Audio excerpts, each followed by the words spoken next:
We're for agriculture.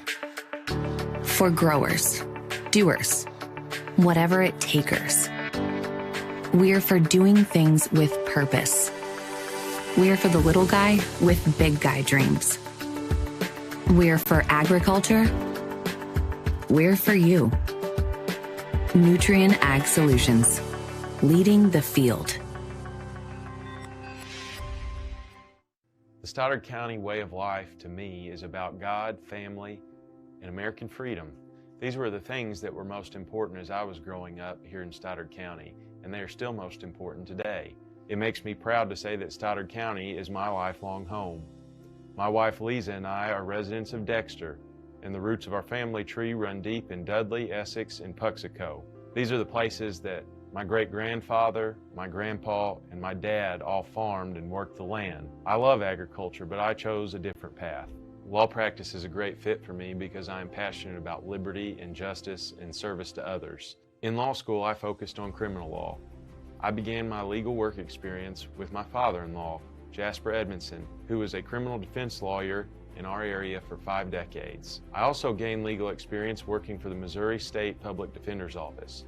For the past 2 years, I've been working at Mayor Law Office with Dustin Mayer, who is a former assistant prosecutor. Since passing the bar exam and obtaining a law license, I have handled criminal cases in 7 different counties in southeast Missouri. Representing people and their constitutional rights in the courtroom is something I truly love doing.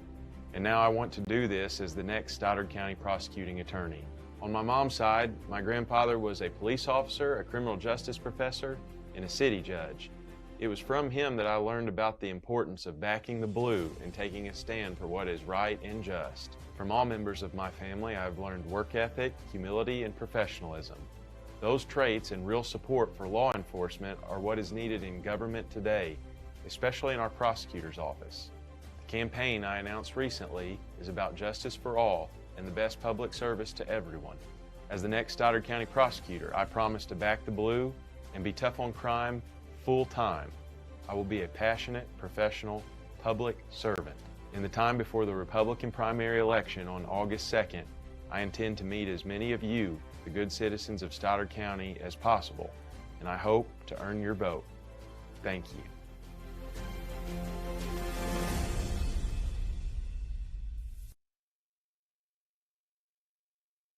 To make the right decisions for your operation, you need 2 things: accurate, secure data, and the ability to make it work for you. Introducing AFS Connect Advanced Farming Systems from Case IH. AFS Connect puts you in total command of your operation, bringing together your farm, fleet, and data like never before, with ongoing support from your Case IH dealer every step of the way, so you can increase efficiency year-round. Whether you're optimizing soil conditions, managing nutrients, planting, or harvesting, AFS Connect allows you to remotely monitor every machine. You'll have access to location, diagnostics, fuel, and engine data, giving you the information you need to make the right decisions for your operation. Now that's rethinking productivity.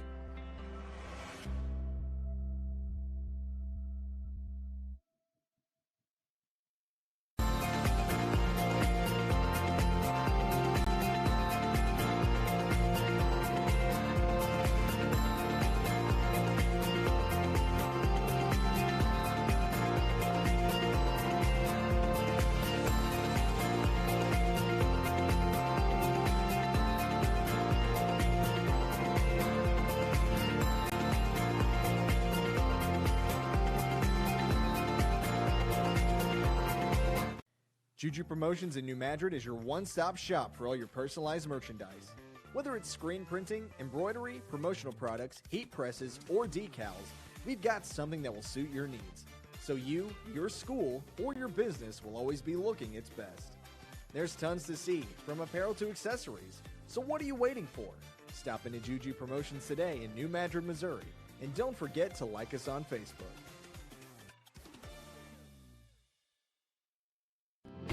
First State Community Bank has been named the #1 bank in Missouri by Forbes, and we think they might be onto something. When it comes to banking, we've always said that people should come first, and we hold true to that idea. Opening an account has never been easier. You can even do it online. We want our community to thrive, and that's why we put it in our name. So come bank with the certified best at First State Community Bank, serving our community because it's who we are.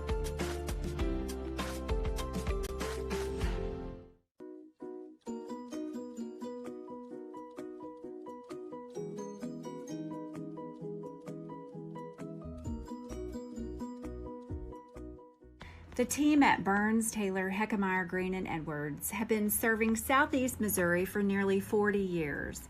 When you have been injured on the job, call Burns, Taylor, Heckmeyer, Green, and Edwards. When you need someone to fight for your rights, call Burns, Taylor, Heckmeyer, Green, and Edwards.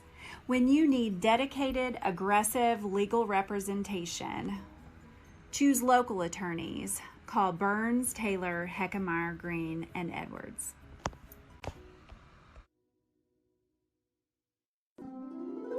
What is Southeast Missouri? Let's try this again. You are Southeast Missouri. You make Southeast Missouri what it is. And Southeast Missouri is who we are. It's in our name. It's in our past. And with you, it's our future. Welcome home. First State Bank and Trust is more than just products and services. We're there for you for your first paycheck, buying a home, opening a small business, starting a family, or planning to retire, and everything in between. We're the local bank you know and trust for all of your financial needs. Visit fsbtrust.com or stop by your local First State Bank and Trust to explore all of your financial options. Equal housing lender, member FDIC.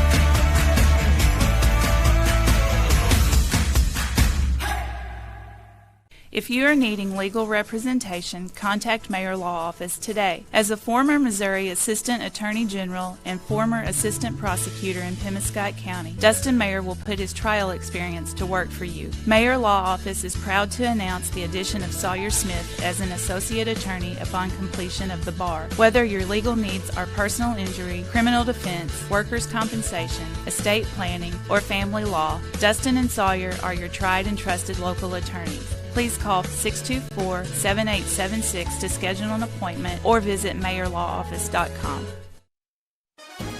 Autry Moreland wants to buy your car. Big cars, small cars, fast cars, and funny cars. If it's got 4 wheels and an engine, we're swiping right. We've got the largest pre-owned inventory in Southeast Missouri right here at Autry Moreland Automotive. Even if Moreland's not on the back of your car, we're still interested. There's never been a better time to make a change. Come to one of our 5 Autry Moreland locations in Dexter or in Sikeston, Missouri, and let us help you turn what you have into what you want.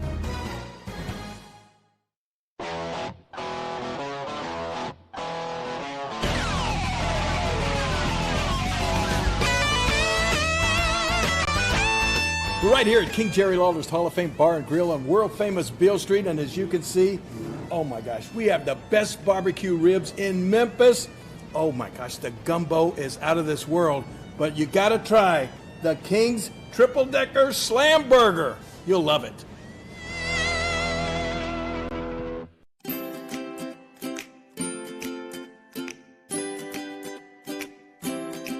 My name is Matt Tanner. I'm the president of First State Community Bank in Sikeston. Being part of a community-based bank for me is the top priority. We have our roots here. We provide jobs here. We give back to our school. We provide scholarships. That is of utmost importance to us besides taking care of our customers. And we have the resources of a large bank, but the ability to maintain a local presence and local decision-making, a local board is an absolute astounding thing in this day and age of banking. I am Matt Tanner. I am First State Community Bank.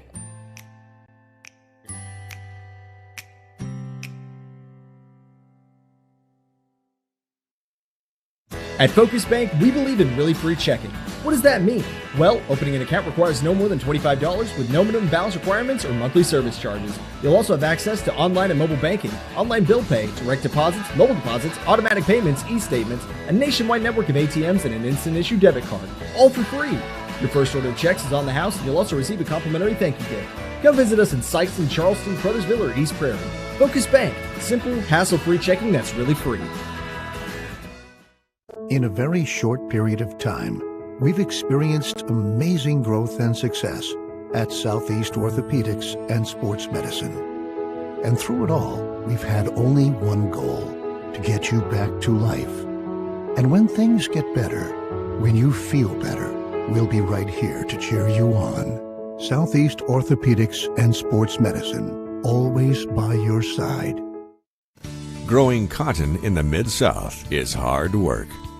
As a farmer, you make tough decisions every day.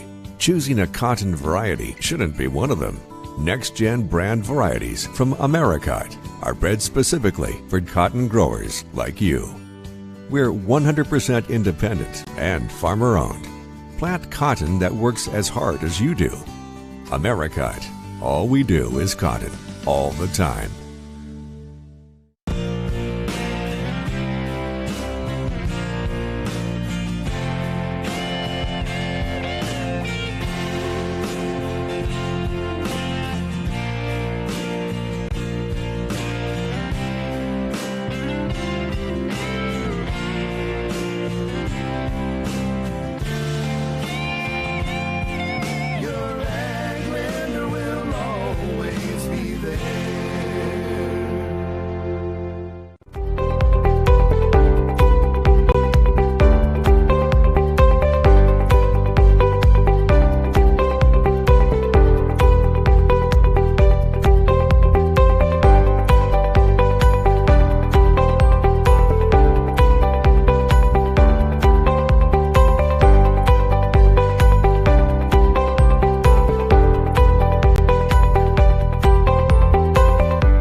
Good morning and welcome to the Charleston, Missouri for the 2022 Charleston Six-Man Shootout, brought to you on Aycorp Media Networks. Along with my friend and partner Terry McVeigh, I'm Tommy Jacobs, ready to bring you the action. Terry, it's great to have you back after a little time away. Well, it's great to be back. I had to get a little tweak to the heart and then a little COVID quarantine, but I feel great and I'm ready for this tournament, for this shootout.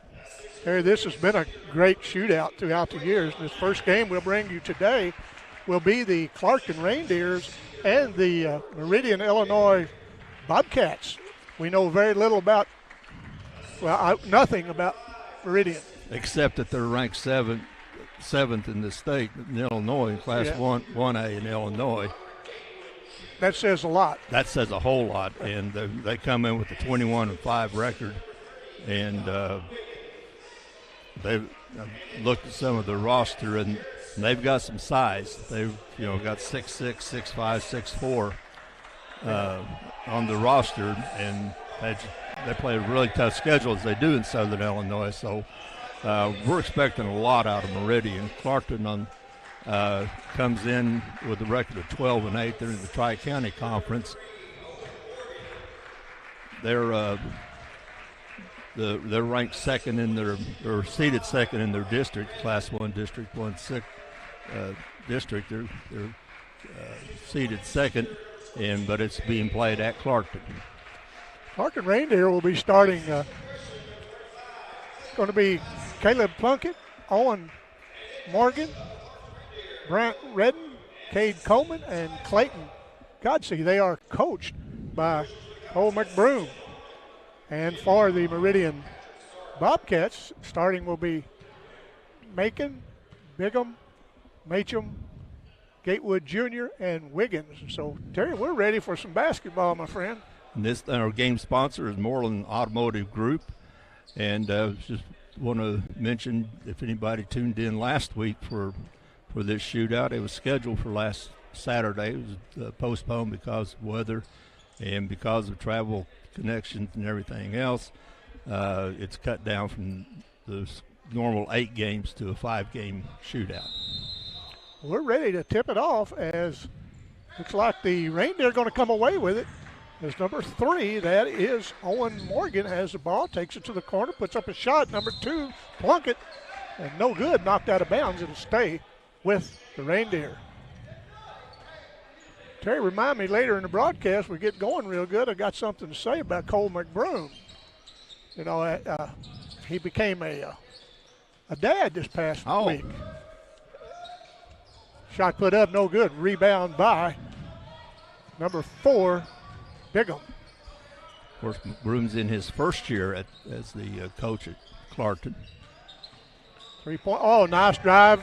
Baseline up and in by Gatewood Jr. Gets the Meridian Bobcats on the board early with 7:23 to go in the game. Meridian coming out playing a man-to-man, and they're playing a tight man-to-man. As they pass it around, good defense by Meridian as they get it over to number 3. That would be Owen Morgan, and it's taken away now, retaken by Plunkett. Now pass down, nice dish, up and in by Coleman, and we got a foul. It'll go for the and 1. Good pass off the steal. That's a really nice pass to Coleman. Sure was. And he finished it up. Coleman will try to take the lead for the Reindeer. Shot up, no good. Rebound by the Bobcats. This Clarkton team been playing pretty good as late to come in 12-8. They lost 67-63 to the Cooter Bobcats, who won the Tri-County last night. Cooter's a good team. Yes, they are. Good man-to-man defense by the Reindeer. They kick it down deep in the right corner. Now there's a drive, shot put up. It rattles in. And that was Bigham. Starting to fill up here before the day's over. This place is going to be full. Nice dish underneath, shot put up and in. Nice pass, and Godsey finished. Good pass by Gorman. Oh, it was. Good feed. Good man-to-man defense as they kick it around to number 3. Making now, it's knocked. Oh, we're going to have a foul on one of the Deer. That is on Redden. His first foul of the game for the Reindeer. There's a three-pointer, long three-pointer put up and in by Macon.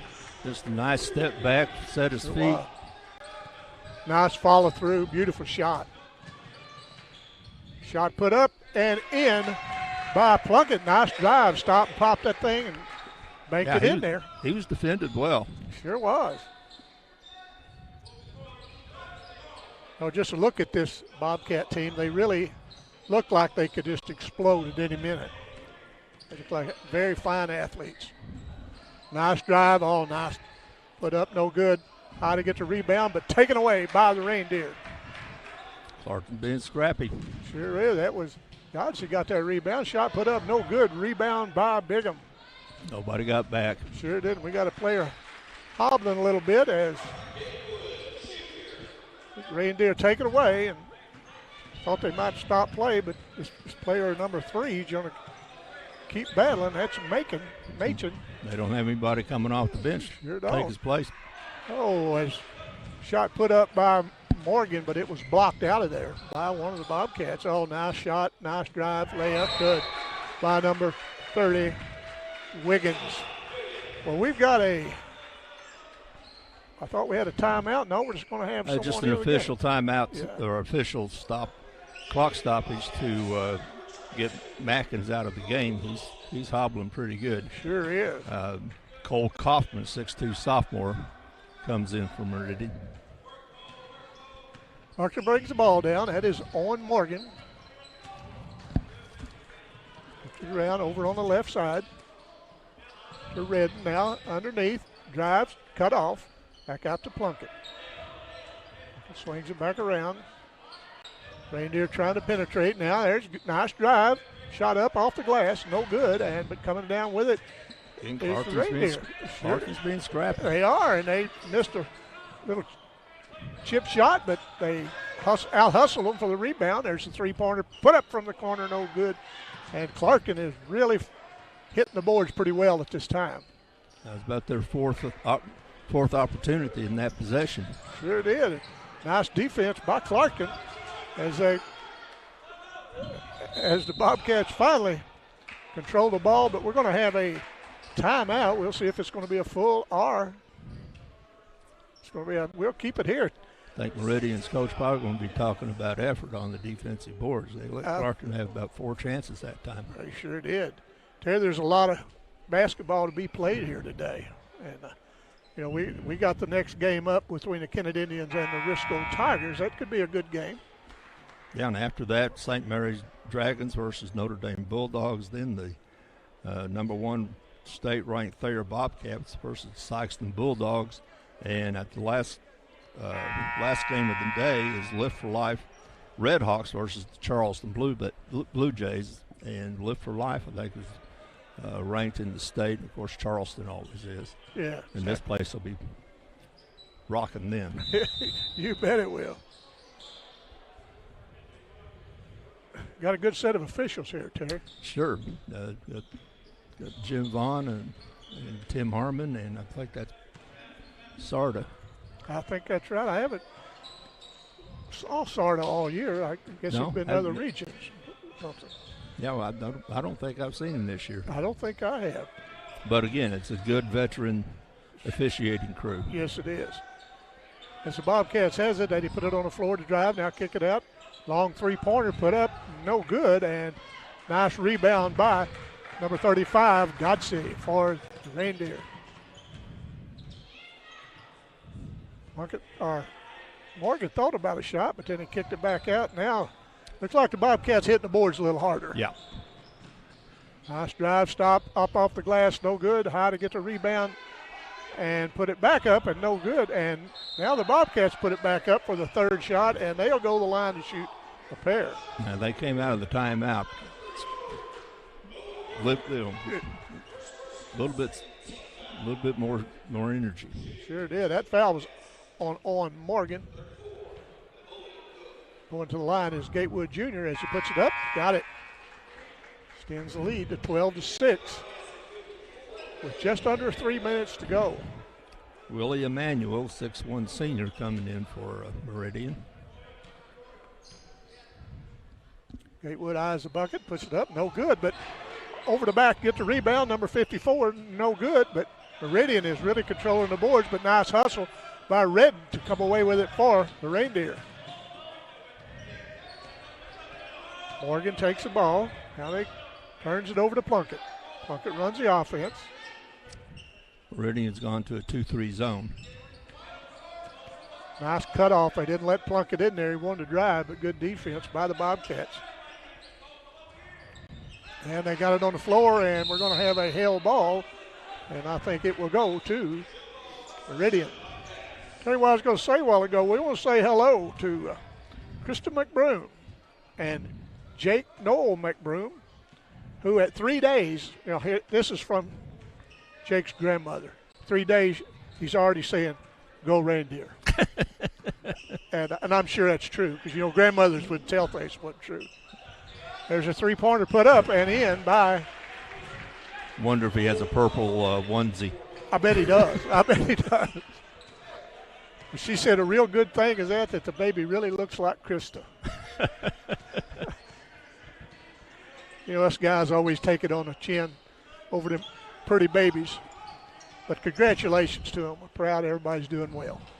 A good ball movement, but Clarkton got the shot they wanted, just didn't get it to go. Goes in to put it up, and it's going to be a foul, and going to the line will be Coleman. He will go in to shoot a pair. 15-6 with 1:45 to go in the first quarter. As Coleman eyes the bucket, he has 2 points on the night. Now that one's off. He'll get another one. Looks like the Kennett Indians have arrived, and the Risco Tigers have arrived.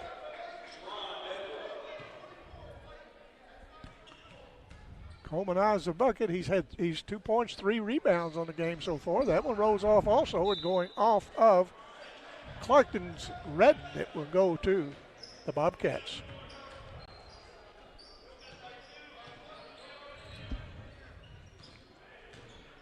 Clarkton's kind of matching up with them down there out of that zone. Nice drive, shot up off the glass, no good. Tip back up, no good. Rebound back up, no good. And finally Plunkett comes away with it.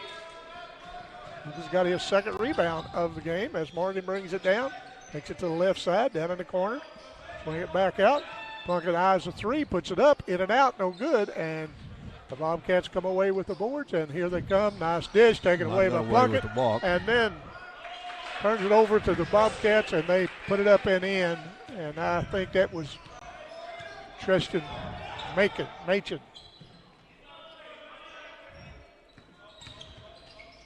Morgan stops inside the lane, puts up a two-pointer. Good. Nice stop and pop by Morgan. One thing Clarkson's been able to do is to get penetration both against the man-to-man, and then since Meridian's switched to the zone, they've been getting penetration, which sets up either kick it back outside for an open three or go up with the shot inside. They just haven't been making enough of them. Now they catch a man down on the baseline. He turns, puts it up, no good. Tip back up and in by Machen. That's Jaquan. About the last 4 trips, Meridian's gotten multiple attempts at the basket. Nice stop inside the lane, up and in by Plunkett. Plunkett gets his 4th point. Good touch. Very good touch. And it's going to be an official timeout.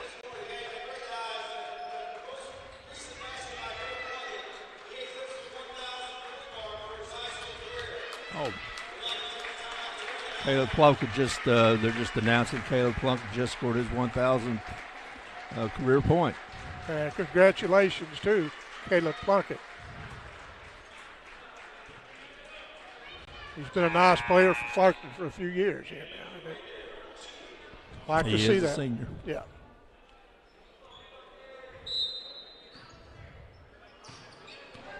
The Bobcats bring it down, kick it down on the left corner. Now back out to the swing out, 3-pointer up at the buzzer, no good. That brings us to the end of 1, 19.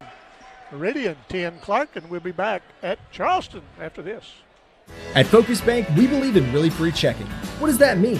Well, opening an account requires no more than $25 with no minimum balance requirements or monthly service charges. You'll also have access to online and mobile banking, online bill pay, direct deposits, mobile deposits, automatic payments, e-statements, a nationwide network of ATMs, and an instant issue debit card, all for free. Your first order of checks is on the house, and you'll also receive a complimentary thank you gift. Come visit us in Sikeston, Charleston, Crothersville, or East Prairie. Focus Bank, simple, hassle-free checking that's really free. Well, we're back at Charleston. Let me clarify something before we go any farther. That baby's name is Jack. I think I called him Jake, but his name is Jack. And I got corrected by Granny, and I can understand that, It didn't take her long to correct you. And she said, when you get a break, you look at his picture I sent you. And she's right. He's a nice-looking young man, Jeannie. And, sorry about that, but hey, this is just a reminder that this morning's game is brought to you by Moreland Automotive Group. At their 5 locations in Dexter and Sikeston, they promise a great vehicle at an always competitive price. In fact, like they say, if Moreland is not on the back of your car, you pay too much. That's been around for a long time. That's been around for a long time. Sure. It's going to be Clarkton's ball as they kick it into Coleman. Now inside the lane, they try to force it in. And it was taken back by Plunkett.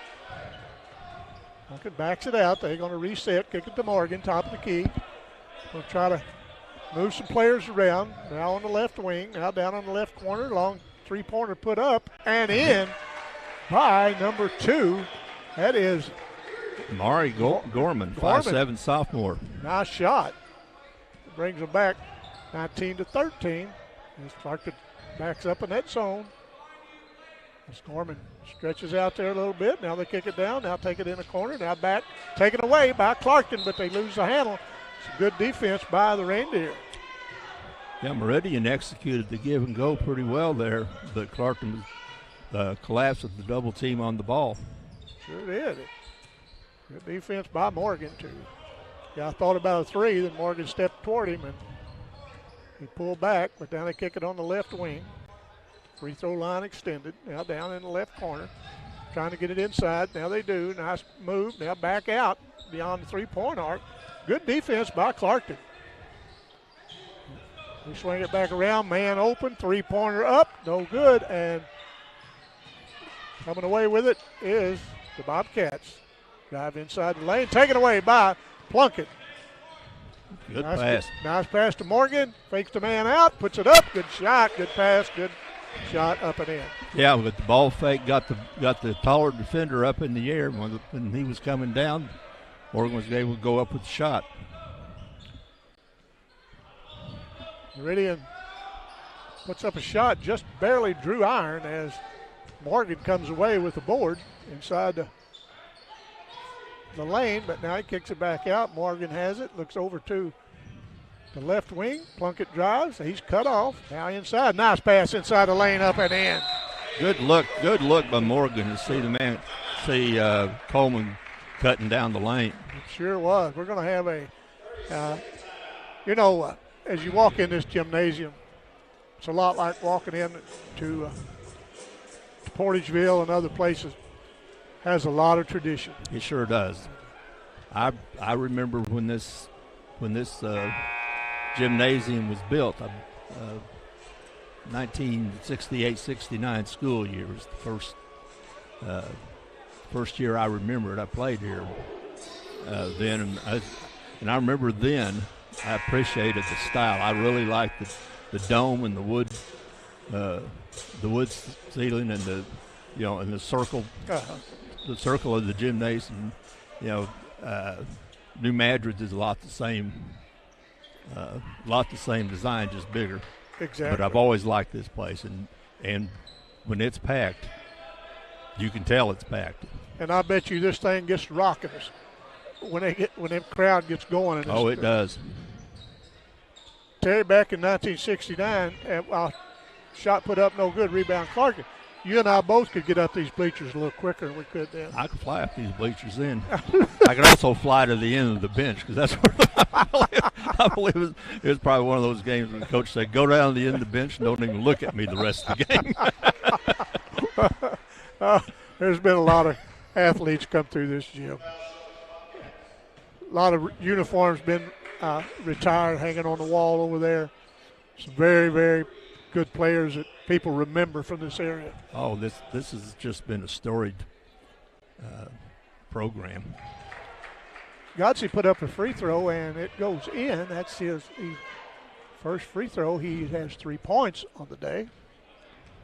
And if he hits this one, we're going to be tied, and he puts it up, and it rolls out, and Meridian comes away with the board, leading 19-18 with 5:25 to go. Shot put up, no good. Going to have a foul on the floor. It'll be the Bobcats' ball to inbound on the baseline.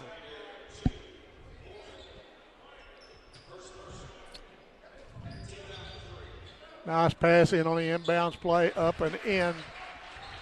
Yeah, good, well-designed play. Jaquarion, that was Tristan Machin. Yeah. Nice rebound by Clarkton, up and in. This Godsey, he's been hitting them boards pretty hard. Well, he gets in position. Sure does. And you don't move him around much in there. He's strong. Three-pointer put up and in by Tristan Machin. And we're going to have end of the game, number 54. It's Willie Emanuel again. I think he's going to get in there and try to put a body on Godsey. Nice fake by Morgan, shot up, no good. Rebound comes down, and here comes the Bobcats. Take it down, lay it up, and in. Nice ball movement. Roderick Gatewood finished it. Well, you can tell that Gatewood's the general on the floor. Yeah, you bet. Man, he's quick. Meridian back to the man-to-man. Oh, nice. Nice play, but a good defense, good anticipation by Emanuel to get in that passing lane. Sure was. Coleman had the right idea. He spun off his defender, and when the help defense came there, he passed it off, but Emmanuel got in the way. Yeah, sure did. It's going to be ball in by Clarkton to get it back to Plunkett. He's picked up by number 22. Meridian applying some pressure with the man-to-man. Yeah, they are. Plunkett stops. The jump shot, no good. Rebounded by Clarkton as they kick it back out. Now they swing it back around. Gorman had it, now back out to Plunkett. Nice pass inside, tries to hand it off. Lost the handle, but retrieved it. Plunkett's going to try three. Just rolled off, and Meridian comes away with the board. And here comes the Bobcats. They hurriedly get that ball down. Three-pointer put up and in by Crofton. That's his 6th point. He's come in and hit 2 threes. Yeah, they can score in a hurry. Sure can. You know, it was a 1-point game about a minute ago. Now it's back up to 9. Clarkton lose control, but to regain control. Now they put it up, no good. Ball comes down. Clarkton, number 5, is Redden puts it up in the air. Nice penetration and a nice, just to know where he was. He just.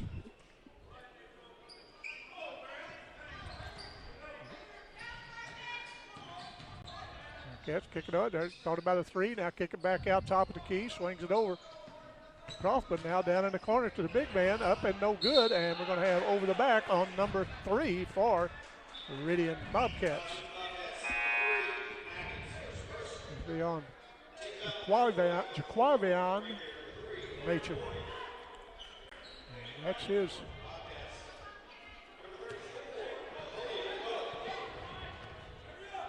Well, they said that was on him. That's his first foul. Clarkton has the ball. They go to Morgan. Looks like they're matching up. Got a man on Plunkett. They're kind of playing a box and one. Yep. It's a drive, but we're going to have a foul on the Bobcats. A good first step. Get able to penetrate the defense. And Clarkton was either going to get fouled or get a good shot. That was on number 54 for Meridian.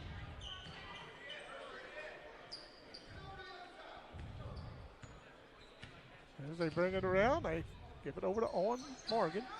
Owen looks underneath, can't find anybody. Nice ball movement by the Reindeer. Morgan hands off to Gorman, almost a travel, but not quite. Good, nice good pass. play. Good play, up and in.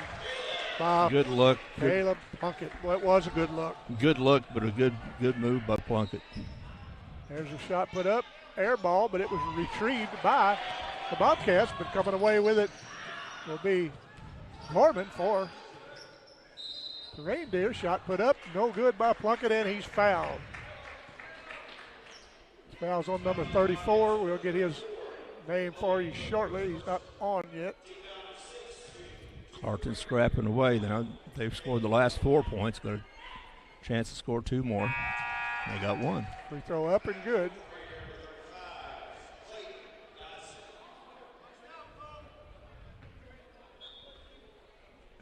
That was on Napoleon Cook.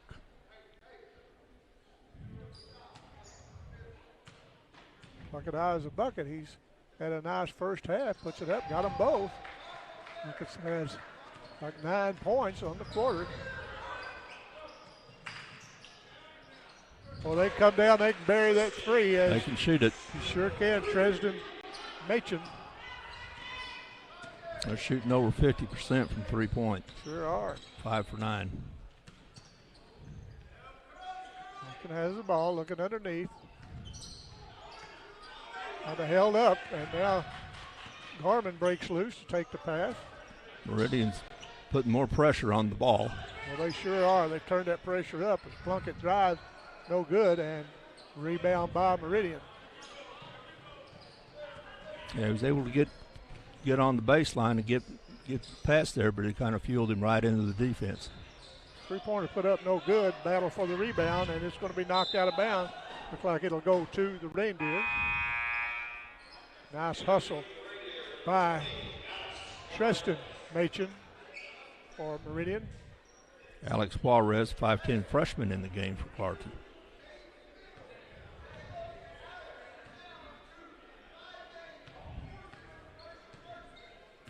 Owen Morgan brings the ball down across the timeline. Coleman has it on the right wing. Now he brings it top of the key. Back to Morgan. Morgan puts it on the floor, takes his man, takes it inside. Body fake, shot put up, no good. And coming away with it will be the Bobcats. That was a nice scrap for that rebound that time. What about a three? Puts it on the floor, drives, puts it up. No good. Tipped up, no good. And Plunkett comes away with it, but he loses the handle, out of bounds. It'll go to Meridian. 2.3 seconds left. They got room to inbound pass, another pass, and a shot. There's a three-pointer at the buzzer. That brings us to the end of the first half. 32 Meridian, 26 Clarkton. Terry, been a pretty good first half. Clarkton's hanging in. Sure is. We'll be back with you in a moment. We're for agriculture. For growers, doers, whatever it takers. We're for doing things with purpose. We're for the little guy with big guy dreams. We're for agriculture. We're for you.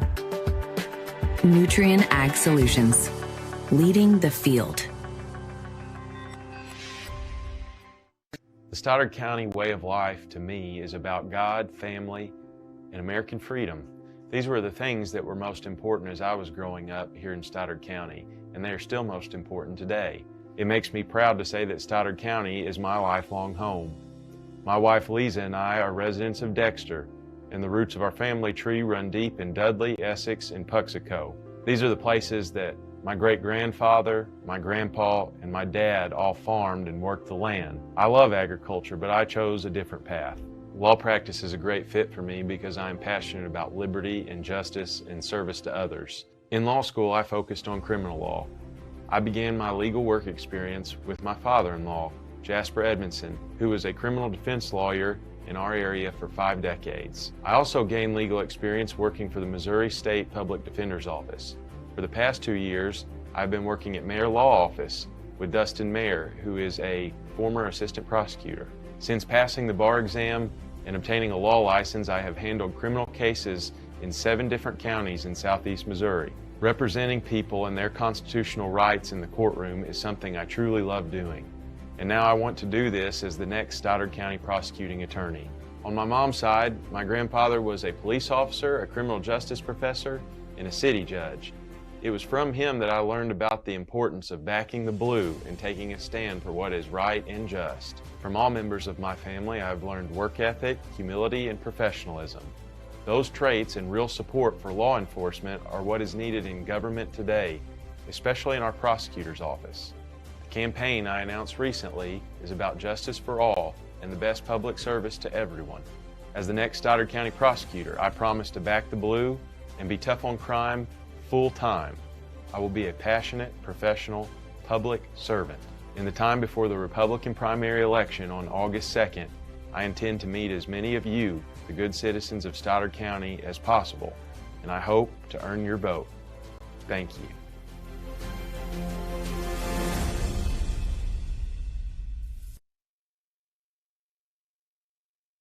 To make the right decisions for your operation, you need 2 things: accurate, secure data, and the ability to make it work for you.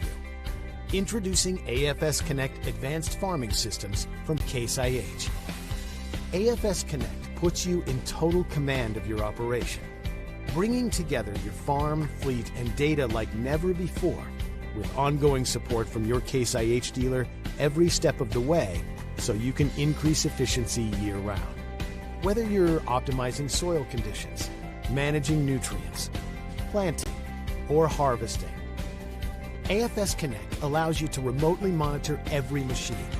You'll have access to location, diagnostics, fuel, and engine data, giving you the information you need to make the right decisions for your operation. Now that's rethinking productivity.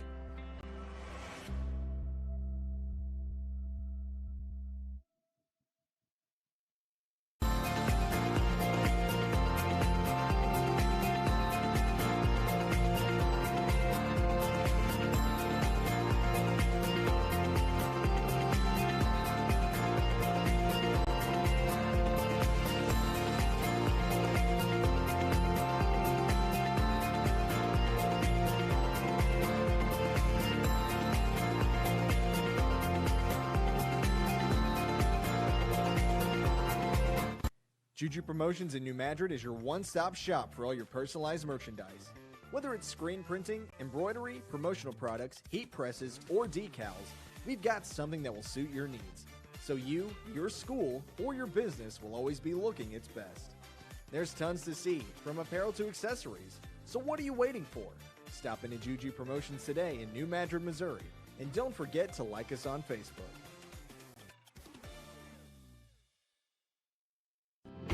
First State Community Bank has been named the #1 bank in Missouri by Forbes, and we think they might be onto something. When it comes to banking, we've always said that people should come first, and we hold true to that idea.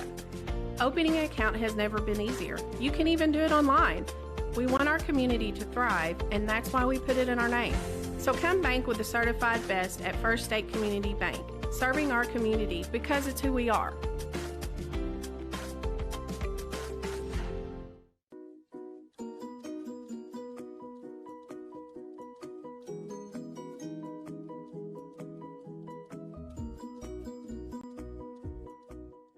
The team at Burns, Taylor, Heckmeyer, Green, and Edwards have been serving Southeast Missouri for nearly 40 years. When you have been injured on the job, call Burns, Taylor, Heckmeyer, Green, and Edwards. When you need someone to fight for your rights, call Burns, Taylor, Heckmeyer, Green, and Edwards. When you need dedicated, aggressive legal representation, choose local attorneys. Call Burns, Taylor, Heckmeyer, Green, and Edwards.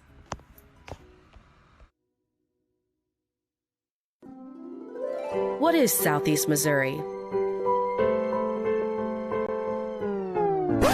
Let's try this again. You are Southeast Missouri. You make Southeast Missouri what it is. And Southeast Missouri is who we are. It's in our name. It's in our past. And with you, it's our future. Welcome home. First State Bank and Trust is more than just products and services. We're there for you for your first paycheck, buying a home, opening a small business, starting a family, or planning to retire, and everything in between. We're the local bank you know and trust for all of your financial needs. Visit fsbtrust.com or stop by your local First State Bank and Trust to explore all of your financial options. Equal housing lender, member FDIC.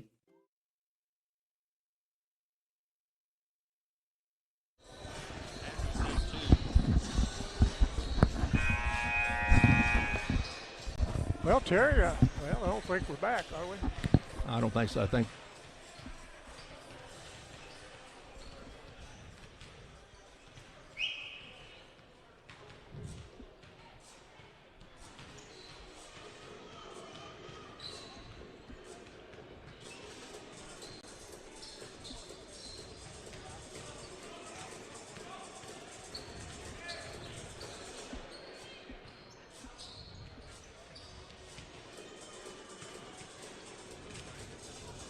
Well, Terry, looks like we're back. We got 2:22 to go before the start of this third quarter.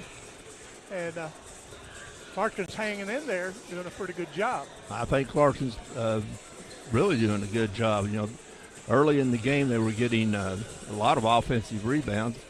Meridian's done a good job of stopping that, and they're hitting the offensive boards pretty good. But Clarkson's playing within themselves. Yes, they are. And that, you know, they're under control. They're not just going down and jacking up shots. They're playing within themselves, playing a good ball right now.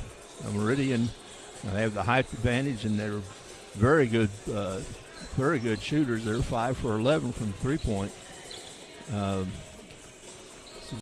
they shoot well, but they're being led in scoring by Tristan Mackins. I think he has 2 or 3 of those 5 3-pointers, but also Gatewood, number 24, he kind of runs the show for them. And but they're a very good team. I can see why they're ranked 7th in the state in Illinois. Yeah, and you know, if Clarkton tried to run up and down and not play disciplined offense, this team would run them off the court. Oh, yeah. Yeah, Clarkton has to be under control, and I think they're doing a very good job of doing that. Yeah, Jaquan Machin had 4, Bigham had 2, and Tristan Machin had 11, Gatewood 6, but Gatewood does so many things. And Wiggins had 2. Plunkett with 8, Owen Morgan with 4, Redden with 2, Coleman with 4, and Godsey with 5, and Gorman come in and hit a 3. So, you know, Clarkton, I'm pretty impressed with him, pretty proud of him. Meridian has the large lead in rebounds at 24-14, but even with that, a lot of Clarkton's rebounds have been offensive. That's exactly right. As Meridian will start with the ball. Clarkton's going to try to double team. They're playing the zone right now. They're going to try to trap him. Meridian kicks it down in the corner. Now they kick it back out front. Now top of the key. Brings it on the right wing, down on the baseline. Nice spin move, up off the glass. No good. Rebound back up and in. That is by Bigham. Gets his 4th point of the night. Again, the size differential is showing itself with the Meridian, much larger team. Exactly right. As Clarkton gets the ball down, deep in the paint, puts it up and in by Owen Morgan. Again, a very good ball fake. Get the defender up in the air, and when the defender's on his way down, you go up with the shot. All put up off the baseline, no good, and Morgan comes away with it. 1 man to beat, takes it down, puts it up, no good, partially blocked. As Meridian takes the ball, number 5. But off-balance shot, Clarkton come away with it. As they kick it down, now over. Oh, nice play. Oh, nice play, up and in by Redden. That comes from practice. Yes, it he does. knew where his player was. He knew where he was supposed to be, and he was there. That pulls Reindeer back within 4, 34-30, as that trapping defense out front. Now they got it top of the key, swings it on the right wing, now down in the corner. Now back out, long 3-pointer up and knocks the bottom out of it. That was Gatewood Jr. to bury that 3.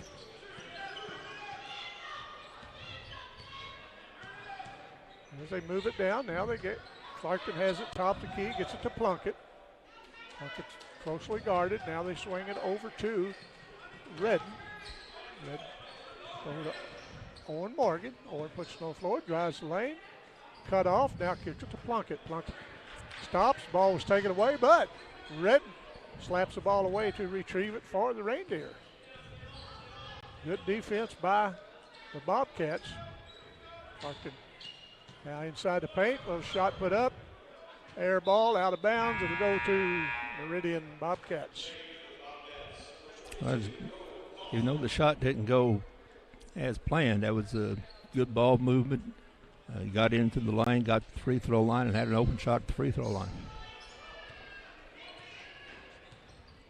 As they bring it down, kick it on the right wing. Now bring it back top of the key. These young men are always looking for that 3, and there it is. Tristan Machin. That's it. That's 14 points for him. Sure is. That was a pretty shot. Ball knocked out of bounds. It'll stay with the Reindeer.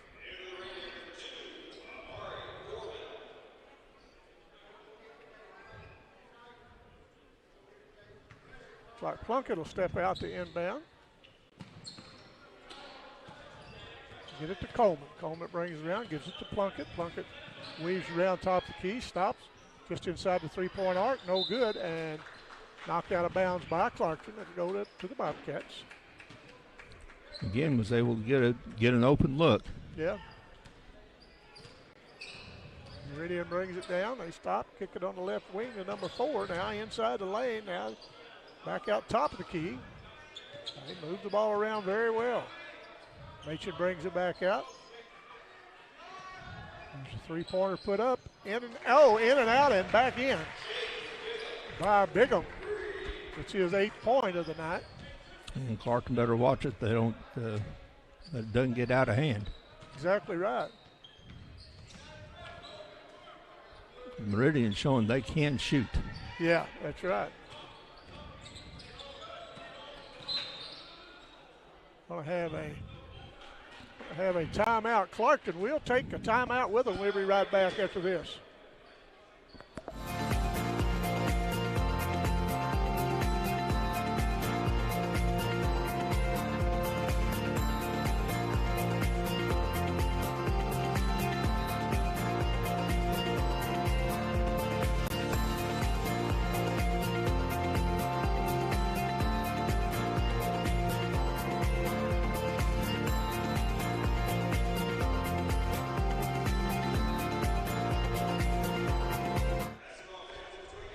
Meridian kind of moved out to scoring a little bit, 43-30.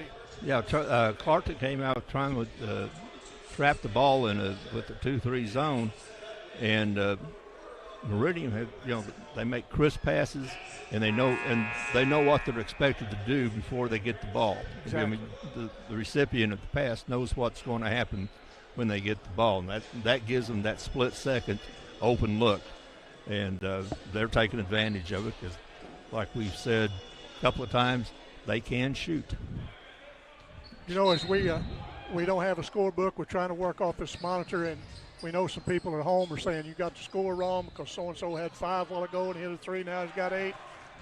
We can't report it if it's not up there. Right. That shot was put up. I didn't even see who done that as I was giving my lecture. I think that was maybe Godsey. I think it was. Meridian works the ball around very well. Now they drive a lane, kick it on the baseline. Shot put up, no good. And Clarkton high to get the rebound is Coleman. And Clarkton went back to a man-to-man that trip down. Oh, bad pass goes back court and going to turn it over to Meridian. Meridian's number 24, this Roderick Gatewood. We've only got him for 9 points, but boy, he plays one heck of a game. Well, he's the general out there. Sure is. Shot put back up and in by Jaden Bigham. And that's part of the size advantage that Meridian has. They're showing it on the rebound. They're 29 rebounds to 17 for Clarkton. Rodman takes the ball inside the lane, stops, puts up a little jump shot, no good, and knocked out of bounds. It'll stay with Clarkton.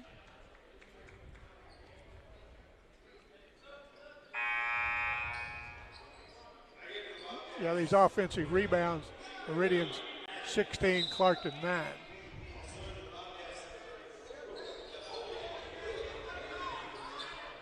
Clarkton will inbound underneath the basket. Meridian's in the zone on the inbounds play. McBroom coaching hard from the sideline. Plunkett to inbound. Looks for some cutters. Now kicks it out to Morgan. Morgan stops for a 3 off the backboard. Up and in by Owen Morgan. I'm sure he called it. I'm sure I thought I heard him say bank. And that gives Owen Morgan. Oh, nice look off. Didn't finish the play, but that was a really nice look off to look the defender away and then just take it to the basket. Now shot put up. Nice drive by Gatewood. Terry, wasn't that last point by Morgan? I know it was. I believe so. Hit the 3. Well, it's.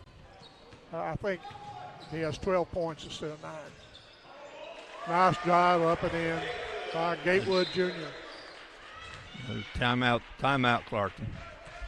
I put Gatewood Junior at 13, and we'll see if we're going to have a 22nd timeout. I want to say congratulations to Steve Fowler and his Campbell Camels. They played in some shootout up around Cape. Up in Cape. They have a Cape shootout this time every year. And they came away with a 57-46 victory over Perryville. So that's a good win for the Camels. Well, for a Class 2 school against the class, I believe Perryville's probably 4 or 5. 4 or 5, yeah. So it's a good win. Camels struggles a little bit this year, as a lot of teams around. And, that was known going in that Camel was going to struggle. They lost a lot of their firepower at their state their state championship team. It's hard to come back. They didn't lose a lot of the firepower. They lost all their firepower. All of it. I was trying to be nice. But give them credit. Yeah, they're trying. They're well coached. You bet. And they've won more games than what people thought they would be, and they're turning into a pretty decent team. They sure are. Steve Fowler they will learn under Steve Fowler. As Clarkton has the ball, get it down to number 20. Number 20, I don't have him on the sheet as yet, so they hadn't. I'll have to look on here. That's Alex Suarez. That's good defense. Jaquavian Mackins knocked the ball out of bounds, but was able to keep it from being a layup. Clarkson gets the ball. They thought about a three. Kicks it back to Morgan. It's a spot up three. No good. And Plunkett comes away with a rebound. He's going to be fouled.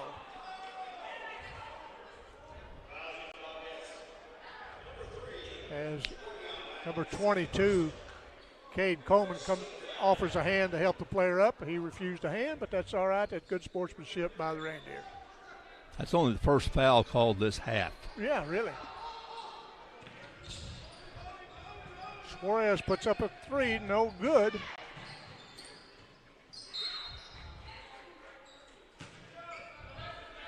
It's only the first foul we've called this half, and the first time that we've even, except for right at the beginning, we've even mentioned the officiating, which is a sign of a good, well-officiated game. Sure is. Yeah, when you go home, you don't even know who called the game. You know it was called well. Yes. And this group, a lot of experience under the belt. I think Tim Harmon's been calling since he was out of high school. I think so. There's a nice pass down. Plunkett takes it to the right, lays it up, scores it. Plunkett, 10 points. Gatewood takes it down, puts it up, no good. And coming away with the rebound was Coleman. Now back down to Plunkett again. He takes it in, stops, puts it up, scores again. Good ball fake. Very good was. That's 14 points for him. He had the much taller defender on him. Again, good ball fake. Got the defender a little bit out of position and made the shot. Sure did. Shot put up, no good. And Morgan comes up. They have Plunkett down the court, but nice pass into Morgan and knocked out of bounds by Meridian. Good idea on that one. Sure was. And one thing I've noticed with Clarkton is when they're on a break or running their offense, they're where they're supposed to be. Exactly right. And the guy with the ball knows where the other players are and where they're supposed to be. Nice three-point spot-up shot by number 2, Gorman. I believe that's his second three. I believe it is. Back to a 7-point game.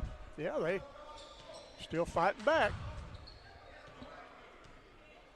It looks like maybe the Bobcats may be going to go for one as Gatewood controls it. Now, nice pass on the baseline. Shot up and in by Machen, Tristan Machen. Here comes Owen Morgan up, puts up a shot, just rolled out, and that'll bring us to the end of the third quarter, 51-42. The Bobcats over the Reindeer. We'll be right back. What is Southeast Missouri? Let's try this again. You are Southeast Missouri. You make Southeast Missouri what it is. And Southeast Missouri is who we are. It's in our name. It's in our past. And with you, it's our future. Welcome home.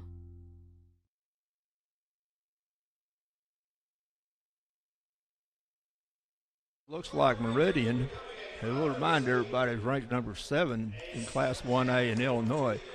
Every time it looks like they're just going to pull away from it, Clarkton come back and have a little run of their own, and it's down to 9 points going into the fourth quarter, and they almost got it down to 7.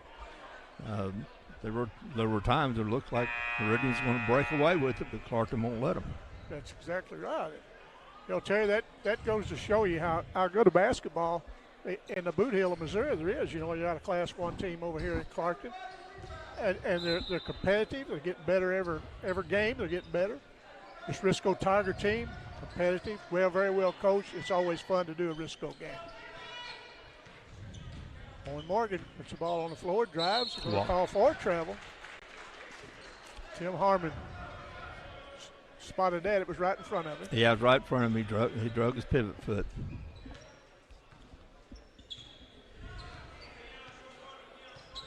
Gatewood has the ball, top of the key, picked up by Plunkett.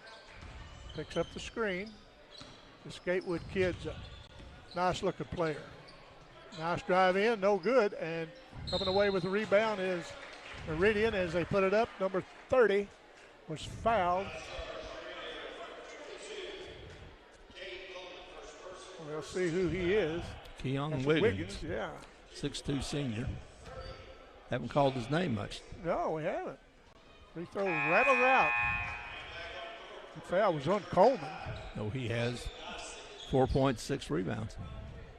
Number 35 back in the game, Godsey, had a good first half. Played very well in there. Second one up, got it. Rattles in.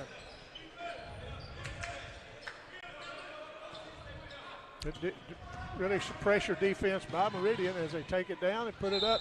No good. It's going to be called a charge. That was number. Saw Wiggins. that one come from about half court. Yeah, as you did. The defender was there set about the time the Clarkton player came across the timeline. There's Gatewood taking the ball. What a nice move up. Just rolled out. And Clarkton comes away with the board. Gets it over to Morgan. Plunkett spots up for a three. Bounces up, bounces out. Rebound by Quavian Machin for Meridian. Nice spin move. Number 30 put up, no good. And battle for the boards. He comes down with it, tips it back up, no good. Gets his own rebound again, up and in. Well, he was 1 for 4 That's right. on that trip, but that one counted for 2 points. Wiggins wasn't going to be denied. No. As here comes the Bobcats down, leading 54-42. Back over the head, no good. Tipped up, no good. Taken away by Wiggins. Wiggins all over the court. He's took over these last minute of the game, or minute of this play, of this quarter. Plunkett has it. Coleman brings it across the timeline. Well, looks like they've kicked that defense up there. Yeah, they're pressuring, they're double teaming.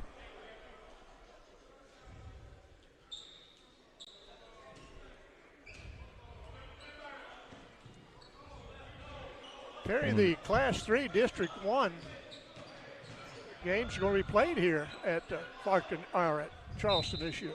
Yes, and I think that's going to be a really good, good district, probably for the first time in I don't know how many years. Charleston is not the number 1 seed in that district. Caruthersville, who defeated Charleston in this gymnasium, is the number 1 seed. And I think that promises to be a great district. You know, that will probably be the game of the week.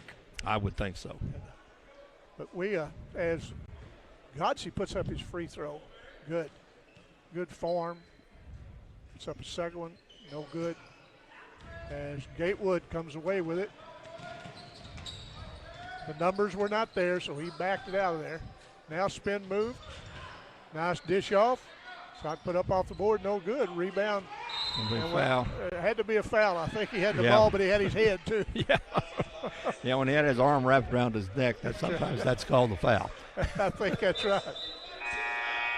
Okay, this Gatewood kid, pretty impressive. I'm very impressed with him. I think he's about what do you think? About the best on the court right now. I think of this game, he will be the player of the game. I think so. As the ball goes down, we're going to have a foul. It's going to be sent to Plunkett to the line. Again, Clarkton just won't go away. No, they want to keep.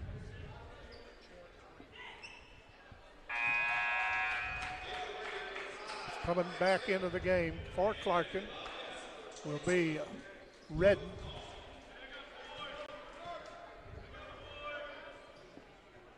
And Redden hits it. You know, you always want to get the score under double digits with 5 minutes to go, and Clarkton is doing that. Sure did. I said Redden, I meant Plunkett a while ago. Over the head, back up over his head, no good, but battle for it. Number 30 picks it up. His 30 is a ball player. Well, Jaden Bingham kept that ball alive. Sure the did. 6'2" senior, he kept tipping and tipping until somebody from Meridian could grab it. Plunkett takes down, jump stop off the board, up and in by Caleb Plunkett. Plunkett's played a good game. We've got 14 points for Plunkett.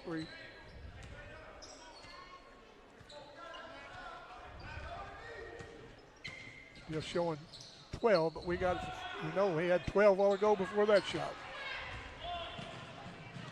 Plunkett brings it on, now dishes over, now back out to Owen Morgan. Spins, puts it up, no good, and Gatewood rebound, and he's fouled. That's just the third team foul, so There is. neither team's close to the bonus.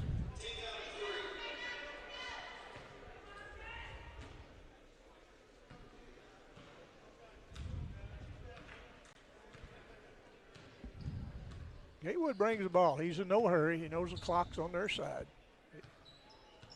He's gone, the defender's out. Plunkett comes out to meet him as they weave it around. Now they send a man cutting inside. Now down on Wiggins has it on the baseline. Wiggins puts it on the floor, takes it in. He's going to be fouled, but boy, he had a path to the basket. Well, that's what Meridian's doing with their offense right now. They're just weaving out front until they see a seam. Yeah. And then cutting down that seam. Wiggins free throw up, got it. That is his, it's like 6th point of the night.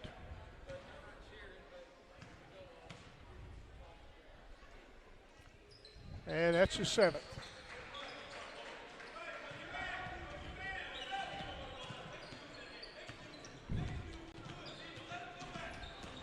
Terry, next ball game we do. Oh, nice pass up and in by Godsey. Remind me to bring that scorebook.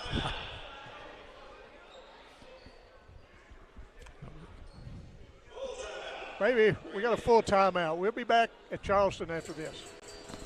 Juju Promotions in New Madrid is your one-stop shop for all your personalized merchandise. Whether it's screen printing, embroidery, promotional products, heat presses, or decals, we've got something that will suit your needs. So you, your school, or your business will always be looking its best. There's tons to see, from apparel to accessories. So what are you waiting for? Stop into Juju Promotions today in New Madrid, Missouri. And don't forget to like us on Facebook.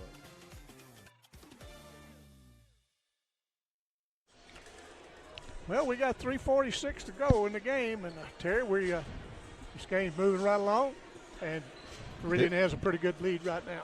And this is a reminder that this morning's game is brought to you by Moreland Automotive Group at their 5 locations in Dexter and Sikeston. They promise a great vehicle at an always competitive price. In fact, they say If Moreland is not on the back of your car, you paid too much. Haywood brings the ball down. Now he kicks it over on the right wing, tries to get it inside, taken away by Clarkton. Redden gets the ball down. Morgan thought about a three, moves inside the three-point arc, puts up a shot, no good. Rebound. Here comes Gatewood. Gatewood backs it off.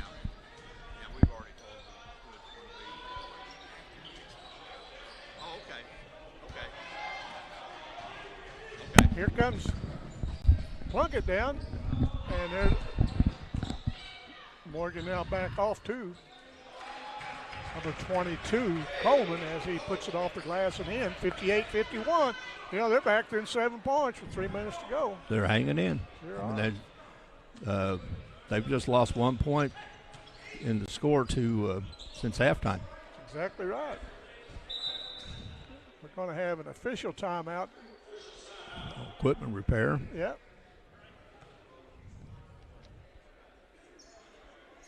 Been a nice played game by both teams. Really proud of Cole McBroom and his Reindeer. I think they played a very good game. I know if Jake could talk, he would say, Dad, you did a good job. He may be saying that anyway. Well, you know, their district starts next Saturday at Clarkton. I know Cooter's the number 1 seed. I think Clarkton's the 2. I think that's but right. I think games like this bodes well for Clarkton. I think you're exactly right. Certainly don't want to overlook them, do you? No. Playing at home especially. That's right. Nice spin move up and in by Owen Morgan. It's a 5-point game. It's 2 possessions. Sure is. That's I don't know if that was the 11th point or the 9th. I think that was his 11th. Clarkton coming out in the zone trying to trap. Of course, that leaves shots like that open, and when you can make them. That Cole Croftman has hit 2 threes on the night. Or the day, all nice ball fake up and in by Coleman. Found a seam and never gave up the dribble.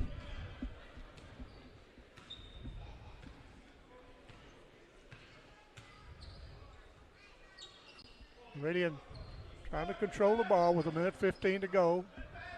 Gatewood Jr. has it. Now he controls it top of the key. Hoffman has it, swings it back around. Bigham backs out, going to force Coleman to come out and pick him up. Okay, Clarkson switched to a man-to-man. Owen Morgan has it, defending the ball. Now they kick it back over to Bigham as we have a foul. Now you had to get that clock stopped some way. 49 seconds to go in the ball game. Clock's on Meridian's side, and that's how they're playing it. Exactly. Gorman back in the game for Clarkson.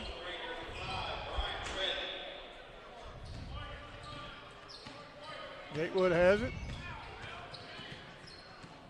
Nice ball handler. He's trying to draw the foul, and he did. And he did. Smart player. Well, yeah, he went in a couple of different times on the contact. He throws his head back like he's really getting hit hard. But he kept, had total control of the ball at all times. Sure did.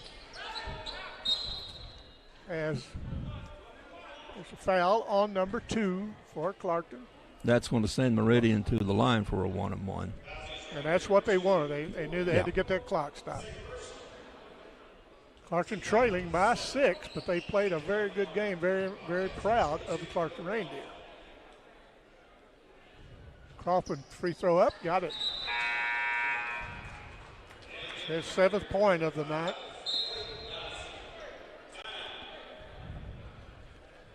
We're going to have a timeout. We'll see. It's going to be a 20-second Terry. We've about got this game under control. I think so. I think it's about time. We're going to have a player of the game that would. I'm Jason Roberts, and this is your Next Gen Player of the Game. That's Roderick Gatewood Jr.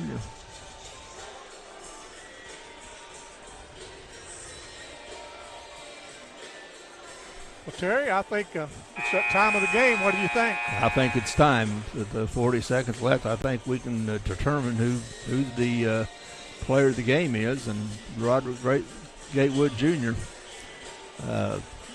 he's not the leading scorer for Meridian, but he is the leader of Meridian. He's controlled the game. He's the general, and he's the player of the game. You know, we've got him unofficially, definitely unofficially. And there's 13 points for him, and Machen has 16, but this Gatewood should have few of their points with his assists and everything. Well, the ball's been in his hand the whole game. Yeah. I don't think he's left the game. There's Clarkton, number 22, will put up a shot, and he has 6 points on the night. Now he has, I don't know, 63-55. As Plunkett launches a three and buries it. Nice shot by Caleb Plunkett. And we're going to have a full timeout, so we'll take a break with you, and we'll be back to finish this up after this.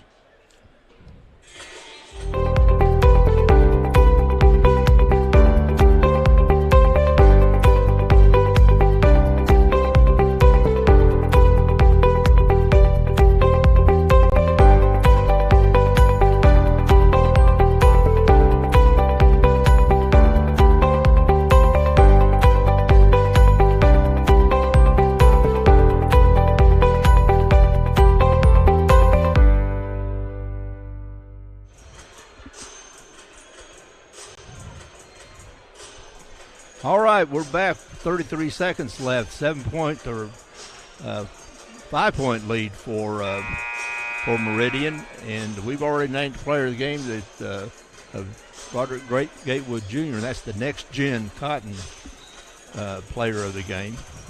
They're sponsoring that award.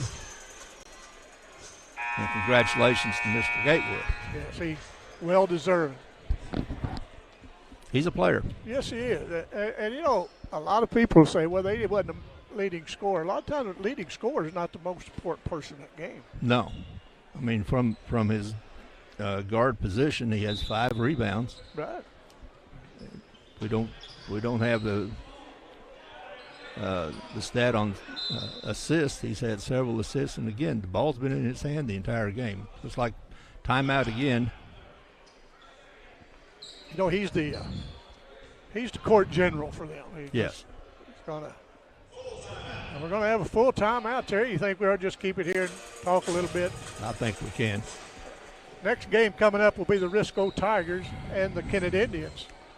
And that could turn out to be a pretty good game. That could be a very interesting game.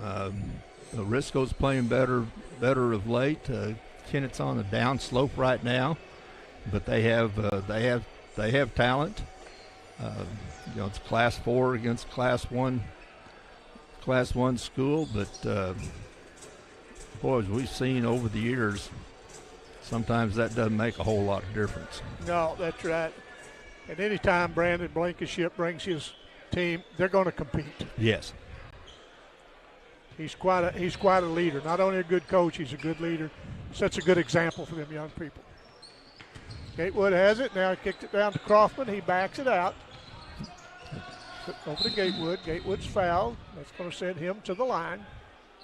Yeah, Meridian knows they don't have to score another point. Exactly right.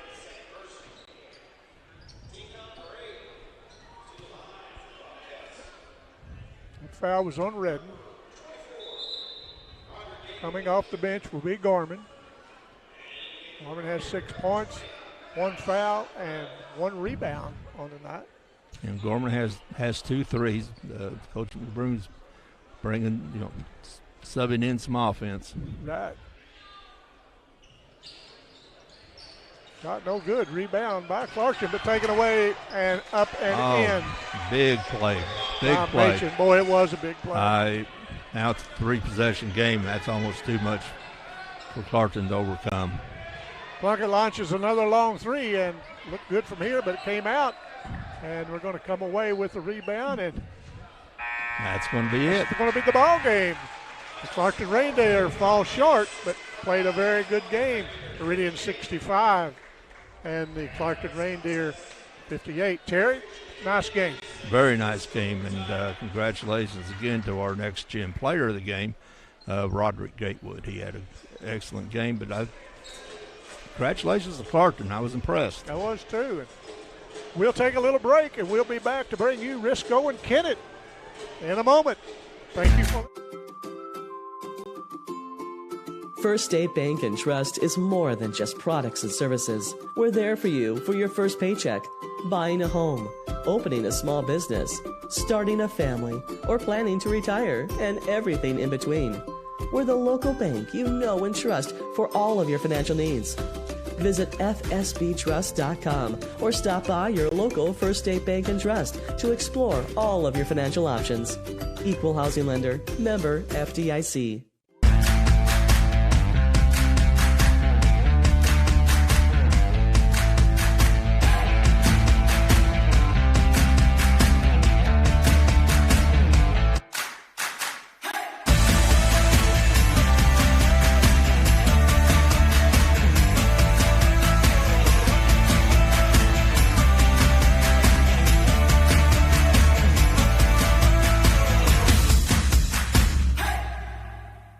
If you are needing legal representation, contact Mayor Law Office today. As a former Missouri Assistant Attorney General and former Assistant Prosecutor in Pimescott County, Dustin Mayer will put his trial experience to work for you. Mayor Law Office is proud to announce the addition of Sawyer Smith as an Associate Attorney upon completion of the bar. Whether your legal needs are personal injury, criminal defense, workers' compensation, estate planning, or family law, Dustin and Sawyer are your tried and trusted local attorneys. Please call 624-7876 to schedule an appointment or visit mayorlawoffice.com.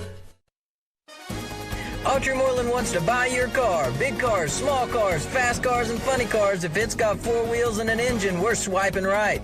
We've got the largest pre-owned inventory in Southeast Missouri, right here at Autry Moreland Automotive. Even if Moreland's not on the back of your car, we're still interested.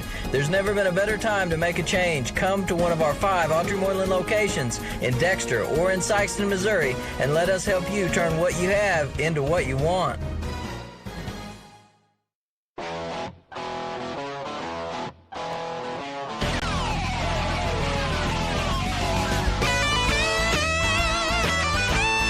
We're right here at King Jerry Lawler's Hall of Fame Bar and Grill on world-famous Beale Street, and as you can see, oh my gosh, we have the best barbecue ribs in Memphis. Oh my gosh, the gumbo is out of this world, but you gotta try the King's Triple Decker Slam Burger. You'll love it.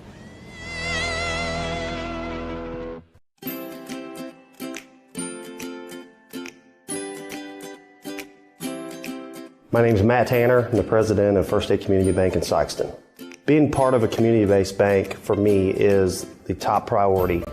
We have our roots here. We provide jobs here. We give back to our school. We provide scholarships. That is of utmost importance to us besides taking care of our customers.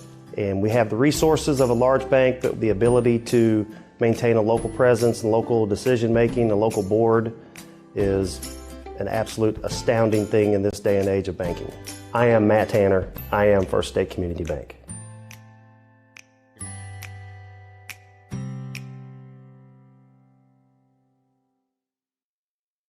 At Focus Bank, we believe in really free checking. What does that mean? Well, opening an account requires no more than $25 with no minimum balance requirements or monthly service charges. You'll also have access to online and mobile banking, online bill pay, direct deposits, mobile deposits, automatic payments, e-statements, a nationwide network of ATMs, and an instant issue debit card, all for free. Your first order of checks is on the house, and you'll also receive a complimentary thank you gift. Come visit us in Sikeston, Charleston, Crothersville, or East Prairie. Focus Bank, simple, hassle-free checking that's really free. In a very short period of time, we've experienced amazing growth and success at Southeast Orthopedics and Sports Medicine. And through it all, we've had only one goal: to get you back to life. And when things get better, when you feel better, we'll be right here to cheer you on. Southeast Orthopedics and Sports Medicine, always by your side. Growing cotton in the Mid-South is hard work. As a farmer, you make tough decisions every day. Choosing a cotton variety shouldn't be one of them. Next-gen brand varieties from Americot are bred specifically for cotton growers like you. We're 100% independent and farmer-owned. Plant cotton that works as hard as you do. Americot. All we do is cotton, all the time.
We're for agriculture.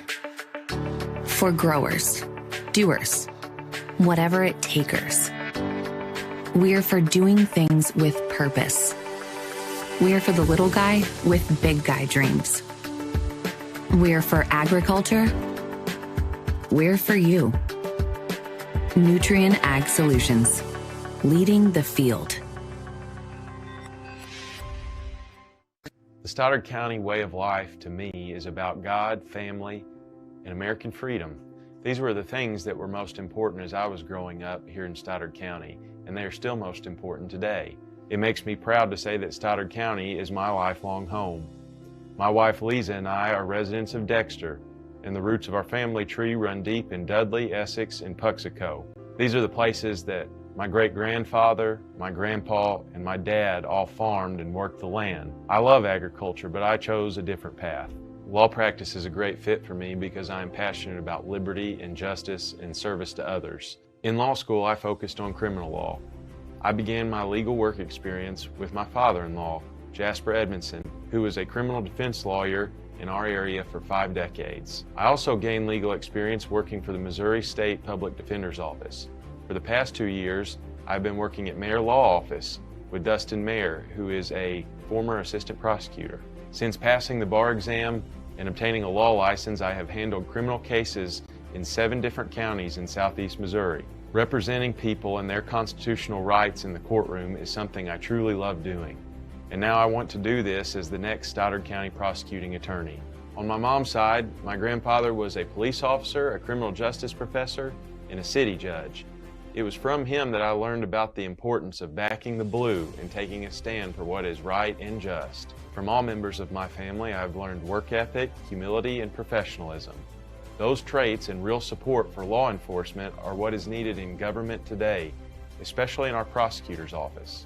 The campaign I announced recently is about justice for all and the best public service to everyone. As the next Stoddard County prosecutor, I promise to back the blue and be tough on crime full-time. I will be a passionate, professional, public servant. In the time before the Republican primary election on August 2nd, I intend to meet as many of you, the good citizens of Stoddard County, as possible, and I hope to earn your vote. Thank you.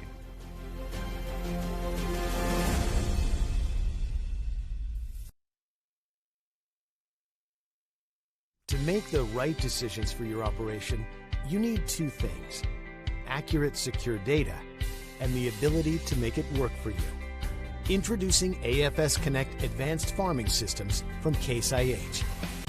AFS Connect puts you in total command of your operation, bringing together your farm, fleet, and data like never before, with ongoing support from your Case IH dealer every step of the way, so you can increase efficiency year-round.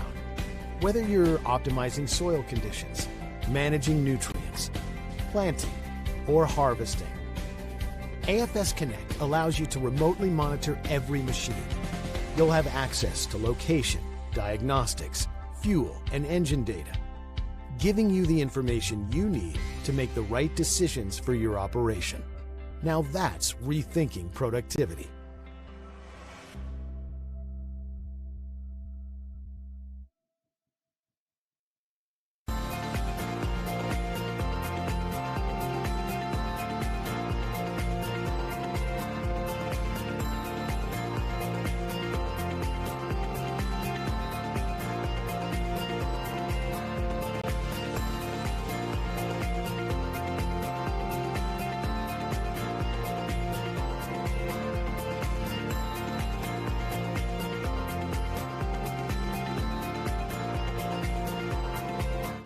Juju Promotions in New Madrid is your one-stop shop for all your personalized merchandise.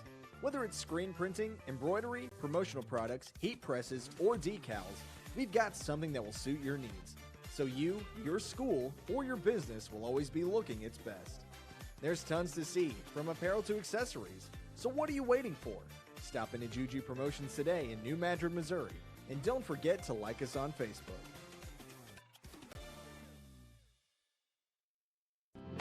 First State Community Bank has been named the #1 bank in Missouri by Forbes, and we think they might be onto something. When it comes to banking, we've always said that people should come first, and we hold true to that idea. Opening an account has never been easier. You can even do it online. We want our community to thrive, and that's why we put it in our name. So come bank with the certified best at First State Community Bank, serving our community because it's who we are.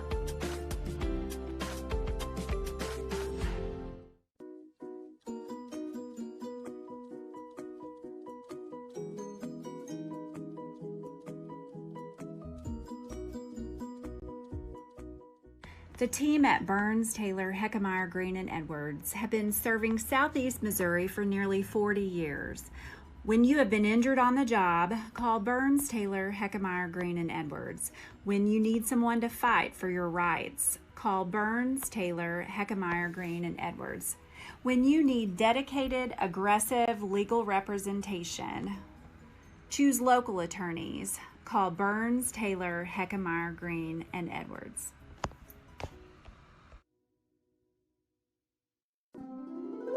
What is Southeast Missouri?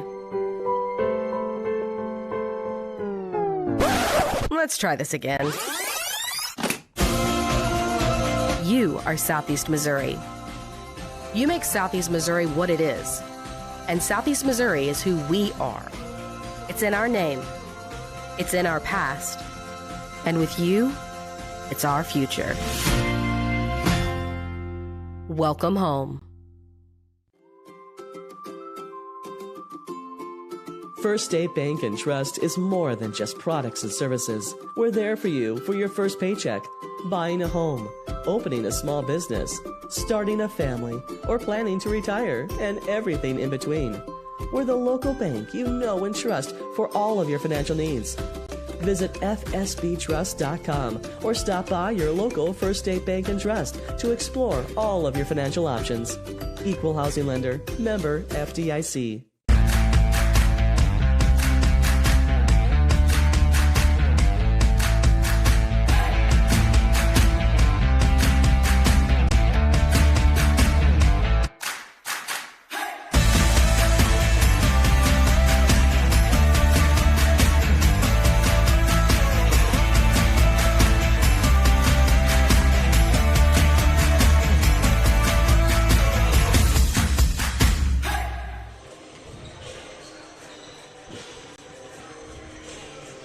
Welcome back to Charleston High School. This is the 2022 Charleston Six-Man Shootout brought to you on Aycorp Media Networks. I am Tommy Jacobs along with Terry McVeigh to bring you the action of game number 2 of 5 games today. Yeah, this is our second game. Features a couple of local schools. They're about 20 miles from each other, but they've seldom, if ever, find themselves matched up. The Risco Tigers are a Class 1 school. They come up with a record of 9-12. They're a member of the Tri-County Conference with a long history of success. Kennett Indians are a Class 4 school and a member of the SEMO Conference. They come in having a very tough year. They're coming in with a record of 4-16. Had a tough loss last night to Dexter. That loss was at home by about 30 points. Tommy, I don't know if Kennett or Risco has ever played each other. I'm sure they have somewhere in the past, but here's how long ago it's been. Before you and me. Yeah, before you and me. Matt, I think they were still having jump balls after every score last time Kennett and Risco played. But it'll be good. I'm looking forward to this game. I am too, and this game sponsor is Farm Credit of Southeast Missouri. Terry, we're about ready for some introductions to get this thing going. Risco's going to be in white, trimmed in gold, black and gold. Risco is head coaches Brandon Blankenship, assistant coaches Dylan Hill and John Smith. Kennett head coaches Corbin Clark, assistant coaches Noah Billings, Eric Johnson, and John Patton. Risco again, they're in white, trimmed in black and gold. They'll be going left to right on the screen. Kennett in black, trimmed in gold. Deshaun Wilson, a 5'10 freshman. Kennett will start 3 freshmen most likely. Will Gaines, another of the freshmen, 6'2 freshman. Camden Crafton, a 5'8 senior. 23, Elijah Jackson, a 6' senior. And 34, the offensive star for Kennett, Ben McMullen, a 6'2 senior. SEMA Wall Conference player. Boot Hill, or the Bluefield Christmas Tournament, all-tournament player the last 2 years. Aiden did for Risco. Aiden Denson, 5'9 junior. Layden Kellum, a 6' freshman. Michael Hull, a 5'10 senior.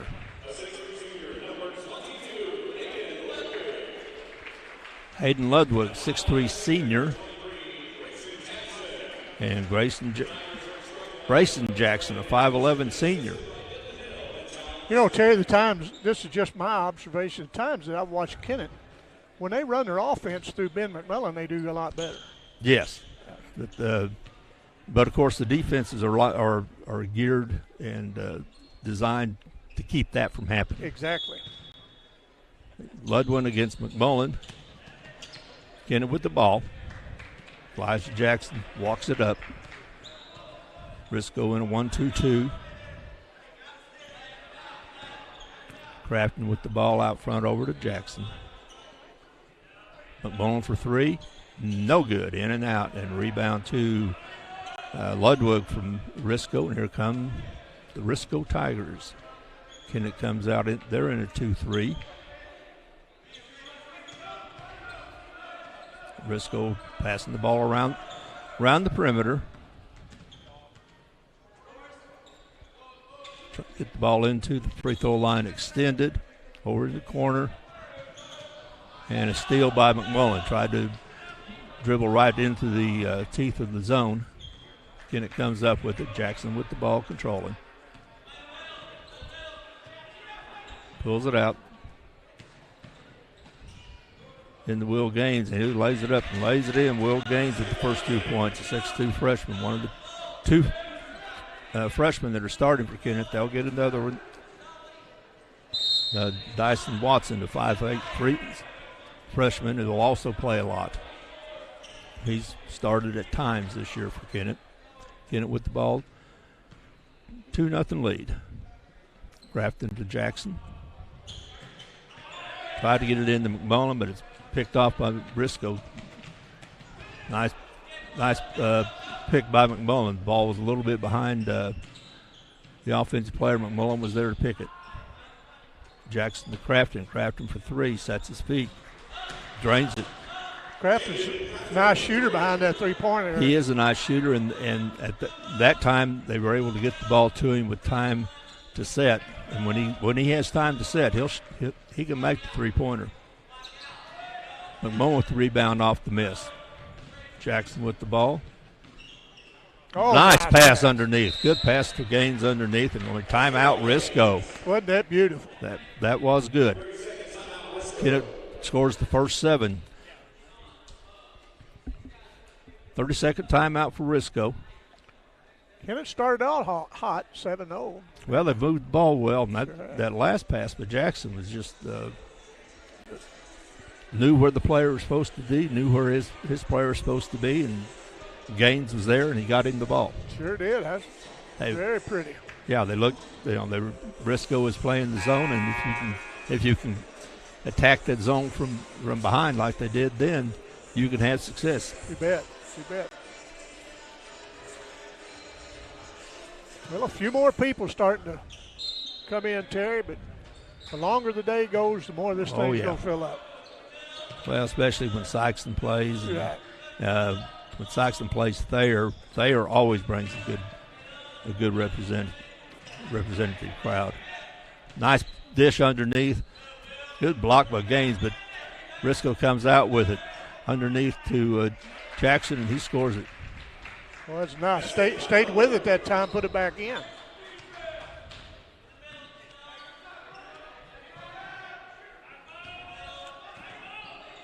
McMullen at the free throw line extended, tries to get underneath to Jackson. He corrals it, gets it back out. Wilson puts it up, and going to be a foul on the floor. First foul of the game.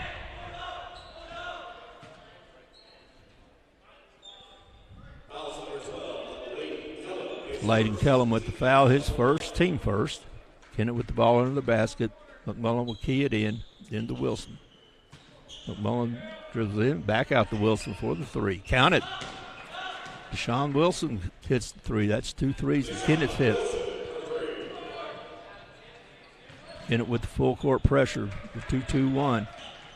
Risco breaks that. Nice movement. Get the ball underneath where it needed to be. Just didn't finish.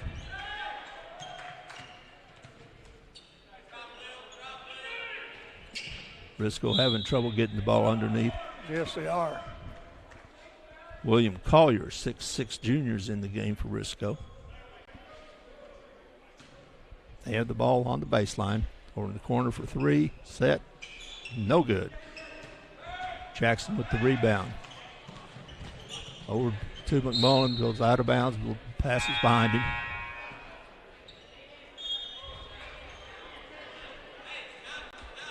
Ashton Williams and Caden Taylor, both sophomores in the game for Kennett. And Kennett with the 2-2-1 full court press.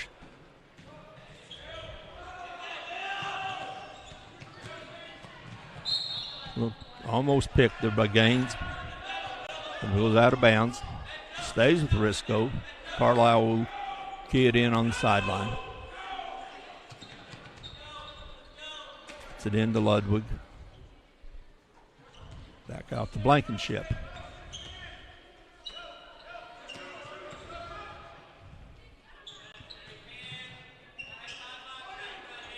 Kennett defense not giving Risco much, but didn't take much for Tayden Carlisle to get open. Sure did. Hit the shot. Wilson, McMullen for three. Loads it up. Makes it.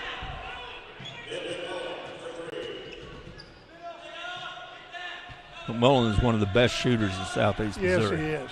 He sure is. And you don't need to give him a whole lot of time. Nice defense by McMullen. They have 1-on-2. They had the numbers, but McMullen was able to block the shot. He takes it all the way and walks. One too many steps for McMullen. Risco with the ball. Again, Kennett with the 2-2-1. Tipped around over to Gaines. He picks it back up, puts it back in. Gaines, that's his 6th point of the day.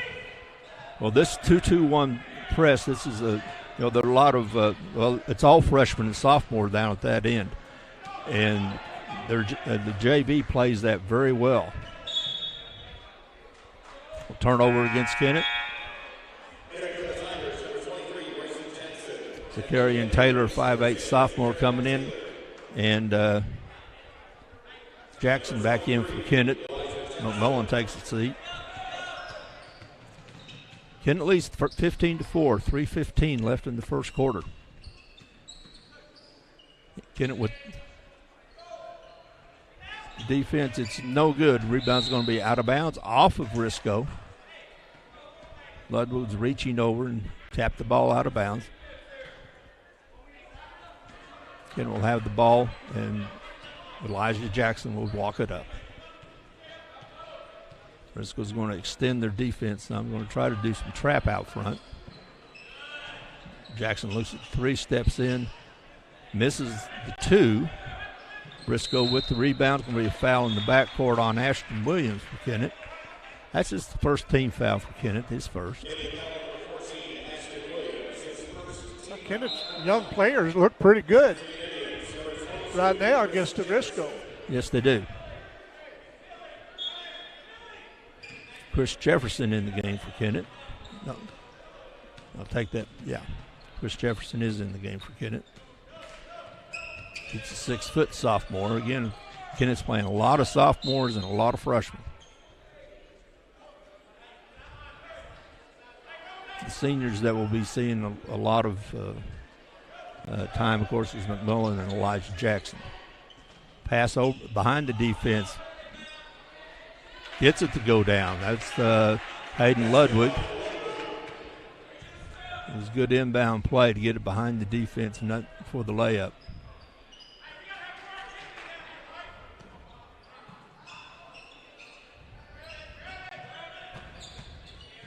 Jackson with the drive, kicks it over, no good. It's going to be a foul.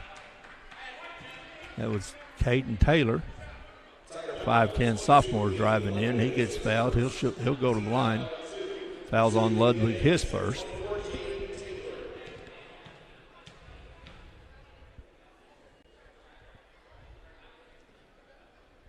And he misses the first. Ferris Ellis and Dyson Watson in the game for Kennett. Watson's another freshman.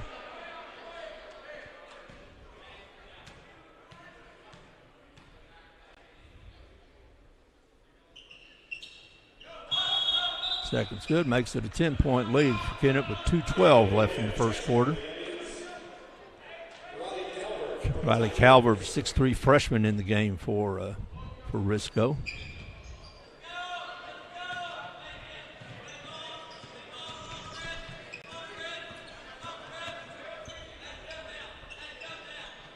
Good defense underneath. That was Chris Jefferson reaching in and keeping the ball away from the post player. Goes out of bounds off Kennett, but it was good defense.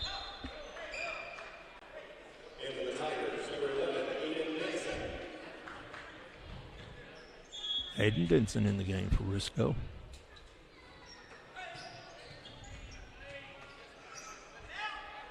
Long 3 from the corner, no good. It's going to be a foul probably on Risco. It is.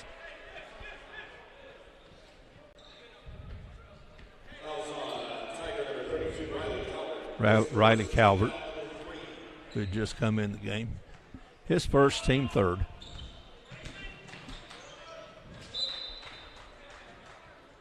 Turnover by Kennett. Ben McMullen back in the game.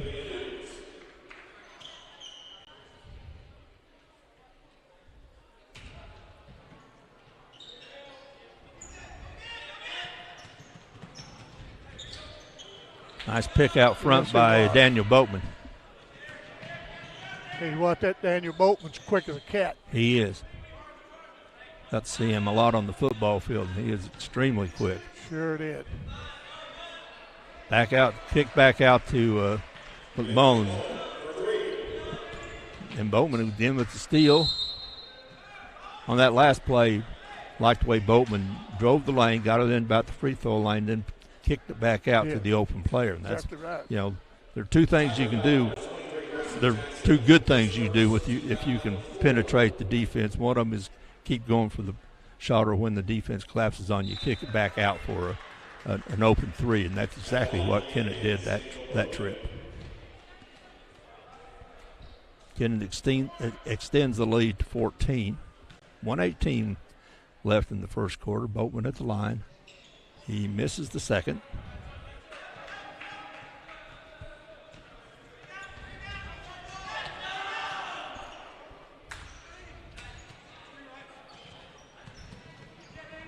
Boatman with his quickness finally corrals it in, gets it up to McMullen. He lays it up and lays it in. Use that left hand away from that defender. Nice move. Gives McMullen 8 points here in the first quarter. Turnover forced by the defense. Kennett will get the ball back. Less than a minute to go and a 16-point first quarter lead. Clarkton back in the game for Kennett.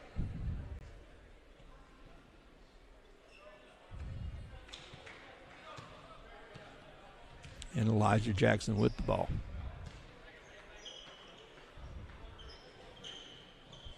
Now Risco's gone to a box one where they're guarding McMullen, but he gets the ball in the lane and can't get a shot to go. Rebound to Kennett, put it up, put it in by Various Ellis.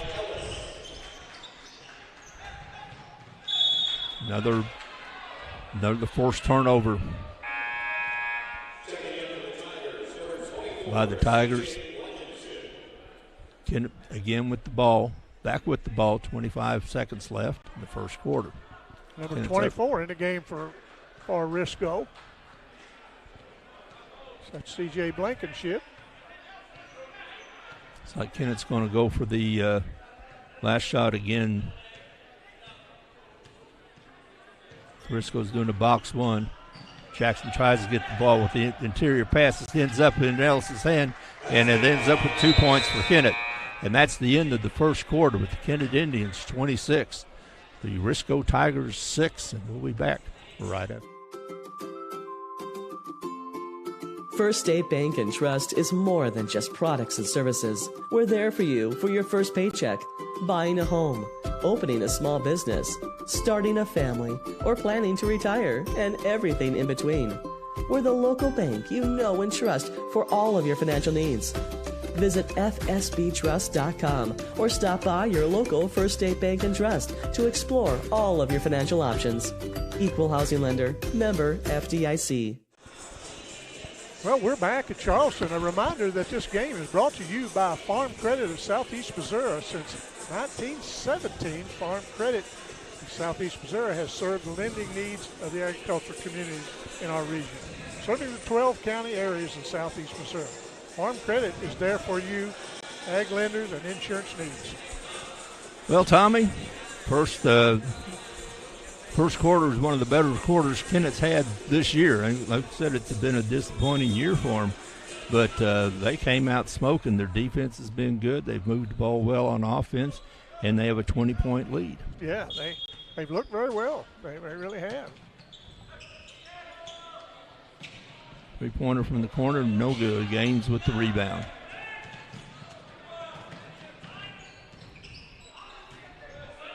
Good try to get the ball to Gaines underneath, but then now it's going to be a foul in the backcourt. I think it's going to be on Clarkton. It is.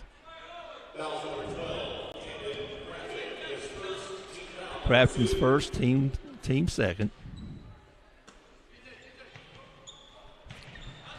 Good steal by Wilson. Looking underneath, gets it to McMullen. Nice pass to Jackson. He can't get the shot to go, but he's going to go to the line and he'll shoot two.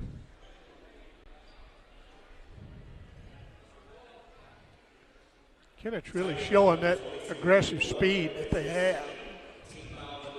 They have that advantage. Yes, they do. And they're showing it. Jackson's line shoot two. That's his first point of the game.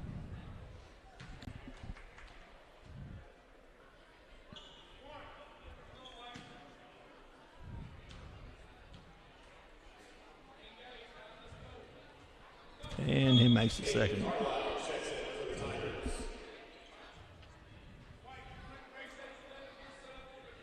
Kennett keeping up. Looks like a 1-2-1-1. Risco breaks it, gets it down the lane. No good. Rebound to McMullen. Out to Jackson. Jackson's looking to run. He's going to kick it to the corner to Wilson. Wilson underneath the Gaines. Spin. Put it up. Put it in. That was pretty. That was really, really, really a nice play. It's a nice play. They got the ball where they wanted it, right underneath the basket, and Gaines finished it up. And he has 8 points in the game.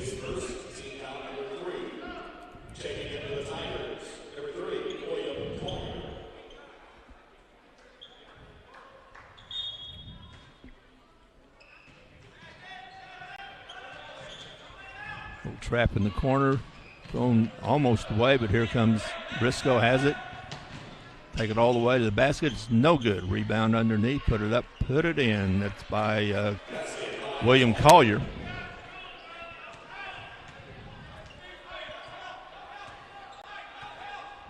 Jackson with the ball out front. Looking to drive, keeping the dribble alive. And McMullen being closely guarded all over the court. He drives the lane.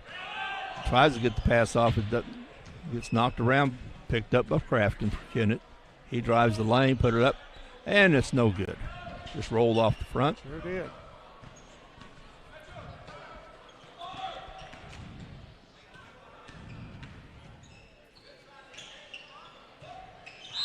Rebound comes off to McMullen. He's going to be fouled in the backcourt.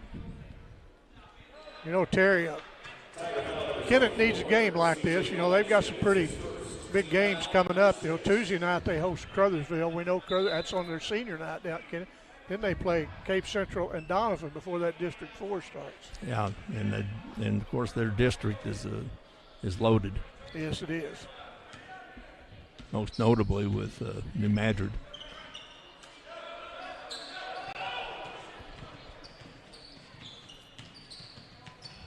Risco with the ball, unforced error. Gets the ball back to Kennett.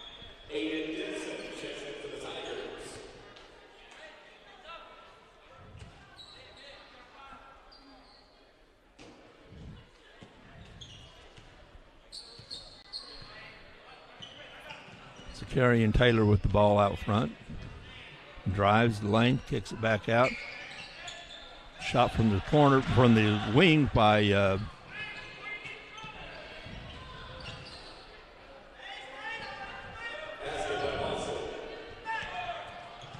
Watson. Yeah. Dyson Watson. Oh, Euro step, reverse layup, no good. Rebound doesn't go. That was Hunter Kirk who's in the game for Kennett. Ball's out of bounds off of Risco. Back to Kennett. I'll tell you, there was a lot of basketball played in Southeast Missouri last night. Like I said earlier, Dexter was over Kennett last night. Bernie Big over Malden, New Madrid County over Jackson. Sikeston over Cape. You know, there was some nice games. Well, it's that time of year. Yes, it is. It's February. Got to be getting better at this time. Yeah, February in the Boot Hill, things are heating up. Exactly right. Collier with the points for Risco. Nice 3-point, good. Ashton Williams sets his feet. Got the ball in rhythm, set his feet, and made the shot. And there's Collier underneath. And Risco beat the press the way you're supposed to. Couple of passes and a layup. Collier, 6'6" junior for Risco. Pretty good. Now he scored the last couple of points.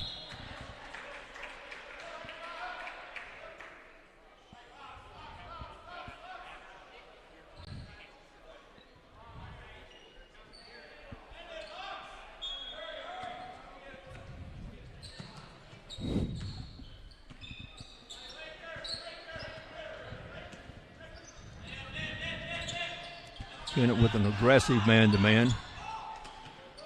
Collier with the ball, gets it stripped by Taylor. Layup for Boatman, no good, but Taylor's there to clean it up. And Zakarian Taylor, 5'8" sophomore, sends the lead to 28 for Kennett. Steal by Boatman, lays it up, lays it in. 30-point lead for Kennett, 4:09 left in the first half. Ken Kennett with the pressure, steal by Taylor, pick up 1-on-3, tries to spin, tries to get it up, and gets fouled. He'll shoot 2.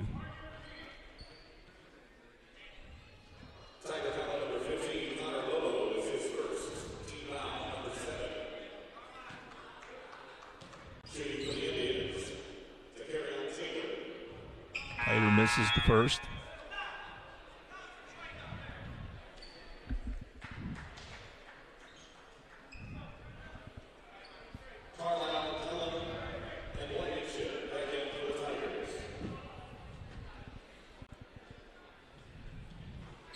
Misses the second.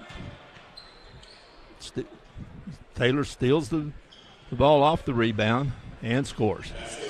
32-point lead for Kennett. We still got 3:50 left in the first half. Taylor with the steal in the backcourt. Brings it up 1-on-4, and it's going to be a charge. A little out of control. Yeah, it was a little out of control. Yeah, when you're going 1-on-4, sometimes you just got to pull it back and let somebody else score the two. Exactly right. Elijah Jackson coming back in, as is Will Gaines.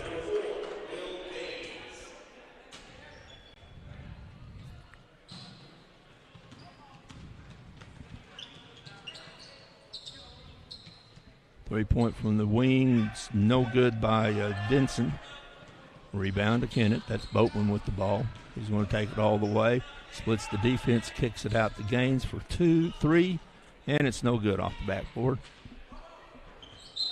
Watson throws it off of the Risco player. Ball stays with Kennett. 3:16 left in the half. Kennett with a 32-point lead. Jackson for three. Count it. Elijah Jackson, nice smooth stroke. Kennett filling it up this half. They're shooting well. They're in. When you get in a rhythm like Kennett's going in right now, everything's in time. Right. And when it's in time, it's easier to make the shots. You betcha. Landon Baker with the ball. He's another freshman for Risco. Hull underneath. Nice little spin move by Hayden Ludwig, the 6'3" senior. He has 8 or 6 in the game. Jackson for another three. No good, but Gaines with the rebound. No good. Rebound, no good.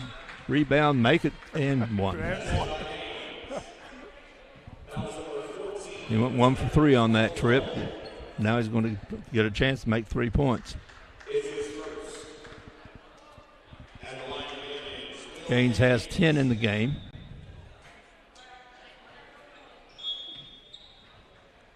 Kennett's 3 for 6 from the line. Brayson Jackson back in for Risco.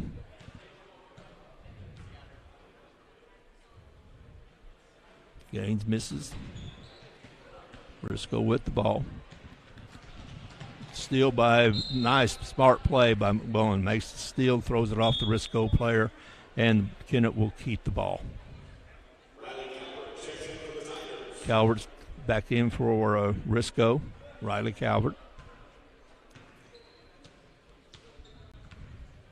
Elijah Jackson walks the ball up. Again, Risco back in their box one. They're playing man-to-man, but face guarding McMullen. Shot's no good, but Gaines picks it up for Kennett underneath McMullen. He goes up with the shot and gets fouled. 35-point lead for Kennett. 2:09 left in the first quarter. McMullen goes to the line. He has 8 points.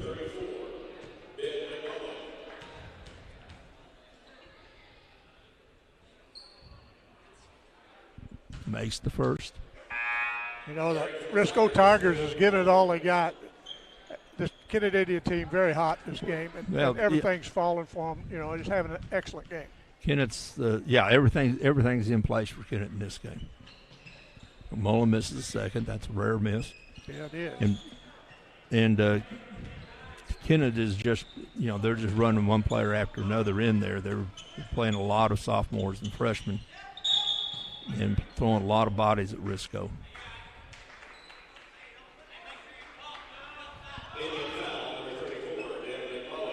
I'd say everybody at Kennett will have a little playing time today. Everybody from Kennett has just about already had enough playing time. That's right. A drive that's no good. It's going to be a foul underneath. Tayden Carlisle, the 5'6" freshman, took it into the trees on that one. But he's going to get to shoot 2 shots. That foul's on Gaines, his second. First free throw is no good. Ferris Ellis, a 6-foot senior, back in the game for Kennett, replacing Gaines. Carlisle misses the second. No iron, so the ball comes back to Kennett.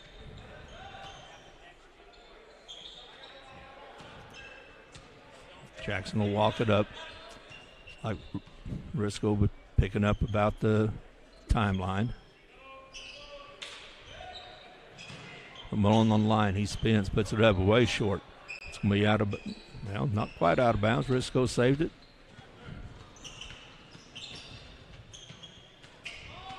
Steal by McMullen. Got spacing. He's going to take it, and he gets picked. A good play by Jackson. Yes, it was.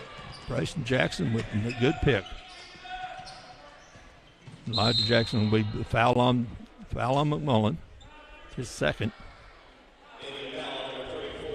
Kennett has just really been hot from all over the court. They're 7 for 10 from the three-point line. Yeah, they're hitting well. And what they're doing is they're moving the ball. Exactly. They're penetrating, and when they're penetrating and they're not throwing it away, they're kicking it back out to the open player. Tayden Carlisle back in the game, or back on the line for Risco, and he banks in the first. And he's one of the freshmen that's playing for Risco.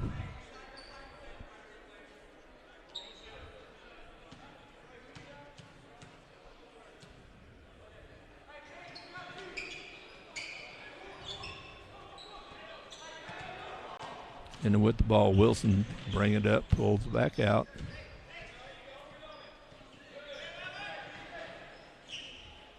Ellis in the corner, back out to Wilson. Gets on the baseline, kicks it over to the corner. Crafton splits the defense, but it gets going to be called a foul on, I guess, on Collier. His first. There, we're just under a minute left in this first half. Well, Kennett's on an impressive rut.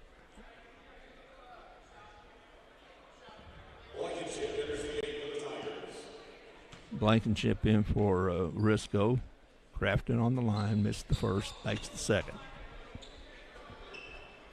Gives Crafton 5.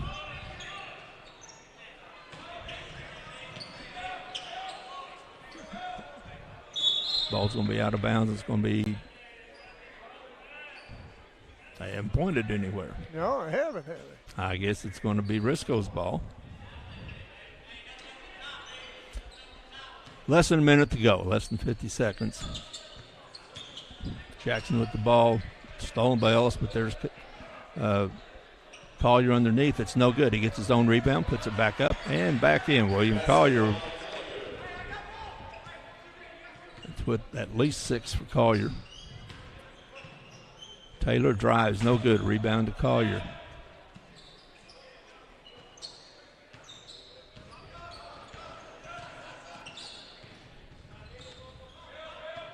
Jackson being guarded by Crafton out front, guarded closely.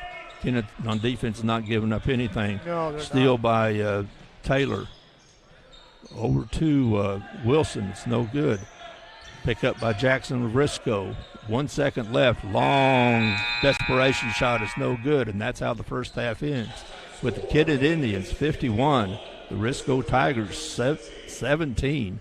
We'll be back in just a bit. If you are needing legal representation, contact Mayor Law Office today. As a former Missouri Assistant Attorney General and former Assistant Prosecutor in Pemmican County, Dustin Mayer will put his trial experience to work for you. Mayor Law Office is proud to announce the addition of Sawyer Smith as an Associate Attorney upon completion of the bar. Whether your legal needs are personal injury, criminal defense, workers' compensation, estate planning, or family law, Dustin and Sawyer are your tried and trusted local attorneys. Please call 624-7876 to schedule an appointment or visit mayorlawoffice.com. Moreland wants to buy your car. Big cars, small cars, fast cars, and funny cars. If it's got 4 wheels and an engine, we're swiping right. We've got the largest pre-owned inventory in Southeast Missouri, right here at Moreland Automotive. Even if Moreland's not on the back of your car, we're still interested. There's never been a better time to make a change. Come to one of our 5 Moreland locations in Dexter or in Sikeston, Missouri, and let us help you turn what you have into what you want.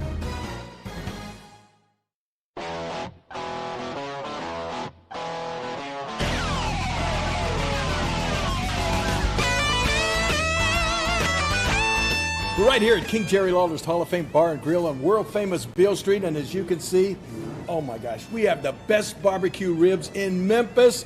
Oh my gosh, the gumbo is out of this world, but you gotta try the King's Triple Decker Slam Burger. You'll love it.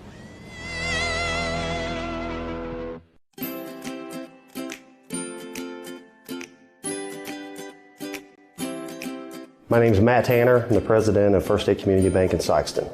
Being part of a community-based bank for me is the top priority. We have our roots here. We provide jobs here. We give back to our school. We provide scholarships. That is of utmost importance to us besides taking care of our customers. And we have the resources of a large bank, but the ability to maintain a local presence and local decision-making, a local board is an absolute astounding thing in this day and age of banking. I am Matt Tanner. I am First State Community Bank.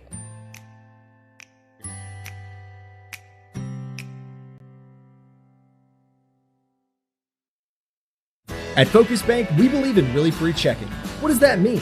Well, opening an account requires no more than $25 with no minimum balance requirements or monthly service charges. You'll also have access to online and mobile banking, online bill pay, direct deposits, mobile deposits, automatic payments, e-statements, a nationwide network of ATMs, and an instant issue debit card, all for free.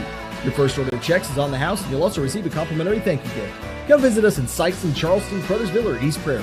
Focus Bank, simple, hassle-free checking that's really free. In a very short period of time, we've experienced amazing growth and success at Southeast Orthopedics and Sports Medicine. And through it all, we've had only one goal: to get you back to life. And when things get better, when you feel better, we'll be right here to cheer you on. Southeast Orthopedics and Sports Medicine, always by your side. Growing cotton in the Mid-South is hard work. As a farmer, you make tough decisions every day. Choosing a cotton variety shouldn't be one of them. Next-gen brand varieties from Americot are bred specifically for cotton growers like you. We're 100% independent and farmer-owned. Plant cotton that works as hard as you do. Americot. All we do is cotton, all the time.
We're for agriculture, for growers, doers, whatever it takers. We're for doing things with purpose. We're for the little guy with big guy dreams. We're for agriculture. We're for you. Nutrien Ag Solutions, leading the field. The Stoddard County way of life to me is about God, family, and American freedom. These were the things that were most important as I was growing up here in Stoddard County, and they are still most important today. It makes me proud to say that Stoddard County is my lifelong home. My wife Lisa and I are residents of Dexter, and the roots of our family tree run deep in Dudley, Essex, and Puxico. These are the places that my great-grandfather, my grandpa, and my dad all farmed and worked the land. I love agriculture, but I chose a different path. Law practice is a great fit for me because I am passionate about liberty and justice and service to others. In law school, I focused on criminal law. I began my legal work experience with my father-in-law, Jasper Edmondson, who was a criminal defense lawyer in our area for 5 decades. I also gained legal experience working for the Missouri State Public Defender's Office. For the past 2 years, I've been working at Mayor Law Office with Dustin Mayer, who is a former assistant prosecutor. Since passing the bar exam and obtaining a law license, I have handled criminal cases in 7 different counties in southeast Missouri. Representing people and their constitutional rights in the courtroom is something I truly love doing. And now I want to do this as the next Stoddard County prosecuting attorney. On my mom's side, my grandfather was a police officer, a criminal justice professor, and a city judge. It was from him that I learned about the importance of backing the blue and taking a stand for what is right and just. From all members of my family, I have learned work ethic, humility, and professionalism. Those traits and real support for law enforcement are what is needed in government today, especially in our prosecutor's office. The campaign I announced recently is about justice for all and the best public service to everyone. As the next Stoddard County prosecutor, I promise to back the blue and be tough on crime full time. I will be a passionate, professional, public servant. In the time before the Republican primary election on August 2nd, I intend to meet as many of you, the good citizens of Stoddard County, as possible, and I hope to earn your vote. Thank you.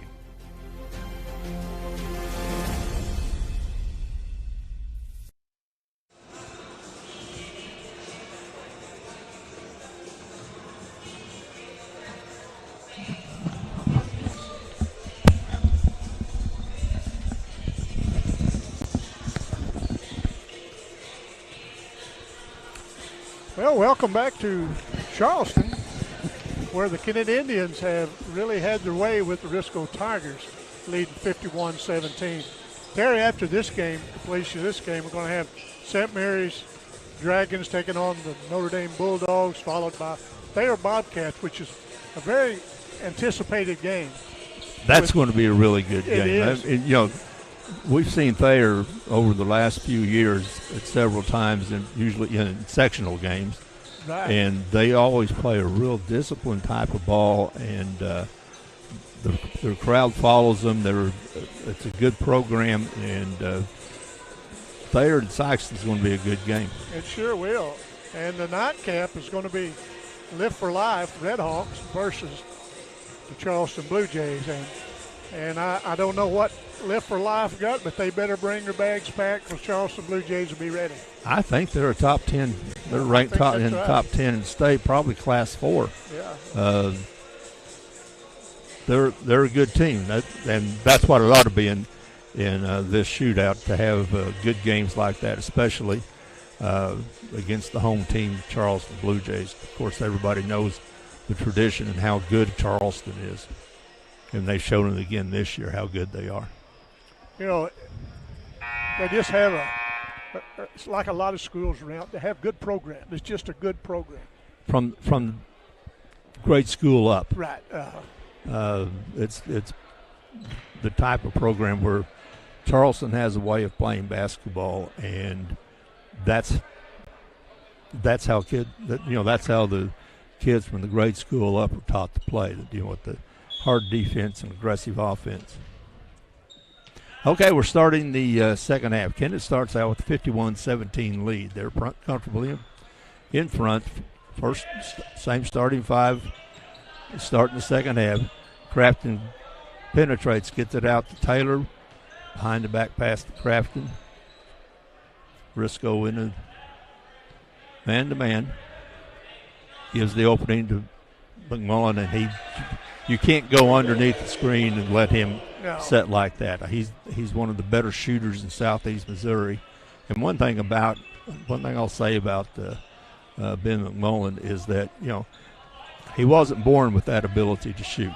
Yeah, right. He is out 6'30", 7 o'clock every morning in the gym, taking shots, and he does that year round.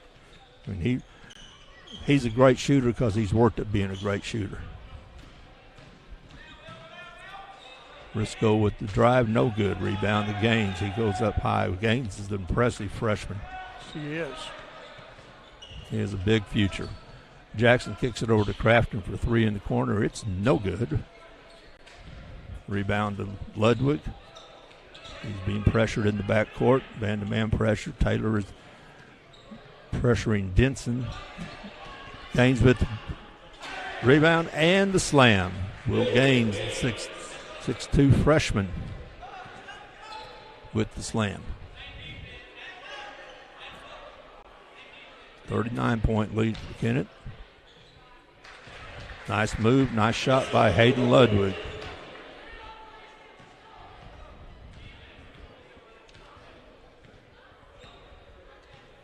Jackson walks the ball up. There's Gaines, drives the lane, but it's knocked out of bounds. Had the opening. Knocked out of bounds, going to stay with Kennett. Tayden Carlisle, the 5'6" freshman in the game for the Tigers. Clarkton over to McMullen from the side. It's no good. It's short. Pick up by Michael Hull. Over to Jackson. Gets it to the freshman. Back out to Jackson. Sets for 3.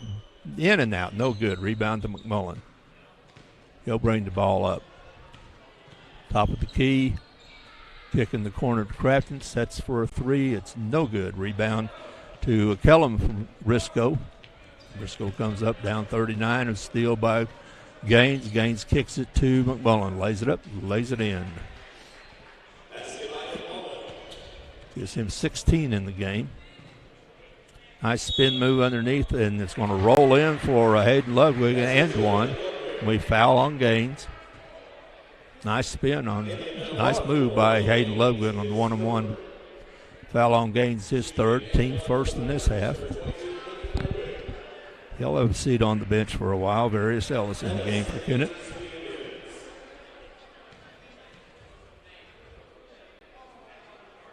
Free throw short. Jackson with the rebound, looks out.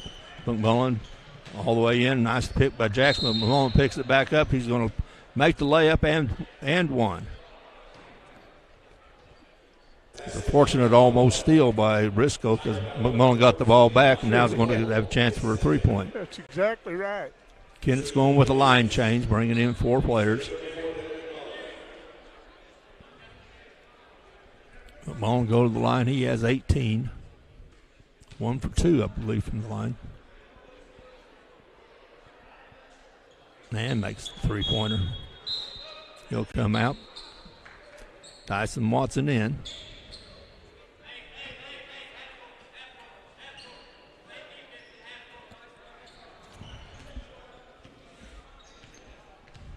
.42 lead for Kennett. 5 minutes left in the third quarter. Ludwig kicks it over to Jackson. Jackson for 3. No good. Rebound comes off to Risco. Ludwig rolls one in. Ludwig's had a little scoring spurt here. Yeah, he has 12 in the game. 12 with their 23. It's going to be block and foul. That was Chris Jefferson going down to the lane, and he's going to be fouled. Foul on Hull, his 4th. He'll take a seat on the bench for a while.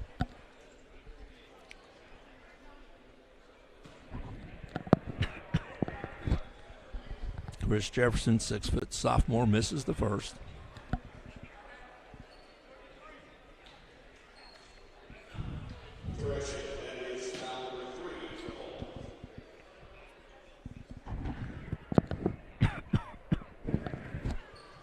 And Jefferson makes the second. 41-point lead for Kennett. 4:39 left in the third quarter.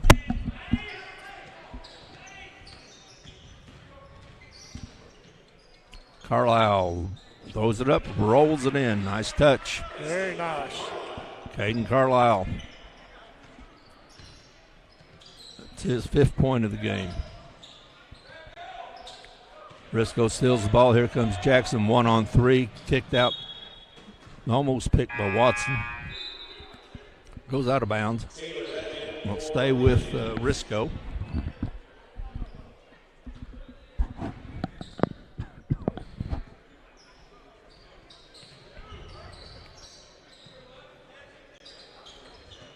Ludwig to the line, no good. Kicks it back out, almost picked off by Watson. Gets the ball down to Ludwig for Risco, and jump ball and be Risco's possession.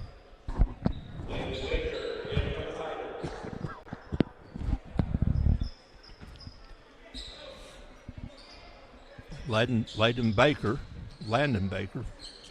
There's another nice little roll. Good touch by Hayden Ludwig.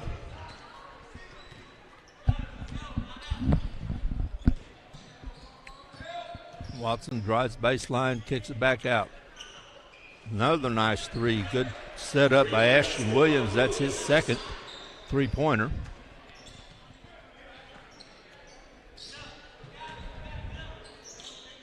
Ludwig again, count it. He's carrying Risco, carrying the whole load for Risco. 16 in the game. 16 got him for. Williams again for 3. In and out, no good. Rebound comes back out to Kennett. Taylor drives the lane, lays it up, lays it in. Good control. Carrying Taylor with the 2. Will be a foul on Taylor out front on the driving Tayden Carlisle. Fouls on the floor. 2:59 left. 40-point lead for Kennett. 2:59 left in the 3rd quarter.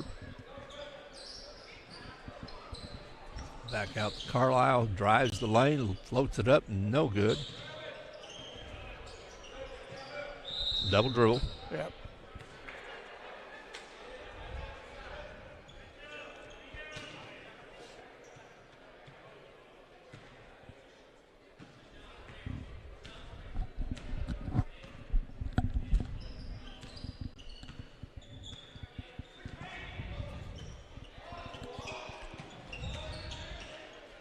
Taylor buries Ellis with the shots. No good. Rebound comes off to Landon Baker. Baker to Carlisle. He gets picked by Taylor. Taylor keeps him behind him, lays it up, lays it in. Makes it 71-29.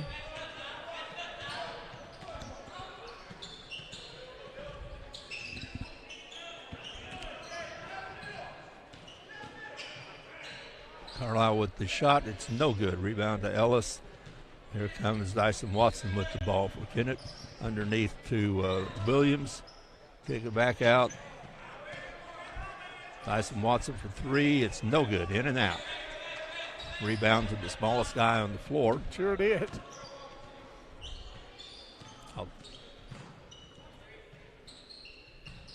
Long 3. Oh, count it. Boom. Where's that man been all night? C.J. Blankenship, 5'11" sophomore, gets a 3. Ellis for 3 from Kennett.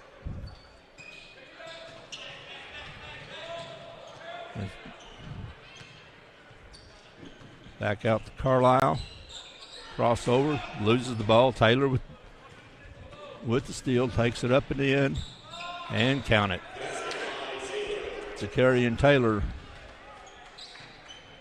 has 12 in the game.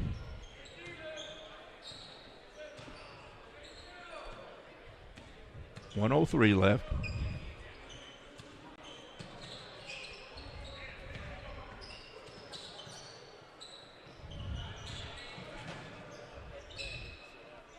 From the baseline, it's no good. Zakarian Taylor kicks it over to Watson. He runs it down in the corner. Keeps the dribble alive, gets it under Williams.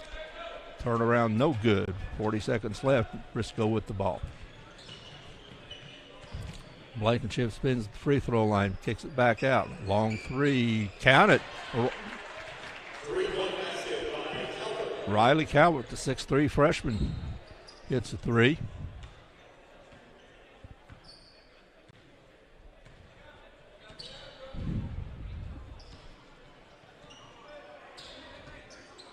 Watson over to Ellis. Less than 10 seconds. Nice little spin move underneath by Jefferson, and that's the end of the third quarter. We're going to have a running clock in the fourth quarter because it's a 40-point lead for Kennett, 75-35, and we'll be right back.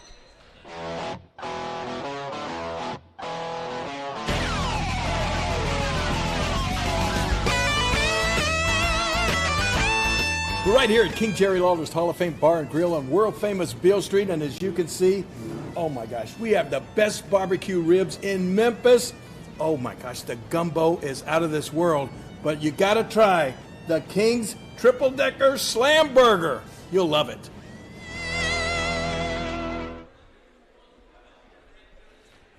Terry, we're going to have, as you said, we'll have a running clock this quarter. It'll get by.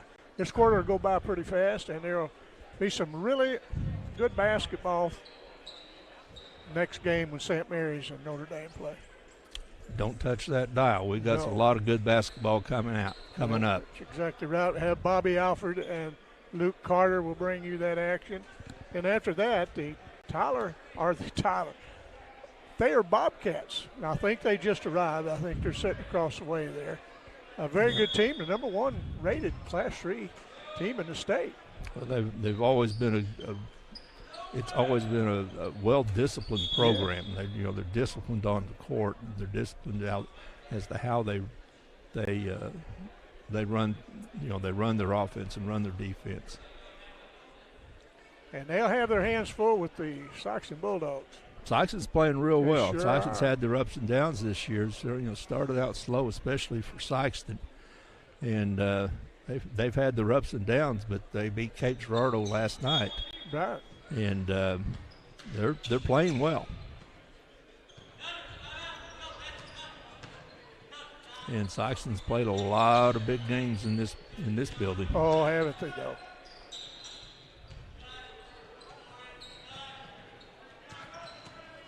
Daniel Moten drives the lane, kicks it back out for Williams. It's no good. On a Friday night when the Bulldogs would come here, and then, or when the Blue Jays would go to Sikeston. That was quite games. Yeah, that's the student sections get quite animated. Yeah, that's a nice way to put it. That's about the best way to put it. I think that's a nice way to put it. Very proud of you, Terry. We're going to have the speedster, Daniel Boatman. Makes his first.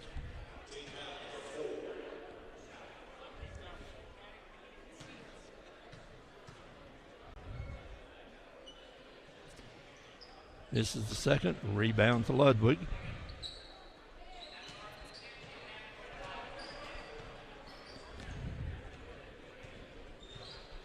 Stinson with the ball, the 5'9" junior for Risco. Being guarded by Taylor.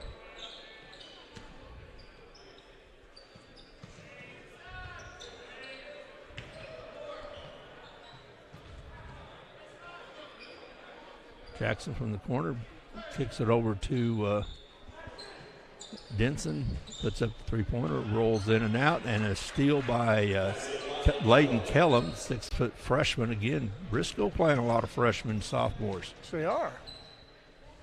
There's Taylor, Zakarian Taylor, 5'8" sophomore for Kennett, drives the lane, puts it up. He has 14 in the game. Like when you foul out front, it's going to be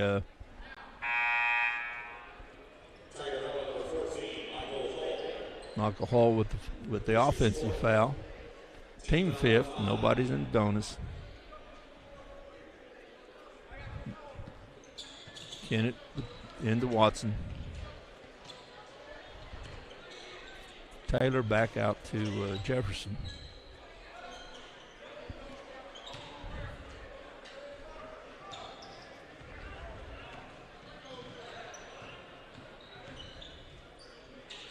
Ludwig from the baseline makes a nice shot. That's a tough shot to make. That 10-12 footer from the baseline. Ludwig puts it down. He has, I believe, 18 in the game. Yeah, they've got him listed for 18.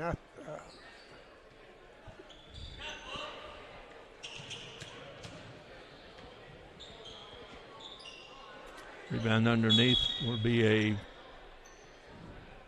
jump ball.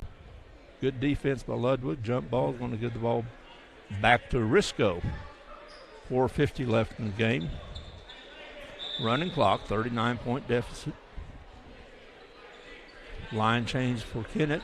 Bring in 4 new players.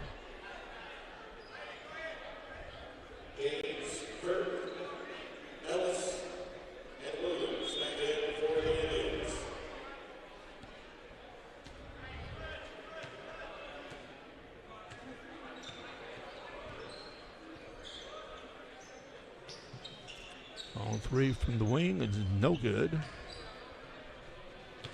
There's Williams underneath Jefferson. He's looking underneath, trying to get under Kirk. Kicked out of bounds. Ball stay with Kennett. Watson comes in for the Indians, replacing Ashton Williams. Jefferson looking for Gaines. Ellis underneath the Gaines. He posts player up. Ellis drives, kicks it to Jefferson. Jefferson free throw line behind him. Ellis back to Jefferson. He's looking for somebody. Watson will drive the lane, kicks it back out. It's going to be a walk.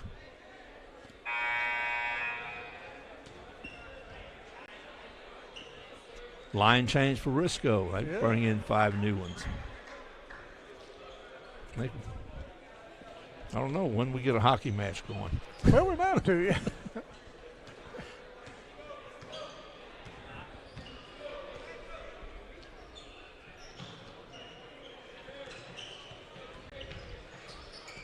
Free throw line, bank it in for Tayden Carlisle. And I know I heard him call bank is open. I think he called bank. They said bank about halfway up. I did too.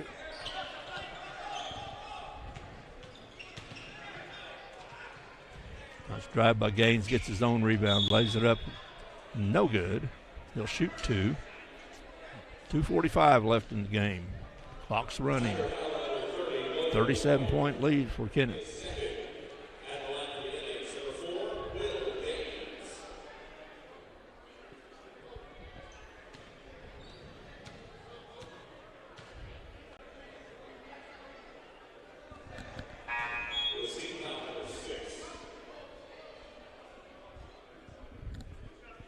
Gaines shooting. He has 12 in the game. McMullen's the leading scorer in the game with 19. Ball with a nice 19 and 6. Gaines with 13 and 8 rebounds. Rebound underneath. Good jump ball caused by the hustle of Tayden Carlisle. Hayden Carlisle's had a pretty nice game. He has. A lot of hustle. Yeah, I think I've been pretty impressed by him. Him too. 7 points. Long 3 by Boatman, no good. Rebound to Risco. Blankenship brings it up. It's over to Bobo. And Bobo get it underneath, trying to get it to Collier. Goes off of him. 1:19 left in the game. Running clock. Kennett with the ball. With the ball in a 38-point lead. Ellis, Boatman in the corner for 3. No good.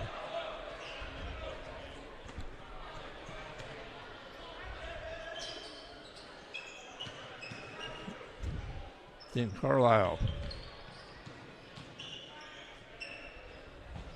Rebound goes off of Kennett. It's going to stay with Risco. Well, Terry, it's been fun. Have you enjoyed it? Sure has been. It's a good way to start a Saturday morning. Sure is. We'll be back together before this year is over. It's quickly closing our basketball season. It is. And we want to wish all the teams well heading into the district. And Hayden Carlisle with the 3-pointer. Yeah. He's now in double figures. He has 10 points. Gideon's led by Ludwig with 18. Aycorp for the three-pointer. It's no good. 10 seconds left, and that'll probably be the final score, 79-44. There's another no good. There's the Collier, and it's no good, and that is the final score. Kennett Indians defeat the Risco Tigers 79-44, and that's going to be it for this game. We have the player of the game. I'm Jason Roberts, and this is your Next Gen Player of the Game. 19 points and 6 rebounds. Coming up will be St. Mary's Dragons and the Notre Dame Bulldogs. And that'll be all for you and I today. That's all for us today, boy. We got 3 really good ones coming up. Don't move. If you're sitting in front of a really, really old TV, don't touch that dial. No, don't touch it. And for myself and Terry McVeigh and the entire Aycorp crew, we appreciate you tuning in, and we'll see you down the road. To make the right decisions for your operation, you need 2 things: accurate, secure data and the ability to make it work for you. Introducing AFS Connect Advanced Farming Systems from Case IH. AFS Connect puts you in total command of your operation, bringing together your farm, fleet, and data like never before, with ongoing support from your Case IH dealer every step of the way, so you can increase efficiency year-round. Whether you're optimizing soil conditions, managing nutrients, planting, or harvesting, AFS Connect allows you to remotely monitor every machine. You'll have access to location, diagnostics, fuel, and engine data, giving you the information you need to make the right decisions for your operation. Now that's rethinking productivity.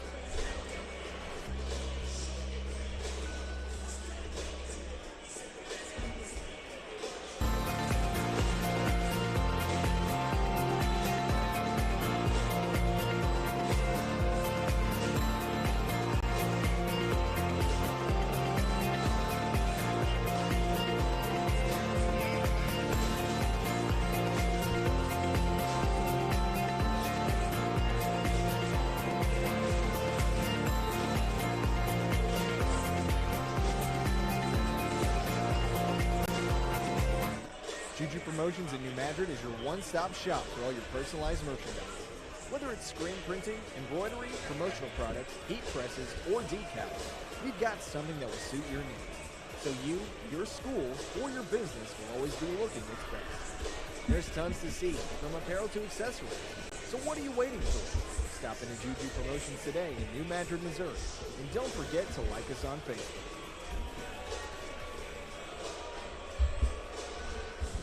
First State Community Bank has been named the #1 bank in Missouri by Forbes, and we think they might be onto something. When it comes to banking, we've always said that people should come first, and we hold true to that idea. Opening an account has never been easier. You can even do it online. We want our community to thrive, and that's why we put it in our name. So come bank with the certified best at First State Community Bank, serving our community because it's who we are.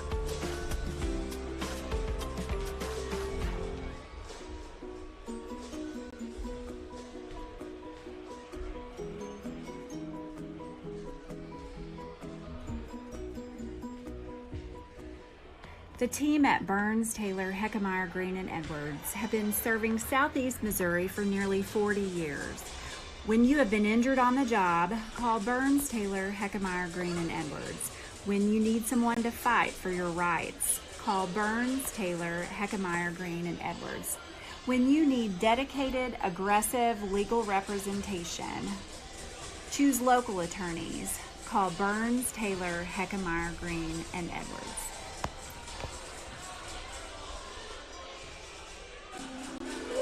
What is Southeast Missouri? Let's try this again. You are Southeast Missouri. You make Southeast Missouri what it is. And Southeast Missouri is who we are. It's in our name. It's in our past. And with you, it's our future. welcome home. First State Bank and Trust is more than just products and services. We're there for you for your first paycheck, buying a home, opening a small business, starting a family, or planning to retire, and everything in between. We're the local bank you know and trust for all of your financial needs. Visit fsbtrust.com or stop by your local First State Bank and Trust to explore all of your financial options. Equal housing lender, member FDIC.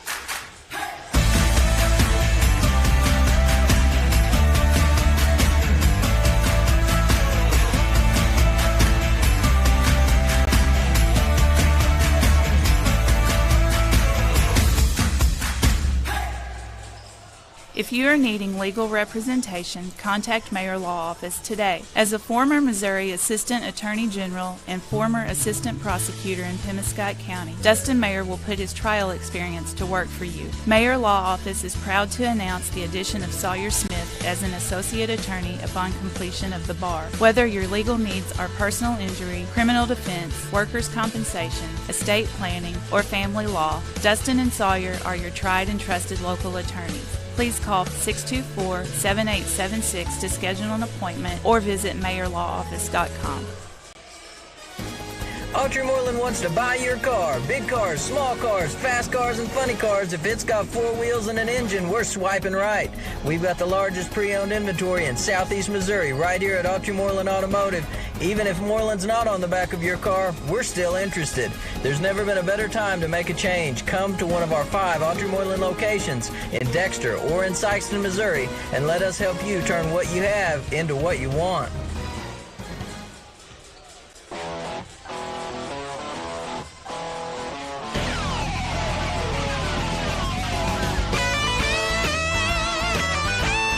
We're right here at King Jerry Lawler's Hall of Fame Bar and Grill on world-famous Beale Street, and as you can see, oh my gosh, we have the best barbecue ribs in Memphis. Oh my gosh, the gumbo is out of this world, but you gotta try the King's Triple Decker Slam Burger. You'll love it.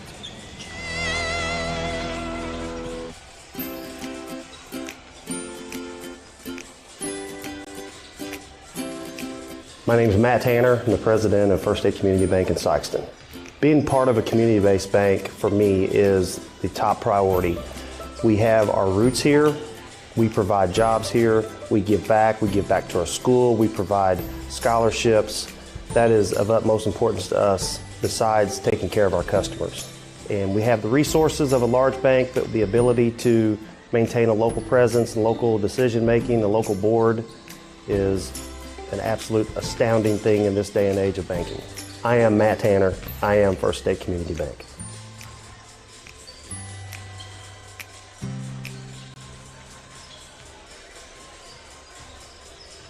At Focus Bank, we believe in really free checking. What does that mean? Well, opening an account requires no more than $25 with no minimum balance requirements or monthly service charges. You'll also have access to online and mobile banking, online bill pay, direct deposits, mobile deposits, automatic payments, e-statements, a nationwide network of ATMs, and an instant issue debit card, all for free. Your first order of checks is on the house, and you'll also receive a complimentary thank you gift. Come visit us in Sikeston, Charleston, Crothersville, or East Prairie. Focus Bank, simple, hassle-free checking that's really free. In a very short period of time, we've experienced amazing growth and success at Southeast Orthopedics and Sports Medicine. And through it all, we've had only one goal, to get you back to life. And when things get better, when you feel better, we'll be right here to cheer you on. Southeast Orthopedics and Sports Medicine, always by your side. Growing cotton in the Mid-South is hard work. As a farmer, you make tough decisions every day. Choosing a cotton variety shouldn't be one of them. Next-gen brand varieties from Americot are bred specifically for cotton growers like you. We're 100% independent and farmer-owned. Plant cotton that works as hard as you do. Americot. All we do is cotton, all the time.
We're for agriculture.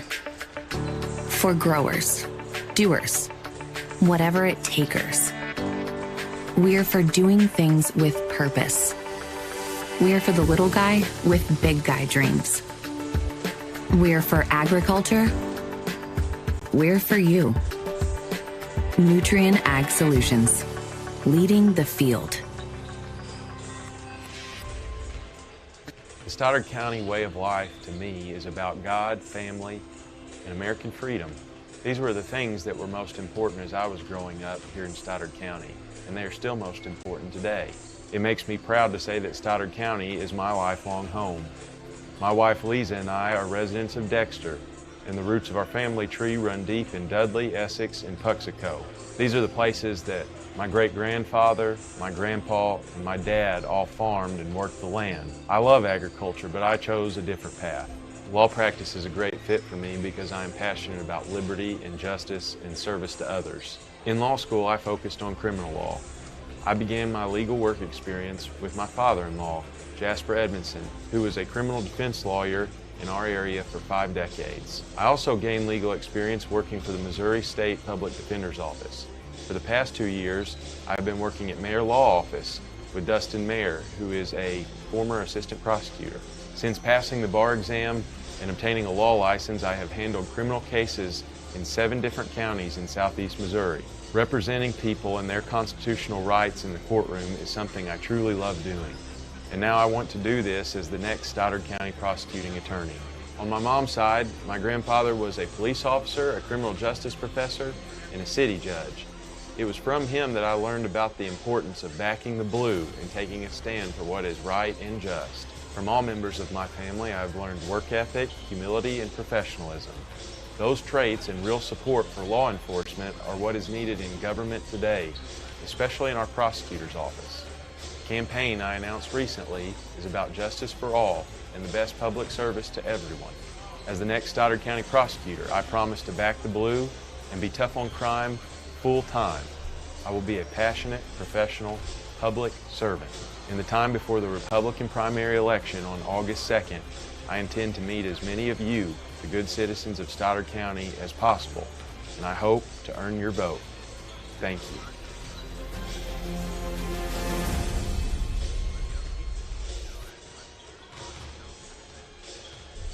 To make the right decisions for your operation, you need 2 things: accurate, secure data, and the ability to make it work for you. Introducing AFS Connect Advanced Farming Systems from Case IH.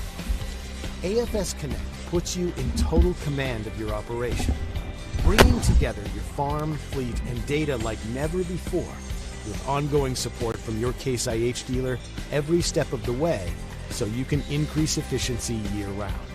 Whether you're optimizing soil conditions, managing nutrients, planting, or harvesting, AFS Connect allows you to remotely monitor every machine. You'll have access to location, diagnostics, fuel, and engine data, giving you the information you need to make the right decisions for your operation. Now that's rethinking productivity.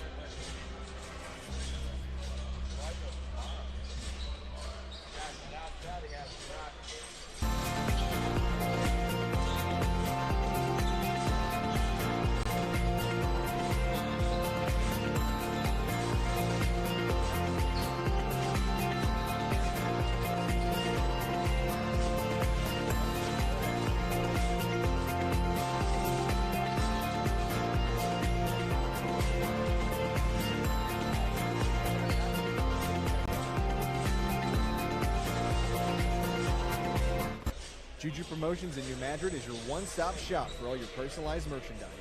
Whether it's screen printing, embroidery, promotional products, heat presses, or decals, we've got something that will suit your needs. So you, your school, or your business will always be looking its best. There's tons to see, from apparel to accessories. So what are you waiting for? Stop into Juju Promotions today in New Madrid, Missouri. And don't forget to like us on Facebook.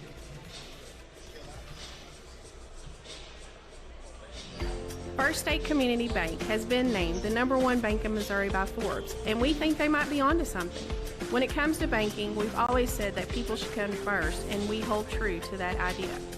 Opening an account has never been easier. You can even do it online. We want our community to thrive, and that's why we put it in our name. So come bank with the certified best at First State Community Bank, serving our community because it's who we are.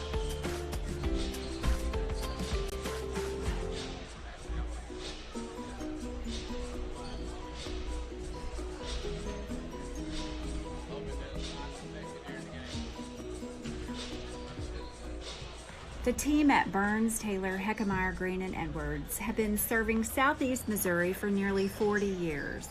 When you have been injured on the job, call Burns, Taylor, Heckmeyer, Green, and Edwards.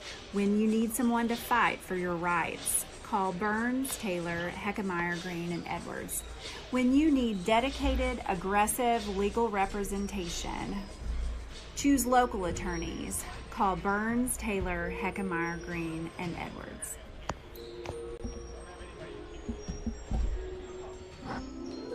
What is Southeast Missouri? Let's try this again. You are Southeast Missouri. You make Southeast Missouri what it is. And Southeast Missouri is who we are. It's in our name. It's in our past. And with you, it's our future. Welcome home.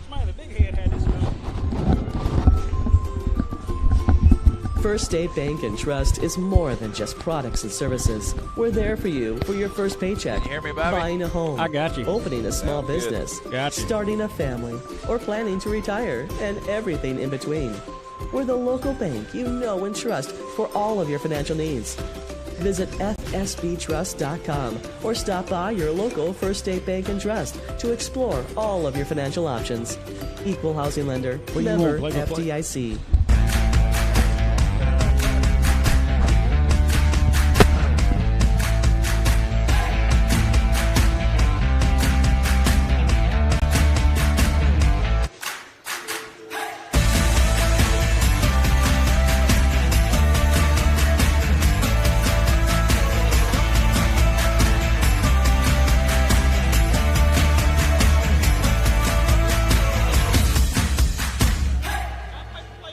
If you are needing legal representation, contact Mayor Law Office today. As a former Missouri Assistant Attorney General and former Assistant Prosecutor in Pimescott County, Dustin Mayer will put his trial experience to work for you. Mayor Law Office is proud to announce the addition of Sawyer Smith as an Associate Attorney upon completion of the bar. Whether your legal needs are personal injury, criminal defense, workers' compensation, estate planning, or family law, Dustin and Sawyer are your tried and trusted local attorneys.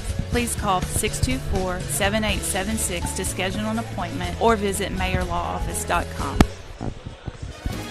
Autry Moreland wants to buy your car. Big cars, small cars, fast cars, and funny cars. If it's got 4 wheels and an engine, we're swiping right. We've got the largest pre-owned inventory in Southeast Missouri right here at Autry Moreland Automotive.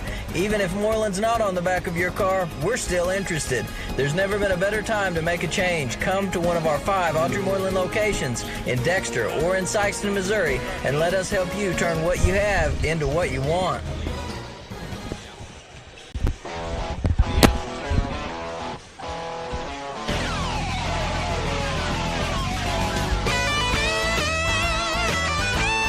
We're right here at King Jerry Lawler's Hall of Fame Bar and Grill on world-famous Beale Street, and as you can see, oh my gosh, we have the best barbecue ribs in Memphis. Oh my gosh, the gumbo is out of this world, but you gotta try the King's Triple Decker Slam Burger. You'll love it.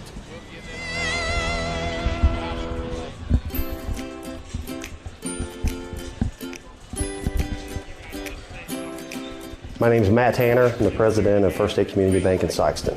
Being part of a community-based bank for me is the top priority. We have our roots here. We provide jobs here. We give back to our school. We provide scholarships. That is of utmost importance to us besides taking care of our customers. And we have the resources of a large bank, but the ability to maintain a local presence and local decision making, the local board is an absolute astounding thing in this day and age of banking. I am Matt Tanner. I am First State Community Bank.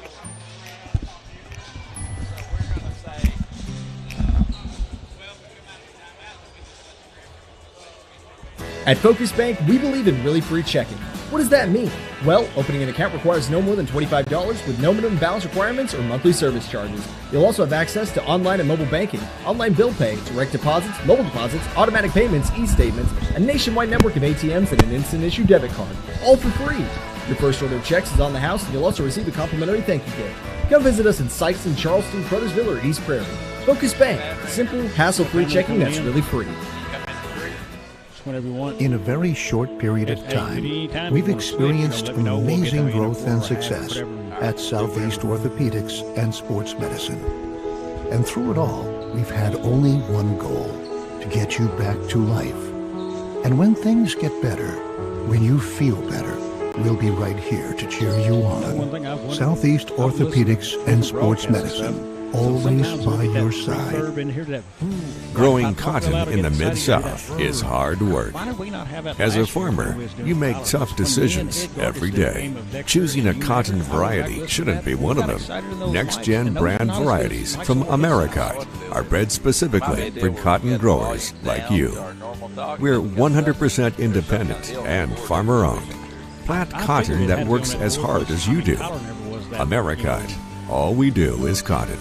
All the time. Into that part of like we are, and man, I mean, our sounds smoother and better. But when we get excited and you get all that feedback in that mic, for his head, I'm like, listen to this, because I know we've got better headsets.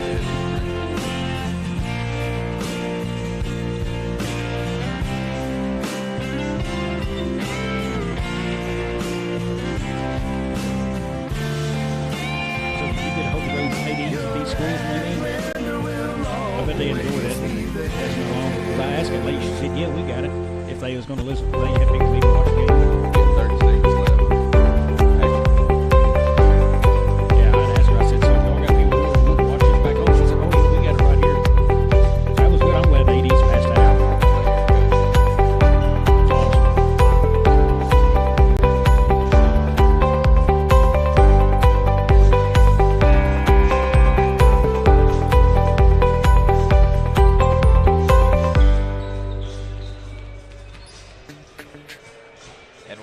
Back here at Charleston High School for the 2022 Charleston six-man shootout, brought to you here on the Aycorp Media Networks. I'm Luke Carter. Alongside me is Mr. Bobby Alford, set to bring you action in games 3, 4, and 5 today. And today on this game, we've got Notre Dame Bulldogs and the St. Mary's Dragons. And this game is sponsored by CNS Cleaning Supply.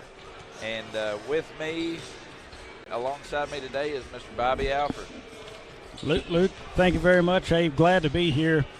I think we're going to have a really good one with St. Mary's and Notre Dame. You know, coming into this game, we've got to see Notre Dame a little bit this year. It'll be a lot about Will Hunter and what can they do in the backcourt, bringing the ball up the floor against a team who can get out and run. They do not mind running the floor. They can play a slower game, but their preferred game is to get out and run. St. Mary's, though, will be dealing with this game without the Collins brothers. Both of those will not be available for today's game. And just catch our viewers up from out of the area on this team, kind of show you some of the competition and how well this team has played. Lost to 3 by Cardinal Ritter on Monday. Cardinal Ritter is a very good basketball team this year. Also, they lost to 3 early this year to MIDCS. So, you know, those are 2 large schools, and you're only losing by 3 points. I mean, get your mindset right now for a very good team. They can shoot it. Some kids seem to be a little young on the floor at times, but, you know, make no mistake about it, St. Mary's is here to play and win a game today. And also, just talking to one of the moms there on the team earlier, kind of gathering a little bit on them, seem to really like their coach here. Coach Turner's been with them now, I think, 7, 8 years. And, you know, it's always good to hear people in the community being thankful for the coach they have and really proud of the coach that brings the team to them. That's right, and I'm sure those coaches appreciate that positive feedback too. At this time, we would like to honor our sponsors for this game of the six-man shootout. Presenting tonight's blacks is Assistant Tournament Director Isaac Bursley. Please give a round of applause to this game's sponsor, Stuart Steele, Mr. Chris Stewart.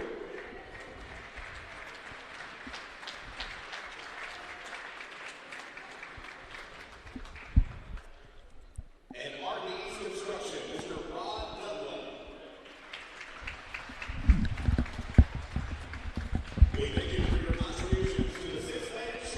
we're having the game sponsor, Stewart Steel. They're presenting a game sponsor to Mr. Stewart Steel here as they are done with the presentation. We're going to have the starting lineups here for you. First for the visiting Notre Dame Bulldogs. Notre Dame comes into the game here.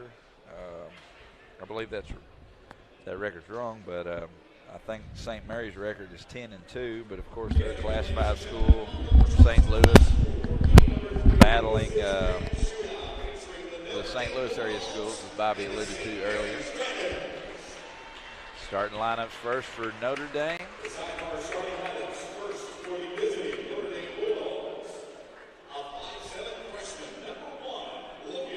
Freshman number 1, Logan Londaway. 6'4" junior, number 2, Greg Dennis. 6'5" senior, number 11, Quinn Hunter. Number 12, Reese Callow. And 6'3" senior, number 22, Drew Vandeven. Now for the home team on our scoreboard today, the St. Mary's Dragons, coached by Brian Turner.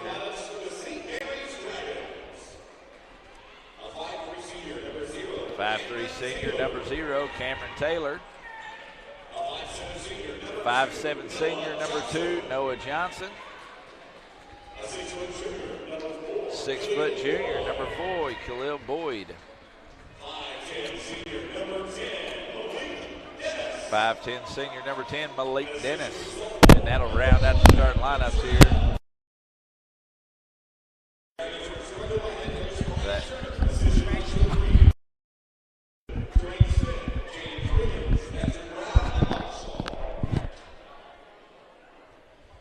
Quinn Hunter set to tip for Notre Dame. We'll see who he'll be jumping, I guess, here for St. Mary's.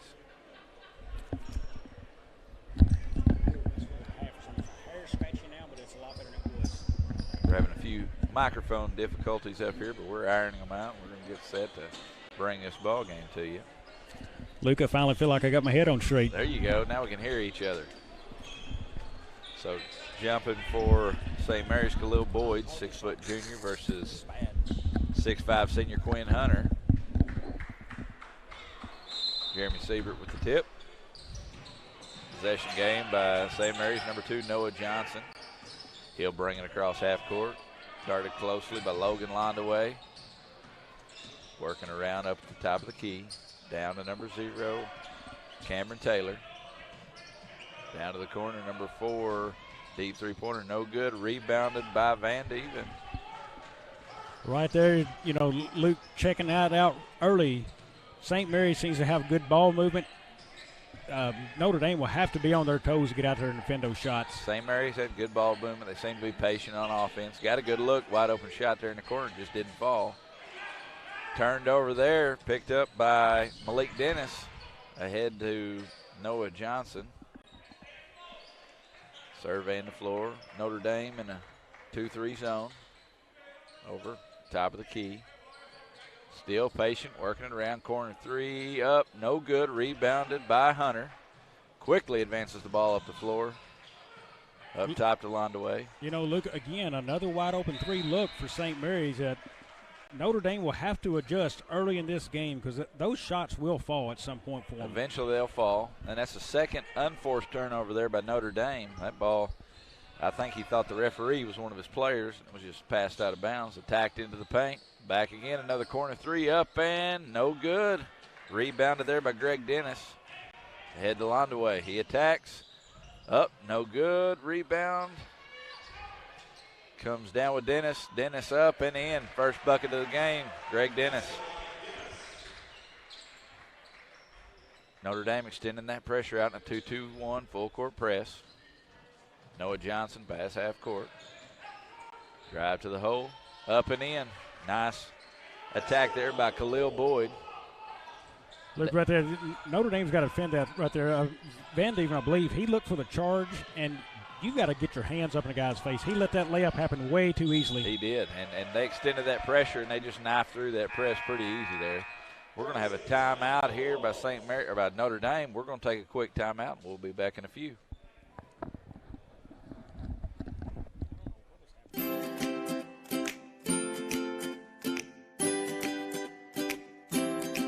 My name is Matt Tanner. I'm the president of First State Community Bank in Sikeston. Being part of a community-based bank for me is the top priority. We have our roots here. We provide jobs here. We give back to our school. We provide scholarships. That is of utmost importance to us besides taking care of our customers. And we have the resources of a large bank, but the ability to maintain a local presence and local decision-making, a local board is an absolute astounding thing in this day and age of banking. I am Matt Tanner. I am First State Community Bank.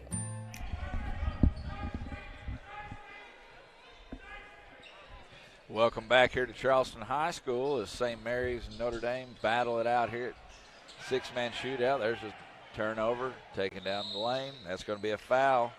Khalil Boyd will go to the line to shoot two. That foul was on, I believe, number 15.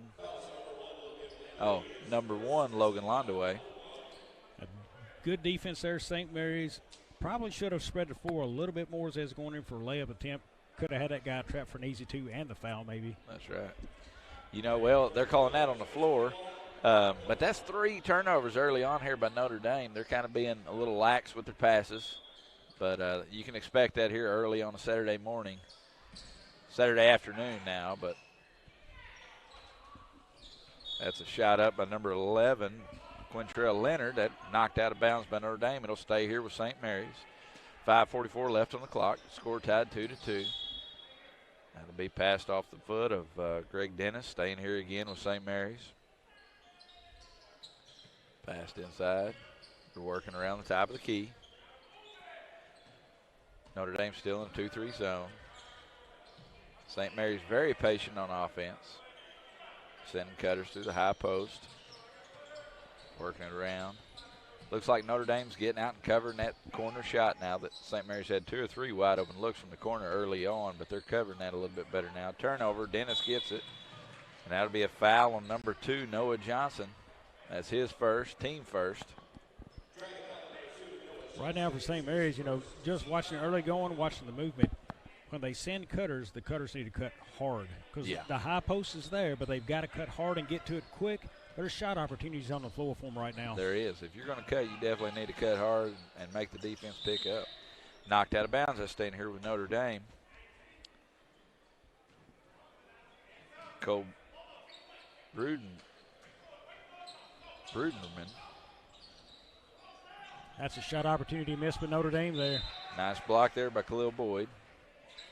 And I'm not sure the number 21 there looking at Dohan. He's got to have his feet to the baseline, turn, ready to catch the ball and shoot. Instead, you know, he was not ready to receive that basketball at all. There he is. Nice little catch and shoot in fluid motion. Greg Dennis catches it, kicks back out. Pulls up Quinn Hunter, no good. Dennis with the rebound, picked up eventually by Noah Johnson, down in the middle of the lane. Nice, oh, no good. Rebound Van Dieven. Up ahead to Hunter. Shot up and good. Quinn Hunter for the bucket, assisted by Van Dieven. Nice transition bucket there. An unnecessary foul for Notre Dame. They didn't run the floor to get back, and that caused that foul. That did. That's a foul on Dennis. I think that's, I don't know if I can't remember. Yeah, that's Dennis's first. Yeah, and what he did there, look, he is running with the player instead of get out in front of the player. That's right. As a defender, you need to get out in front. Beat him to that spot. Cameron Taylor goes to the line. First shot up. It's good. Checking in for the Bulldogs, number 33, Will Henry Stewart. And checking in for the Dragons, number 35, Corey Green. Cameron Taylor back to the line here for his second shot opportunity. Shot is up and good. That ties the ball game here. 4:33 left in the first quarter. 4-4 St. Mary's, Notre Dame. St. Mary's extending the pressure, full court.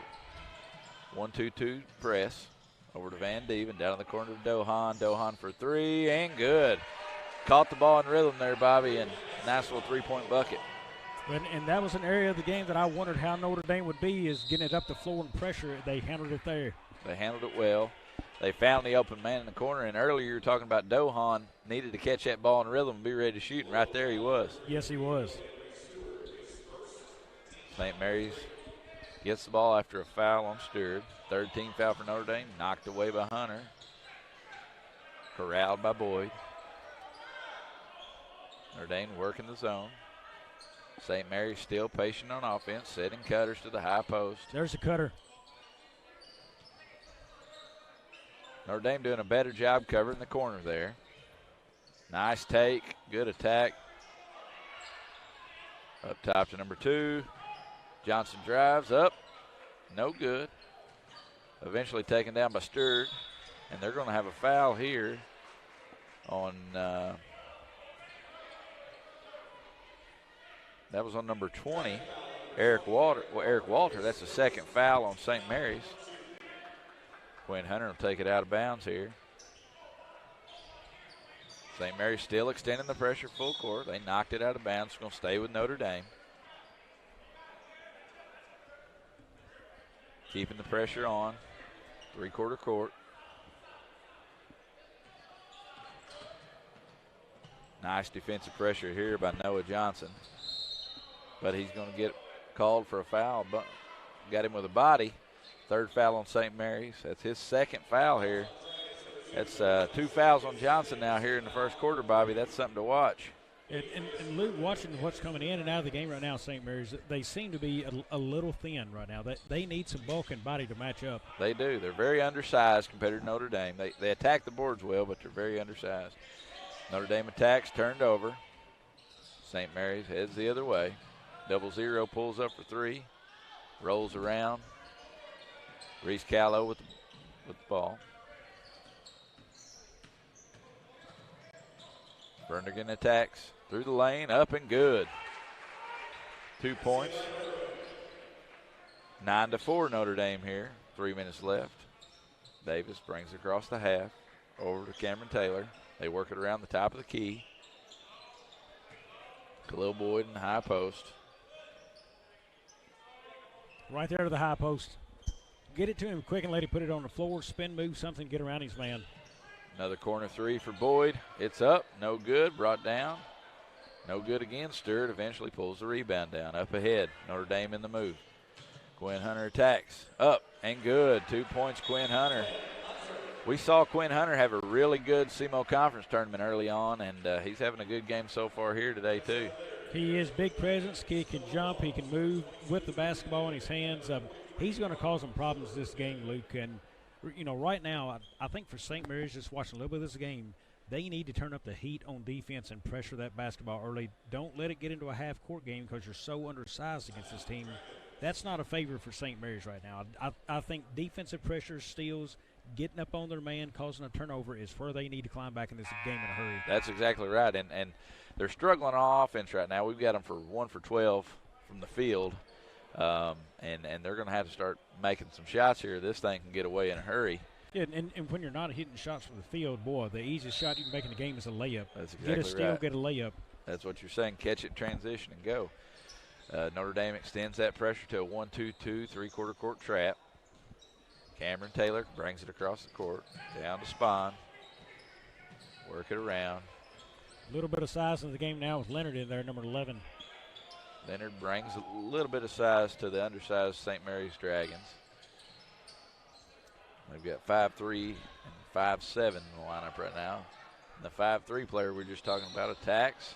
That'll stay out of bounds, staying with the Dragons out on Will Henry Stewart. And I like the way Taylor's attacking right now, but he doesn't have a big man in the post to really help him out. He doesn't. He's fearless. He attacks the paint. Like I said, he's 5'3" and drives down with the trees. Yeah, you take a little guy who will drive, the big man in the post can just make a world of difference there. You ain't kidding. It opens up a whole lot. Notre Dame gets the ball here after I believe that was 3. Was that a 3-second violation? 5, yeah. Oh, yeah, 5 seconds there. 5 seconds. Notre Dame brings it across the half. Looking ahead, Stewart catches. St. Mary's pressuring the ball. Dohan up to Van Deven.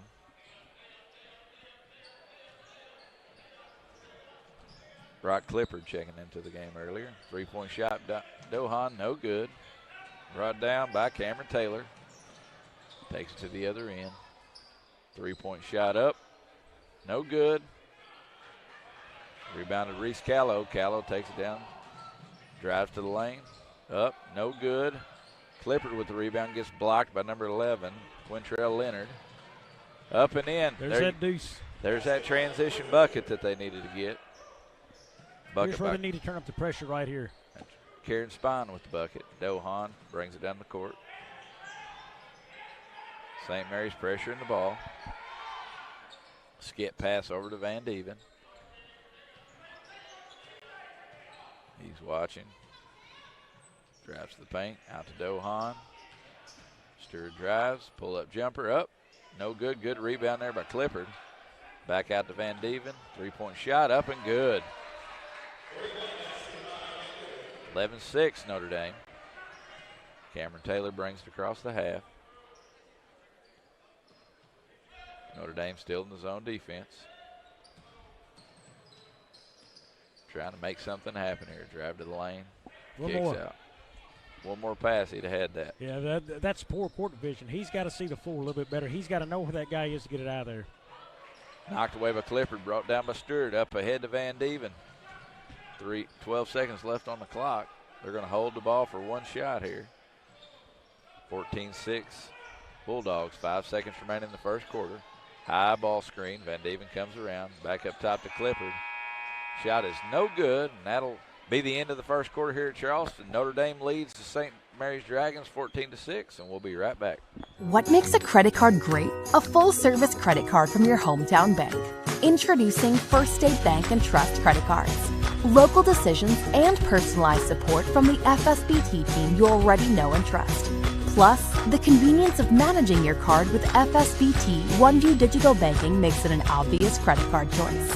Visit fsbtrust.com to apply or stop by your local First State Bank and Trust branch for same-day card issuance upon approval. Member FDIC. Hey, Bobby, we're back here at Charleston High School, and Notre Dame Bulldogs lead the St. Mary's Dragons 14-6. And the story of the first quarter was the poor shooting of St. Mary's and very efficient first quarter by the Notre Dame Bulldogs. Yeah, and St. Mary's is getting shots off. They're 2 of 16 in the game from the field, you know. So they're getting shots 0 of 6 from 3, 2 of 10 from inside the arc. They've got to start hitting paint or points in the paint. They've got to find a way to get there. Right now it's all about the size, and, you know, they're just not the size of team that can compete there.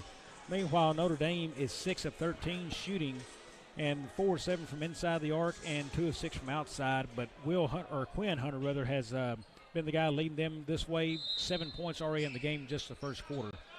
Definitely been Will Hunter asserting himself offensively. Quinn Hunter. I got you on Will, yeah, but we'll correct that one. Van Dieven back up to the top of the key. Guarded closely by number 10, Malik Dennis. They work it around. Nice cut, Quinn Hunter, and there he is. We were just talking about him, and he scores a bucket. Good, hard cut like you were talking about earlier. St. Mary's passes it down. That'll be a foul on Greg Dennis. And let's play it. That's Dennis' second, by the way, I believe. But pay attention next set down on defense for the Dragons. Watch the defenders. You're already undersized, and your hands are down by your side. You've got to get those hands up to stop the passing lane. That's right, Bob. You got to have your hands up on defense to do anything. Hunter down with the rebound. Shot up no good by Cameron Taylor. Yeah, here'll be a chance. We're going to be in the half court here in just a second to watch it. But, I mean, when you're undersized, you know, you're already at a disadvantage. Don't give them anything else. That's right. That's a foul on Malik Dennis. That's his first foul, 4th team foul on St. Mary's. Notre Dame attacks Van Dieven to the middle of the lane, over to Dohan. Dohan for 3, no good. Quinn Hunter again with a rebound, but wrestled away by Khalil Boyd. That's going to go to Notre Dame. Boyd dribbled it off his foot. 16-6, Notre Dame leads St. Mary's. 7:10 left here in the second quarter. Londaway is going to be guarded closely here by Spahn. He brings it across half court. They're going to send a little pressure over. Right now, look at them. All the hands are down by their side. Get them up, guys. Get wide. Quinn Hunter attacks. gets his own rebound up and good. Gets a chance for an and one play here. 11 early points here by Quinn Hunter. He'll go to try to convert the and one opportunity. Shot from Hunter is up. No good. They're going to get Greg Dennis. That's his third foul over the back. Yeah, that's a sub coming. He is done till after the half now, most likely. They're not losing much here with Brock Clifford. When Dennis goes out, Clifford played really well in the SEMO Conference Tournament, has a lot of size. Boyd comes across the half.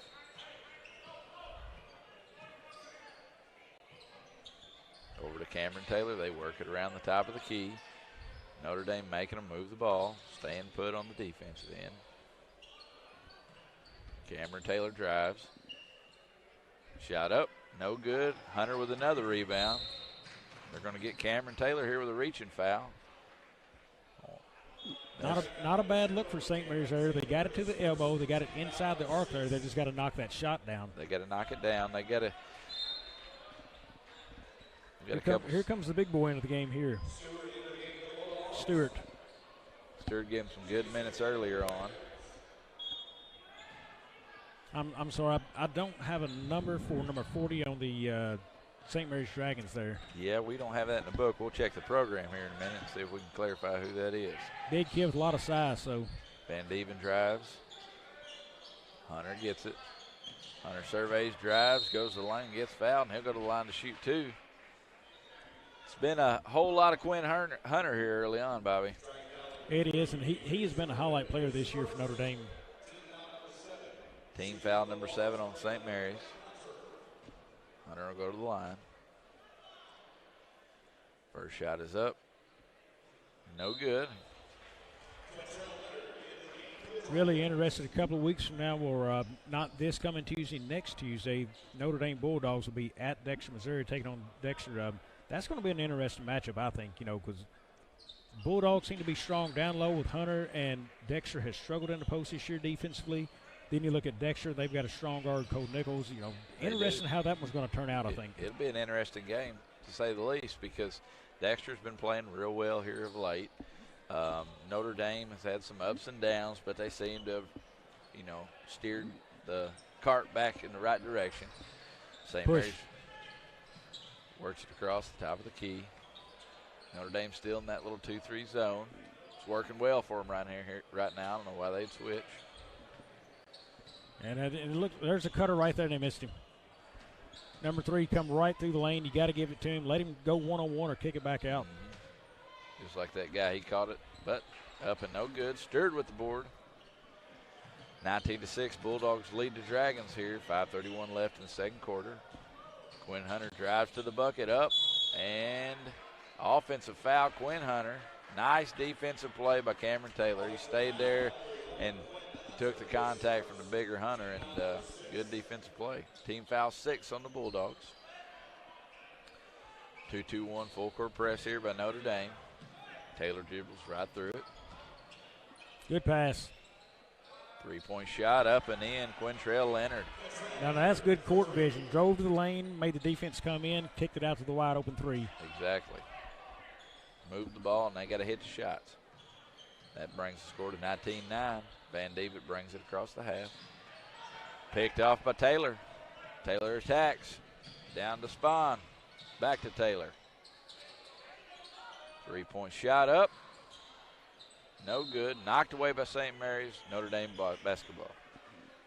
They had an opportunity there, too. They seemed to be moving the ball a little bit better, Bobby, and getting some better shot opportunities, but they're going to need some shots to fall. And getting turnovers right there. You've got to have those turnovers. Like I said earlier, the smaller team, they had their chance there. Still got to find a way to knock down the shot or get fouled and go to the line. St. Mary's extending the pressure out, full court, man-to-man. And don't forget, St. Mary's probably had, a 2-hour maybe plus drive down here today. So bus ride down can make you tired, and then you're trying to find a groove to get into shooting. That's right. That can make it a tough day. I'm not making excuses for them, but I'm just telling you a fact. When you've got a long bus ride, and then expected to get off that bus and perform. That can make it tough. And it's always weird playing on day games, on Saturday games, when you're used to all year playing 20 games at night at 6 o'clock. These Saturday games are a little bit tougher. Number 11, Quintrell Leonard, knocked it off the shoulder of Stewart, I believe, and that's going to stay here with St. Mary's. Not a play you see every day. You Not a slap play. the ball off his shoulder. We're going to go up and volleyball spike it off of his shoulder. St. Mary's works it around. Leonard for three. No good. Stewart with the rebound. St. Mary's stays up on the pressure. Out of bounds. Turnover Bulldogs. St. Missed Mary's opportunity. Missed opportunity right there. That should have been an easy layup. That's a few unforced turnovers here by Notre Dame early on. I'd say that's 5 on Notre Dame. 3-point basket. No good again. Van Dieven with the rebound. St. Mary's just 3 for 23 from field goal range. Stewart works it around the key, over to Van Dieven. Jump stop. Knocked away by Karen Spahn. He attacks. Spahn put his man in a bad spot there. He's got to give that ball up earlier. Drive toward the basket and just give him a lob right there. And those are opportunities on turnovers. When you get down the floor, you got to get a foul or you got to score it. Absolutely. I mean, these are where St. Mary's can climb back into this basketball game, and they're just not taking advantage of it. Yeah, they've had a couple opportunities here, and another turnover St. Mary's, and that'll be Notre Dame Bulldog basketball. You're right, Bobby. I mean, when you have the opportunities, they're down 10 here. This game is still within arm's reach, and when you have opportunities to get closer, you've got to take them. Notre Dame brings it across the court, drives to the lane. Number 45, Charlie West, goes up, and he's fouled. He'll be shooting 2. That foul is on number 4, Khalil Boyd. That's his first foul. That's 18 foul on St. Mary's. 6'2" sophomore Charlie West steps to the line. Lefty. Makes it a tough day, too. St. Mary's, the Collins brothers out of this game. Kids you depend on for a lot of minutes, a lot of scoring for you. It just changes the flow. When you kind of look at faces right now, a lot of long faces. I don't know what they've got to do here, but they've got to find a way to re-engage in this basketball game. They do. It is not over yet. No, it's not over. It's far from over. 11-point ball game there as Charlie West makes the front end of a 2-shot foul. Khalil Boyd works across the top of the key. They attack. Blocked partially by Quinn Hunter. He comes down with a strong rebound. And almost turned over. Saved by Stewart. Hunter brings it down the floor. Kicks down to Dohan. Over to West. Turned over again. What a miss Taylor. right there. They had a huge mismatch down low. It's 4 possessions in a row. Both teams getting a little bit sloppy with the basketball here. 4 possessions, 4 turnovers. Quinn Hunter up and in. 14 points, Quinn Hunter. 14 of the 22. We've got a stoppage in play. It appears number 11 got hit in the mouth with the basketball, and they're going to substitute him out. Corey Green, 6'3" senior, checking in for number 11, Quintrell Leonard. Leonard appears to be in some pain down there on the bench. Yeah, I thought he caught one right across the chops there as he made his way to the bench very quickly. Yeah, he's not feeling too good. Leonard attacks. Nice ball movement. Good little jump shot there by Griffin. I'm sorry, that was Kieran Spahn. Turned over, Khalil Boyd brings it down the floor. Nice drive there, Khalil Boyd. There's a connection on a transition basket off the steal. Notre Dame's lead cut to 9 here. St. Mary's still extending that full court pressure. Another turnover to Notre Dame, picked up by St. Mary's. Fast break opportunity, jump shot, no good. Dohan corrals it. Dohan crosses half court, passes it down to Hunter. No. 3-point shot up. No good. Brought down by Notre Dame. Dohan, they work it around. Stewart, attack, jump shot. No good. Dohan with the rebound, and he'll be fouled. He'll go to the line, shoot 2. That's a foul on number 35, Corey Green, his first. It's 9 team fouls here on St. Mary's. Dohan goes to the line, shooting 2. Bulldogs up 22-13 with 1:27 left here in the first half. First free throw up, no good. Checking in for the Bulldogs, number 22, Drew Van Dieven. Checking in for Charlie West. Kind of thought St. Mary's might have something going there, a couple of steals in a row, and then, boy, a missed shot to come down and a foul. Now you got to go to the line again. But he missed both free throws there, which kind of keeps some of that momentum with St. Mary's. They're going to get the basketball back here. They're down 9, 1:25 left in the ball game. They need a bucket here to trim this lead off a little bit more before the half. Yeah, they want to score right here. You're not going to get it all back on one shot. Just score. Right here, just make sure you score. And another unforced turnover. He was ready to catch and took his eyes off the basketball and rolled out of bounds there. Notre Dame basketball. Van Dieven has it. Guarded closely by the 5'3" Cameron Taylor. Van Dieven drives. He kicks to Stewart. Works around the top of the key. And another turnover. Quinn Hunter turns it over now. Yeah, Luke, that was a good job of Boyd on that screen, just switching off men real quick. And they actually both stay with Hunter trying for the trap, which is a little surprising the athlete Hunter is. I mean, he can jump up over most of them, I believe. Yeah. You know, and that's something, too, is as undersized as St. Mary's is and as large as Notre Dame is, you'd figure they'd try to assert their will down on the low block, and you hadn't seen it a whole lot. I mean, Hunter's got 14 points, but that hadn't been their MO, it doesn't seem to be. No, it seems like Hunter's created most of his shots or points. Mm-hmm.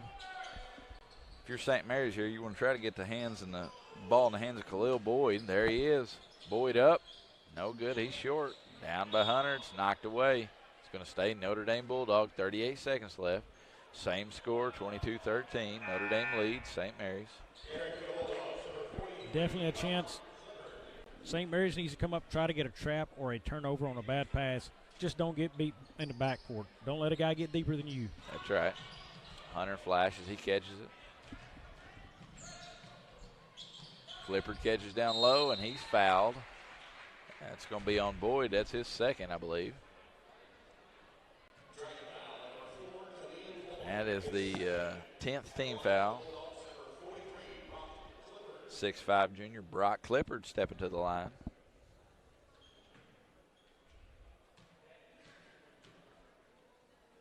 First shot is up, and it's good.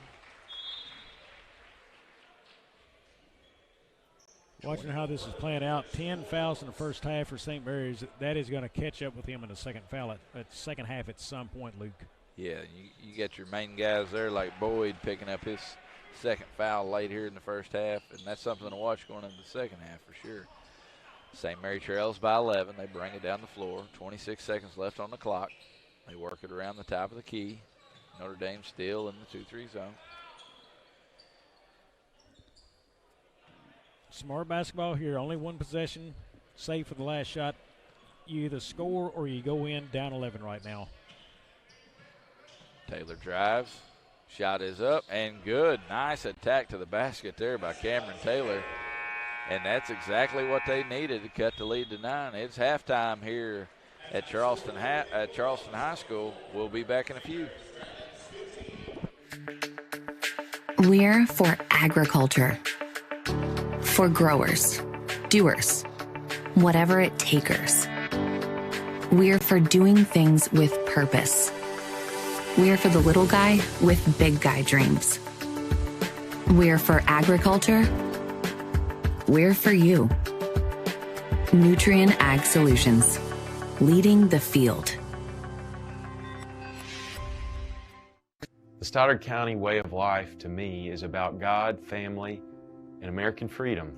These were the things that were most important as I was growing up here in Stoddard County, and they are still most important today.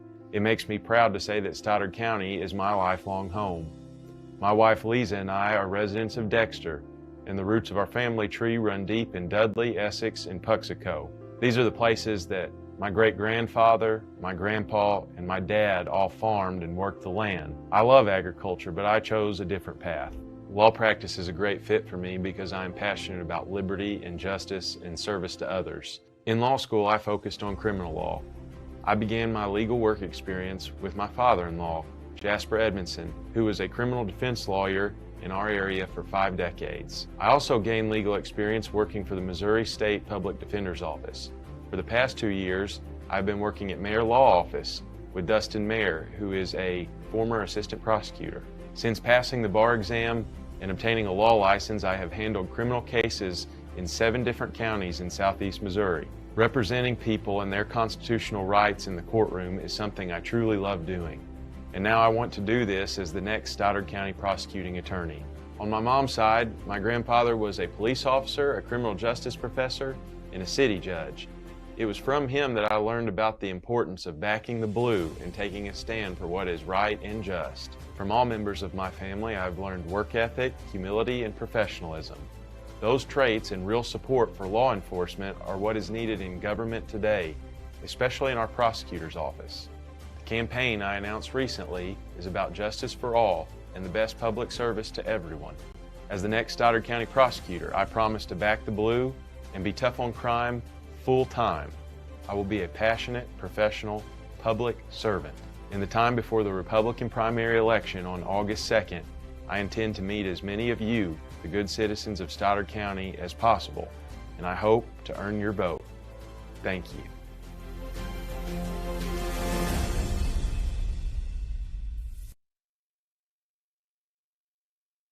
To make the right decisions for your operation, you need 2 things: accurate, secure data and the ability to make it work for you.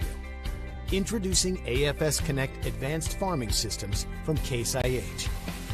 Afs Connect puts you in total command of your operation, bringing together your farm, fleet, and data like never before, with ongoing support from your Case IH dealer every step of the way, so you can increase efficiency year-round. Whether you're optimizing soil conditions, managing nutrients, planting, or harvesting, Afs Connect allows you to remotely monitor every machine. You'll have access to location, diagnostics, fuel, and engine data, giving you the information you need to make the right decisions for your operation. Now that's rethinking productivity.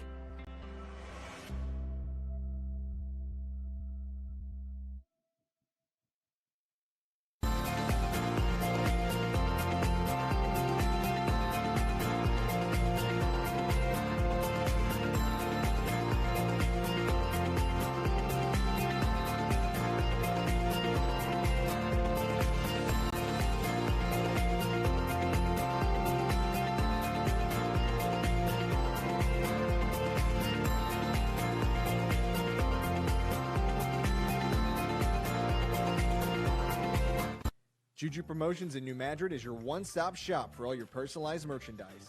Whether it's screen printing, embroidery, promotional products, heat presses, or decals, we've got something that will suit your needs. So you, your school, or your business will always be looking its best. There's tons to see, from apparel to accessories. So what are you waiting for?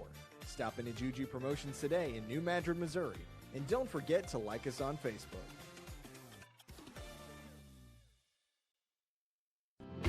First State Community Bank has been named the #1 bank in Missouri by Forbes, and we think they might be onto something.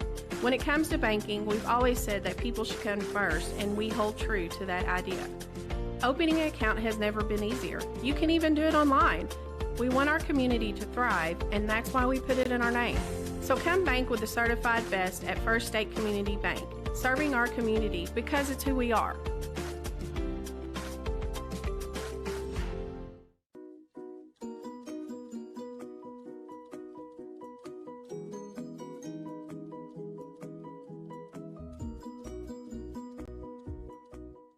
The team at Burns, Taylor, Heckmeyer, Green, and Edwards have been serving Southeast Missouri for nearly 40 years. When you have been injured on the job, call Burns, Taylor, Heckemeyer, Green, and Edwards. When you need someone to fight for your rights, call Burns, Taylor, Heckemeyer, Green, and Edwards. When you need dedicated, aggressive legal representation, choose local attorneys. Call Burns, Taylor, Heckemeyer, Green, and Edwards.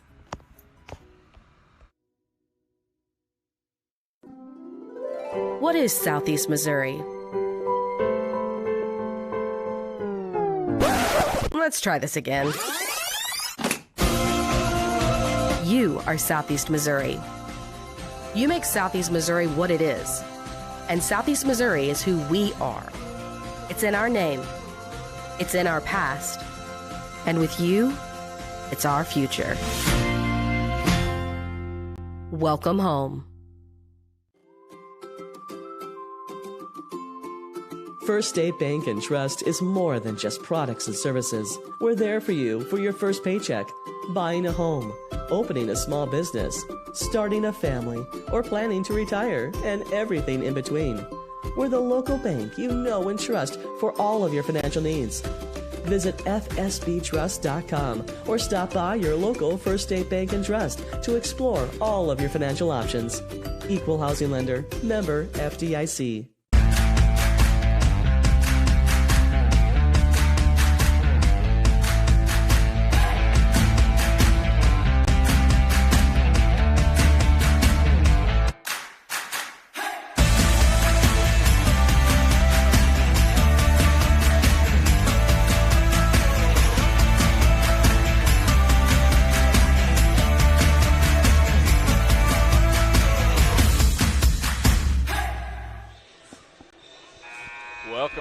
Charleston High School 2022 Charleston Shootout.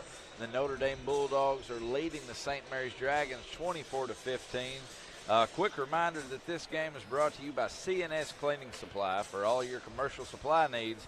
From keeping your school buildings clean to stocking your office, C&S Cleaning Supply is there for you, providing quality products at affordable prices with superior service. Big thank you to Delane Beckwith and C&S Cleaning Supply for their sponsorship of Aycorp Media. Bobby, we're here at halftime, and we're going to talk about the notes that have happened so far. A lot of turnovers early on. What else have you seen here in the first half of this game? Well, let's talk about the good right now for St. Mary's. They are 2 for 2 from the free throw line, so perfect there. Perfect from the line. After that, there's nothing good in that first half that happened for them. 6 of 30 shooting. To be in a basketball game, you've got to be better than 6 of 30. They are 111 from 3 and 5 of 19 inside the arc. And rebounding, they are getting beat on the boards right now, 18-6. And, and it's a defensive side right now. Notre Dame has got 12 defensive boards, so, they've got to do some blocking out, got to get a rebound along the way, but there's going to be a lot of rebounds likely on the defensive rebound side for Notre Dame when you're missing that many shots. So, I think from what we said earlier, they've still got to use their team speed to their advantage because size is not on their advantage. Notre Dame's a lot bigger team. They're going to crash the boards better, turn up the defense, get some layups. You're only down, what is it? You're down 9. You're down 9. This game is not out of hand, and you have shot this poorly and this game's out of hand. You can get back in it. Notre Dame's 9 of 24 right now for 37%, but they are 7 of 15 inside the arc. Quit letting them get into that half-court game using size, get up over you and get it. They do have 6 offensive boards, so that tells you they're still beating you there 6-2. They're getting 6 second-chance opportunities there. Cut that down. Make them take shots they don't want to take right now. 2 of 9 from 3 is where you want to force that ball out to. Tighten it up inside the paint, maybe less man-to-man, go to a zone for St. Mary's. Try to close this thing back up, but I think they've got to start with turning up pressure on the ball. I agree, and like you said, to be down 9 points and shoot that poorly, you have to come out of the locker room thinking if we hit a few shots here, this game could turn around very quickly. Yeah, and foul trouble, they had 10 team fouls in the first half. Looking at the starters, I think Noah Johnson right now has 2, so the only starter in that much trouble. I thought Boyd had a second one as well, so I know those 2 have 2. Most of the others on the floor, maybe 1 for starters. So they've got to watch the foul trouble creeping up on them, but a little bit of concern. But right now they've got to play good basketball. Looks like they're going to start in a zone. They are. They're going to start off in a 2-3 zone, and Notre Dame leading by 9. They had 10 turnovers there in the first half. That's one thing they're going to have to do is protect the basketball. Athletically, Greg Dennis back in the game for Notre Dame. He was on the bench earlier. He had 3 boards early before he went to the bench with 2 fouls. He checks back into the game. And the first appearance by number 5, Blake Anderson. Look at that, good defense right now on St. Mary's. St. Mary's working hard. Vandeven works it around the top of the key. Down to Dennis. St. Mary's coming out, putting the pressure out defensively. Shot is up and good by number 12, Reese Callow. Good patience, Notre Dame getting a shot, but I like the defensive efforts there by St. Mary's. Much improved. Good improved effort and a nice little stop and pop there by Callow. Turnover again, Notre Dame. Khalil Boyd drives up, no good. Brought down by Johnson. Johnson up and good. That's a nice stick back by Johnson. Nice stick back. Johnson, an undersized player, goes up strong for that board and scores it in the paint. Notre Dame up 9, brings it back up around the top of the key. Vandeven works it around. Hunter in the high post. Knocked away.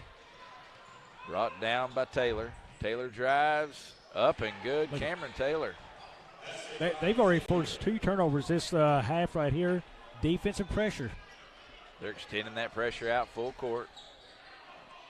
26-19, Notre Dame Bulldogs lead here. 6:30 left in the third quarter. Anderson drives, pulls up, stop and pop, Blake Anderson. That was an awful kind rim, wasn't it? It was. Cameron Taylor down, quick 3-pointer, Anderson with the board. Now that's not a good possession there by Cameron Taylor. You didn't need a 3 shot that quick. Run your offense once it gets in the short court. Yep. Could have got that shot at any time. That's going to be a timeout here. We're going to take a quick break, and we'll be right back. First State Community Bank has been named the #1 bank in Missouri by Forbes, and we think they might be onto something. When it comes to banking, we've always said that people should come first, and we hold true to that idea. Opening an account has never been easier. You can even do it online. We want our community to thrive, and that's why we put it in our name.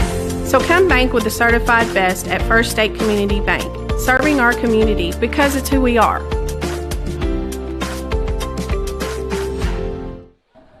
We're back here at Charleston High School. Notre Dame Bulldogs lead 28-19.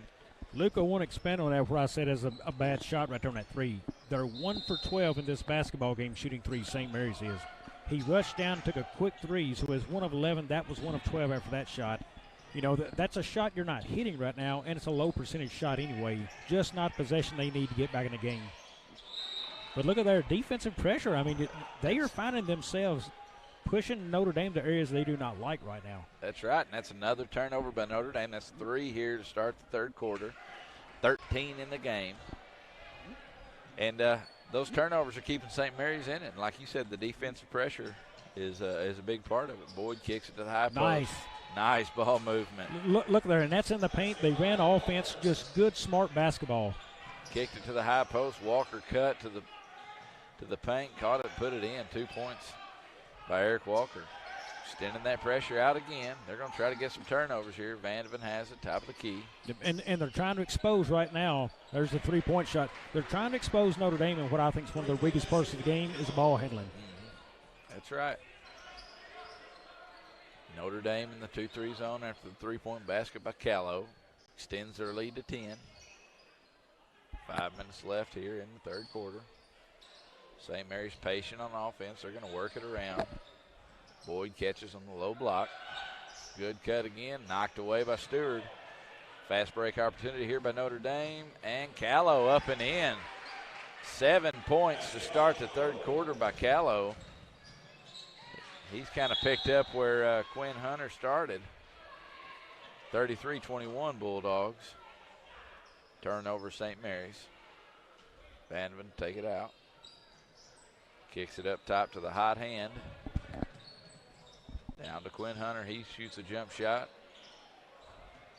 Doesn't catch any rim. Rebounded by Noah Johnson. He drives to the free throw line. Jump shot no good. Anderson with the board. Got to be careful there. That'll be Boyd. That's his third.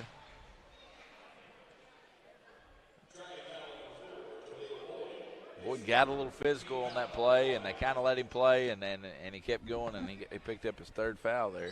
First foul of the half for either team. still extending the pressure. Vandeven working it around. Blake Anderson, top of the key, over to Vandeven. High post, Quinn Hunter. Vandeven, three-point shot up. No good. Brought down by Boyd. St. Mary's brings it across the half. Notre Dame still in the 2-3 zone. They work it around the top of the key.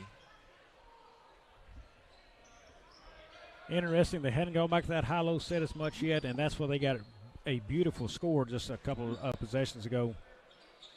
Three-point shot up. Quinn Hunter with the board. And they settle for that, and the ball never touched the paint, Luke. Never touched the paint. Like you said earlier, they were flashing high post, and they'd catch it and get a lot of different types of opportunities. As Blake Anderson drives in and scores. And out of bounds. It's going to stay with St. Mary's. Dohan checking in. Cole Bruder checking in also. Taylor drives. He's going to be fouled there. I think they're going to call that on Stewart. No, that's on Blake Anderson. It's tough to drive there for Taylor because the ball has only made one pass to the right. So the defense moved with the pass, and then he tried to drive right into a defense who is set. You know? Yeah, you want to try to drive when that defense is shifting. Yeah. Three-point basket, Cameron Taylor. But it sure is easy to hit that open three in the corner. It is. It is. It's going to be a timeout. We're going to take a quick break, and we'll be right back.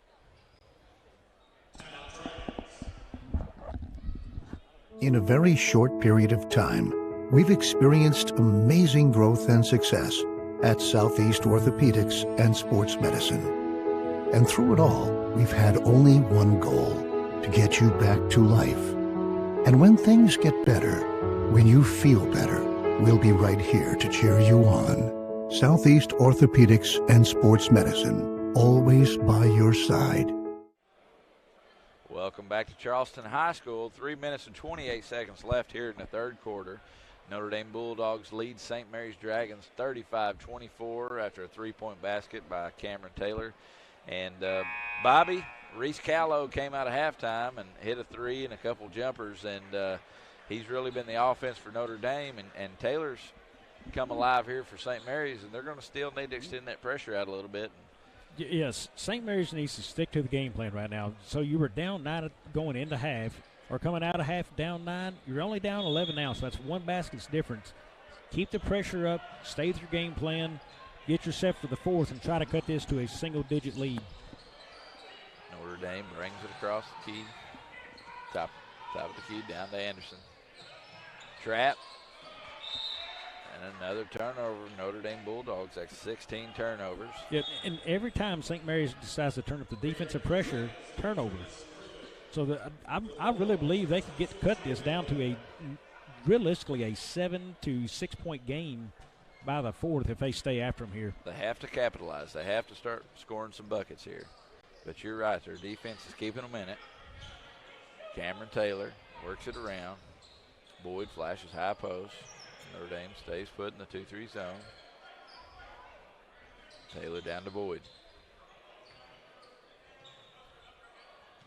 St. Mary's very patient on offense. St. Mary's is having to keep the ball way too far away right now. That thing is staying way outside the arc. Three-point shot. Cameron Taylor up and in. Cameron Taylor getting hot here in the second half. Cuts the lead to 8. And a turnover. Cameron Taylor drives, and he'll go to the line for 2. Exactly what they're needing. I mean, this young man is bringing energy for them right now, Luke. They need somebody to lead this team, and he's the guy. He is the guy. He's the smallest man on the floor, and he sure doesn't play like he's 5'3". You know, and I called for a 5 or 6 point game by the end of this quarter. He could get him to 6, knocking down both. So he won't there, but still, though, he cut it to 7 right here. You know, you just got to bite into that lead as you go along. Looks like we've got a timeout on the floor, Luke. Good time for us to take one as well here. Yep, we're going to take a timeout, and we'll be back. Growing cotton in the Mid-South is hard work. As a farmer, you make tough decisions every day. Choosing a cotton variety shouldn't be one of them. Next-gen brand varieties from Americot are bred specifically for cotton growers like you. We're 100% independent and farmer-owned. Plant cotton that works as hard as you do. Amerikite. All we do is cotton, all the time. We're back here at Charleston High School. 2 minutes, 37 seconds left here in the third quarter. Notre Dame leads St. Mary's 35-27. Cameron Taylor shooting the second free throw of 2 after making back-to-back three-point shots and going to the line here. Cameron Taylor trying to keep his ball club in it here late in the third quarter. Well, he is, and, you know, one thing they're doing with the steals and the defense have turned up, there has not been an offensive board this quarter by Notre Dame. They had 6 in the first half, none so far now. No second chance opportunities. That's a good point. Dohan kicks it down to another Notre Dame Bulldog turnover. That's 17 turnovers, I believe, by Notre Dame. And the more of those turnovers that Notre Dame has, the better chance that St. Mary's can stay in this ball game here. Notre Dame has only taken 6 shots this quarter at the rim. Tells you what the difference the defense has done for them. And nice steal. Khalil Boyd going to the line here. And like you said, they took 6 shots, and 3 of those were connected on by Callow. The other 5 possessions have been turnovers. Davis goes to the line, can't connect on the front end. We've got Brock Clifford and Quinn Hunter checking back in for the Bulldogs. They've got to try to get the ball back in Quinn Hunter's hand a lot more. I don't know if he's had a touch this quarter yet, has he? Has not scored since the half, no. Free throw up and in. The lead's cut to 6. 2 minutes and 9 seconds left here in the third quarter. Vandeven has it. Guarded closely. Luke, that's 6 numbers where I thought they needed to be to have a chance to win it in the fourth. So, you know, they're there. They need to keep it there or even cut it more. Keep it right in striking distance. Look at that defense keeping them out. That's not a bad foul. No. Did not let him in the paint and frustrate him out there. I don't mind that foul at all. No, he tried to beat him to the spot, make a good defensive play there, and draw a charge. He was just a step off. Second foul there on Cameron Taylor. Tossed up high to Quinn Hunter, and there he is. They got the ball to Quinn Hunter, and he's going to the line for 2. I couldn't tell how hard he was fouled there. He may have sold that very well. That's what Notre Dame's got to do. They've got to make an effort to get him a lot of touches around the rim. They've got the size advantage here. You figure they'd start pounding that thing inside the Hunter. Now right there, Luke, he missed rim and everything front side. That's where he's not getting touches. Not getting touches. He missed one earlier. I think he's had 2 shots now at the basket. Mm-hmm. Had one jumper on the baseline earlier, missed it, aired it out. He's a kid. He needs touches, and he hasn't had many since the half.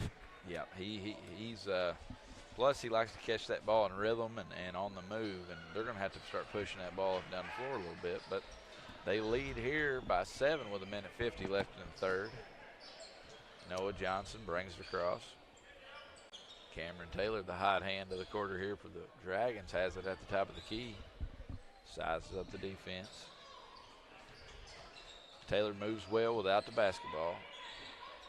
He catches one here on the wing. Shot is up and no good. Brought down by Vandeven. Notre Dame on the move. Up ahead. Nice steal. Nice steal. Anticipation play by Noah Johnson. Down to Taylor in the corner. Shot is up. No good. Brought down again by Brock Clifford.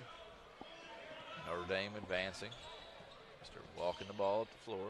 Over to Vandeven. St. Mary's definitely a smaller team, but that's no excuse for not blocking out. I don't see them putting anybody down low and, put the butt to the gut, block out, and they're just not getting it done right there. That's right. You still have to, even though you've got the size, you still have to do the small things right. You still got to block out. You still got to get in good positioning. Runderman has the ball. He's guarded tightly there by Malik Dennis.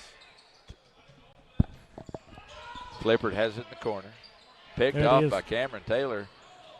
Fast break opportunity. Up and in. Cameron Taylor. Nice steal and attack on the basket. I love the patience from Taylor there. He didn't try to rush that for the layup. Patient and went around his man with the layup.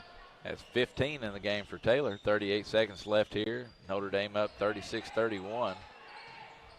St. Mary's bringing the pressure out. Hunter catches it in the high post. He's working, and Cameron Taylor there again.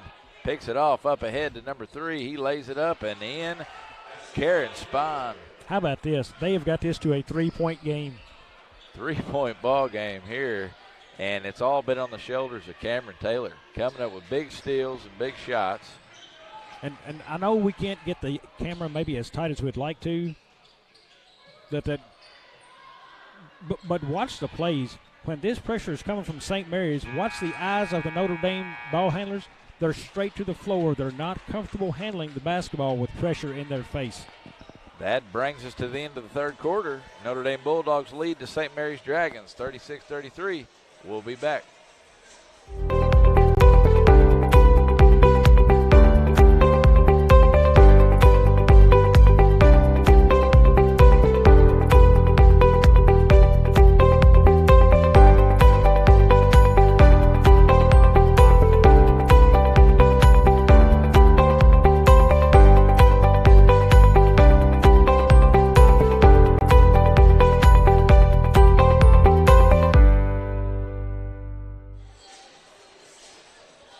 Back here at Charleston High School, start of the fourth quarter, the Notre Dame Bulldogs lead the St. Mary's Dragons 36-33. And Bobby, Cameron Taylor, and the St. Mary's Dragons have made a little run here and cut this lead down to 3 to start the fourth quarter. Well, I believe, somebody went into the locker room for St. Mary's at halftime and told Cameron Taylor, hey, they're going to have a next-gen player of the game. And he said, I want to be that guy. So he is making a strong push for it right now. He has brought his team to life right now. But it's not just him. I mean, it's a team effort right now on defense is what's doing it. I know they had to score to get back in this, but their defense has brought them right back into this game, creating turnovers because, the size has not mattered anymore for Notre Dame because they can't get the ball inside right now. They have tightened it down, pressure in the face. Everything they needed to adjust and do, they did it. And remember, I think at about 3:20 in this ball game, they were down 11 I was talking about. I said get it to 6. Well, they got it to 3 to start this quarter. And you're right, Taylor shouldered the offensive load, but the defense has been what's got him here. Going to be an offensive foul there. Little move and screen by number 11, Quintrell Leonard. Second foul on Leonard. 15 foul. St. Mary's extending the pressure full court. Notre Dame looking for somebody. Stewart comes and gets it. St. Mary's still extending that strong defensive pressure. And right there, they should have trapped on Dennis. Not the greatest ball handler for Notre Dame. Go trap him. Down to Quinn Hunter has it. Quinn Hunter up. No good. Brought down by number 10, Malik Dennis. Dennis over to Spahn. Dennis drives to the lane down to Cameron Taylor. Shot is up and no good. They're going to get him with a walk there. Brian Turner not too happy about that call. Not happy, but I'm telling you, St. Mary's are doing a lot of good things. The defense, the ball movement there. No selfish shot. Pass it around to the open guy. Notre Dame has the ball. Ahead by 3, 7 minutes and 15 seconds left in the ball game. Nice shot opportunity there by Blake Anderson. Pulled down by Noah Johnson. He attacks, and there's going to be a foul on number 5, Blake Anderson. Got him on the arm. Stays here with St. Mary's. 4th team foul on the Bulldogs.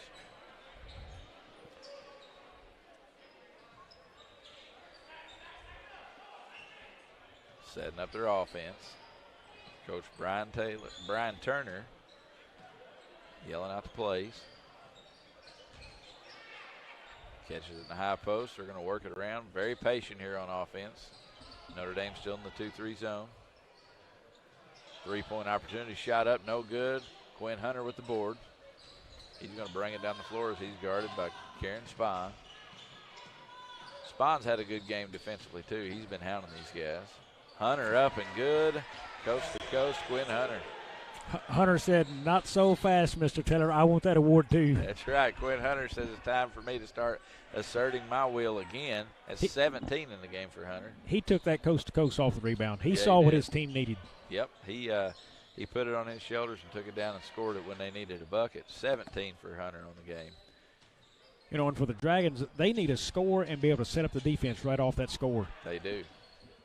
That's not what they need. Nice defense and rebound there by Greg Dennis. And Notre Dame with a chance here to extend that lead a little bit more, up 5 points here with 5 minutes, 55 seconds left in the fourth quarter. Down in the corner to Vandeven. He drives, kicks.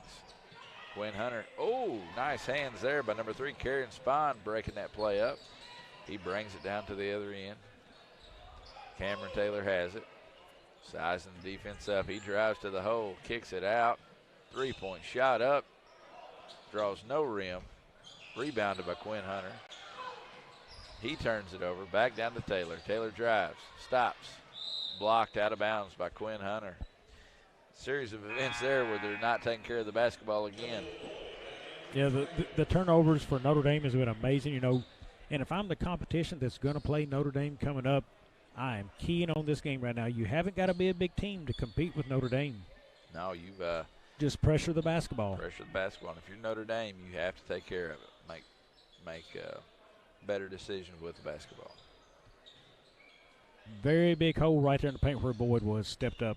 Boyd checks back into the game. They need a back cut on the baseline right there. Kick it to Boyd and a back cut on the baseline would have been perfect. Boyd catches it at the top of the key. Sizes up the defense. Boyd still working in the high post. Down. Shot is up. No good. Vandeven with the rebound. Quinn Hunter out at the head of the pack looking for the pass. Vandeven breaks it across half court. St. Mary's still pressuring the basketball. 4 minutes, 38 seconds left here in the fourth quarter. Harris catches it at the top of the key.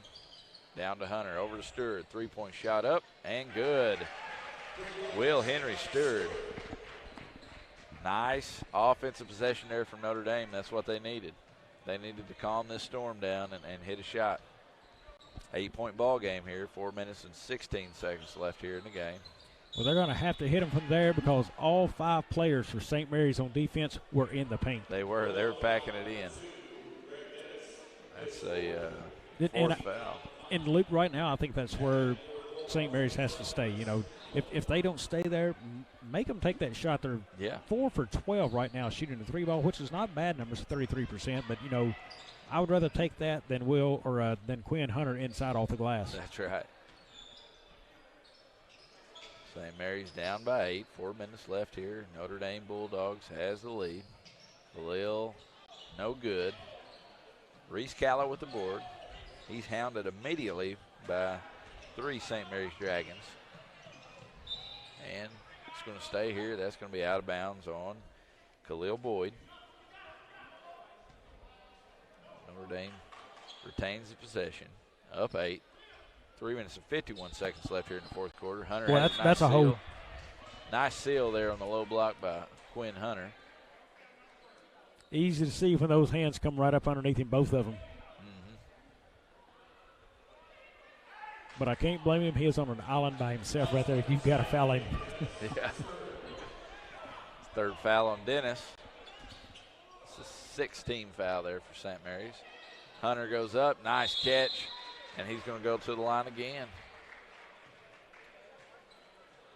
Quinn Hunter kind of asserting his will here in the fourth quarter. He's going to go to the line here to shoot 2. 17 foul on the St. Mary's Dragons. Now that's the second time Notre Dame has used that toss-in pass to Hunter. So next time on the inbound, if you're on the baseline, I'm thinking I'm getting right up against him, and I'm going to block him out right there just like a rebound and go up and contend for that pass. Yeah. Don't let that pass come in so easy to him, which they tried there some, but his size just got it. But yeah, they're a little bit outmatched. He can leap, and he's already 6'5", I believe, and he can go up and get that thing. But you know what? I'm not letting him have another shot at that inbound in the paint. They're going to have to throw that thing out to half court. Yep. Second free throw opportunities up and in. That'll extend this lead to 9 with 3 minutes and 49 seconds left. Hunter will check out of the game. And that'll bring in Brock Clifford. He's checking in for Will Henry Stewart. Very interesting time to bring your leading scorer out of the game. He's got 17 in the game, and you bring him out with only 3:46 left.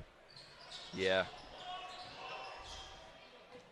Notre Dame brings. I'm telling Hunter, I need you for about 2 more minutes to extend this lead, then we might get you a break. Yeah. Maybe he's going to get a quick sip of water and come back in this thing. That's what he might do. He drives to the hole. Quick pull-up jump shot there by Blake Anderson.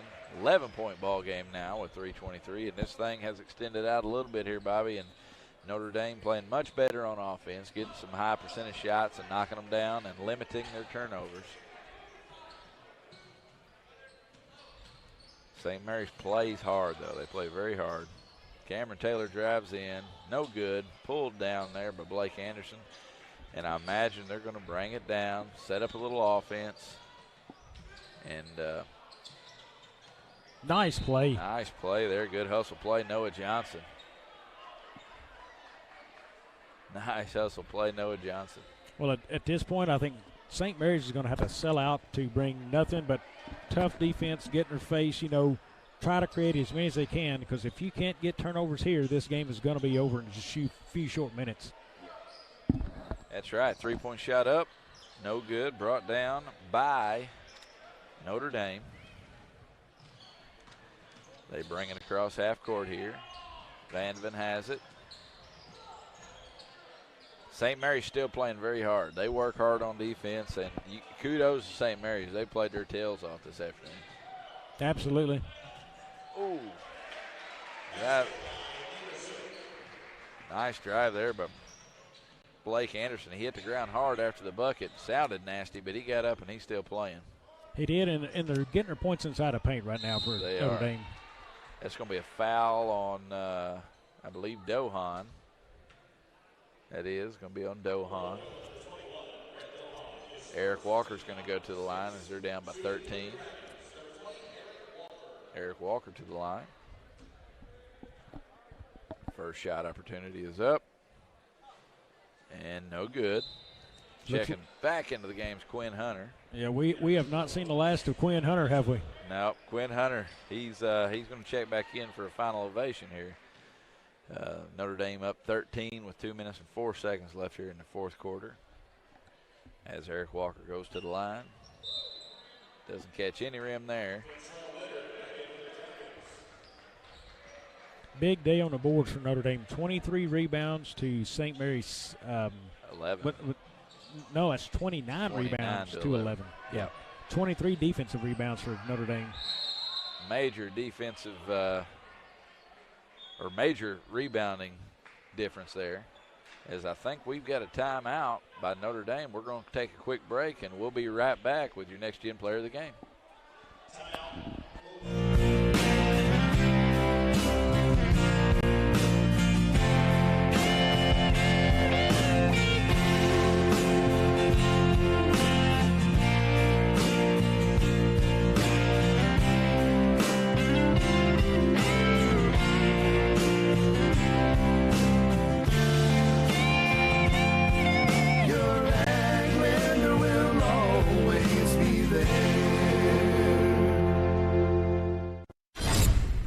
I'm Jason Roberts, and this is your Next Gen Player of the Game.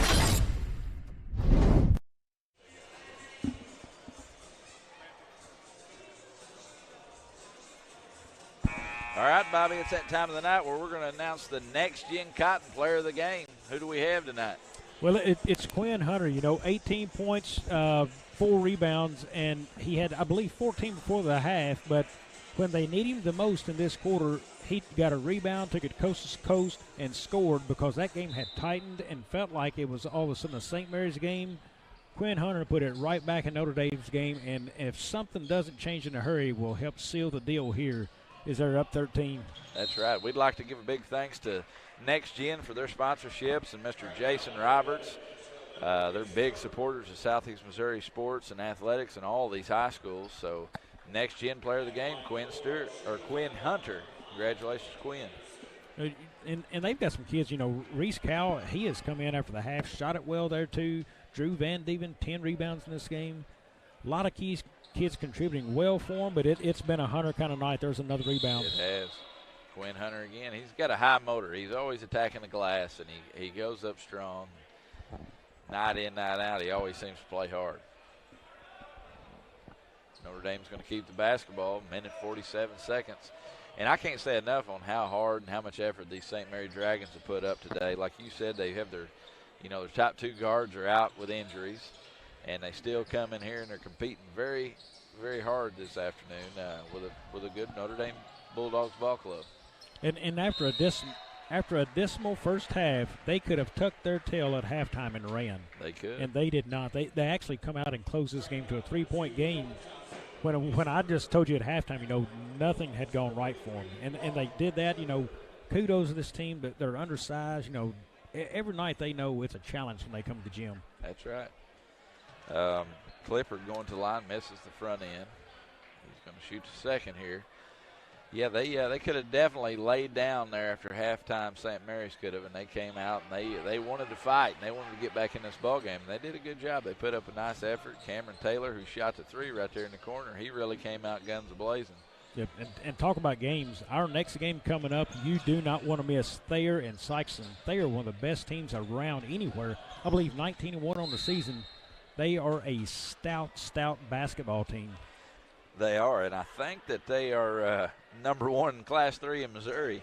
Yes, so you want to stay tuned to that. Don't want to give away too much about them yet because we'll have that in a pregame. But man, that is going to be big time basketball out of this Thayer group. It is. It's going to be a fun one to watch. We've got the Thayer Sikeston game coming up right after this one, and following that one, we've got the Lift for Life Academy versus the Charleston Blue Jays, the host of this event, which definitely will be a fun game. Yep. Anytime you can get a Blue Jays game, it's always a fun one. And one thing about this Sikeston team, the inconsistencies this year, who are we going to see today? Because this is a team who did not play very well last week when you and I had them at Dexter. Dexter beat them. But then they turn around and beat a Cape Central team last night who beat New Madrid, who New Madrid has gone 1-1 this year with Charleston. So, it shows Sikeston can play with the best of them or they can, play down and not play very well at all. That's right.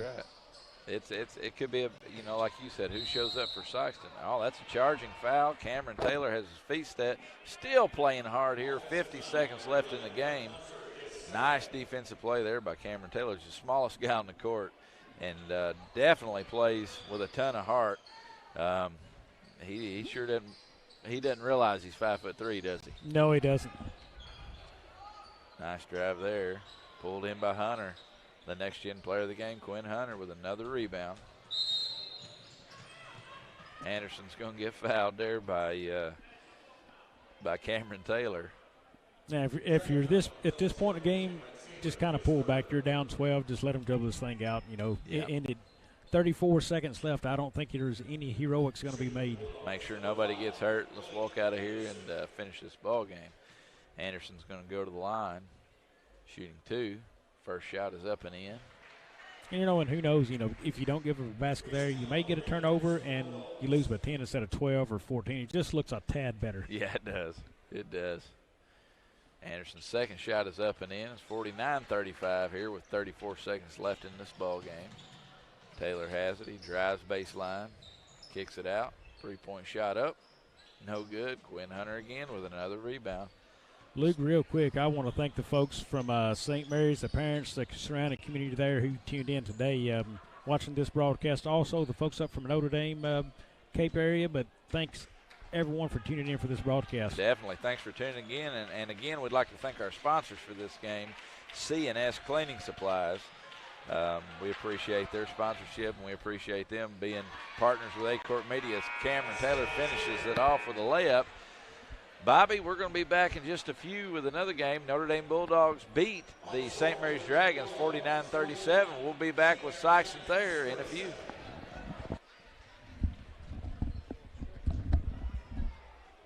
If you are needing legal representation, contact Mayor Law Office today. As a former Missouri Assistant Attorney General and former Assistant Prosecutor in Pemiscot County, Dustin Mayer will put his trial experience to work for you. Mayor Law Office is proud to announce the addition of Sawyer Smith as an Associate Attorney upon completion of the bar. Whether your legal needs are personal injury, criminal defense, workers' compensation, estate planning, or family law, Dustin and Sawyer are your tried and trusted local attorneys. Please call 624-7876 to schedule an appointment or visit mayorlawoffice.com. Autry Moreland wants to buy your car. Big cars, small cars, fast cars, and funny cars. If it's got four wheels and an engine, we're swiping right. We've got the largest pre-owned inventory in Southeast Missouri right here at Autry Moreland Automotive. Even if Moreland's not on the back of your car, we're still interested. There's never been a better time to make a change. Come to one of our 5 Audrey Moreland locations in Dexter or in Sikeston, Missouri, and let us help you turn what you have into what you want.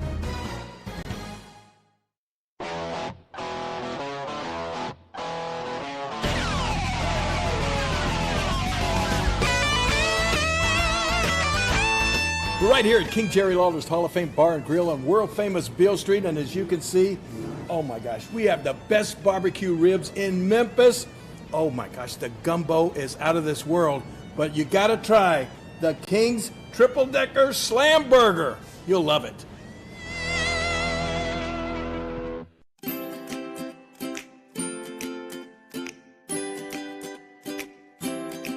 My name is Matt Tanner. I'm the president of First State Community Bank in Sikeston. Being part of a community-based bank for me is the top priority. We have our roots here. We provide jobs here. We give back to our school. We provide scholarships. That is of utmost importance to us besides taking care of our customers. And we have the resources of a large bank, but the ability to maintain a local presence and local decision-making, a local board is an absolute astounding thing in this day and age of banking. I am Matt Tanner. I am First State Community Bank.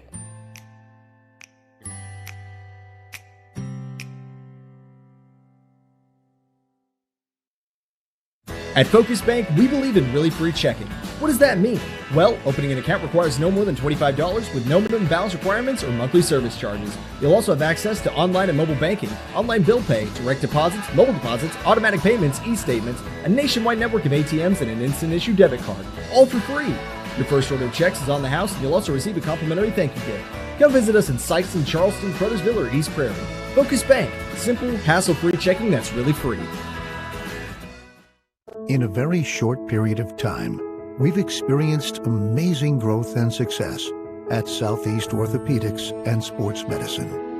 And through it all, we've had only one goal: to get you back to life. And when things get better, when you feel better, we'll be right here to cheer you on. Southeast Orthopedics and Sports Medicine, always by your side. Growing cotton in the Mid-South is hard work. As a farmer, you make tough decisions every day. Choosing a cotton variety shouldn't be one of them. Next-gen brand varieties from Americot are bred specifically for cotton growers like you. We're 100% independent and farmer-owned. Plant cotton that works as hard as you do. Americot. All we do is cotton, all the time.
We're for agriculture, for growers, doers, whatever it takers.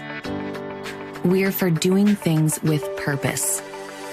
We're for the little guy with big guy dreams. We're for agriculture. We're for you. Nutrien Ag Solutions, leading the field. The Stoddard County way of life, to me, is about God, family, and American freedom. These were the things that were most important as I was growing up here in Stoddard County, and they are still most important today. It makes me proud to say that Stoddard County is my lifelong home. My wife Lisa and I are residents of Dexter, and the roots of our family tree run deep in Dudley, Essex, and Puxico. These are the places that My great-grandfather, my grandpa, and my dad all farmed and worked the land. I love agriculture, but I chose a different path.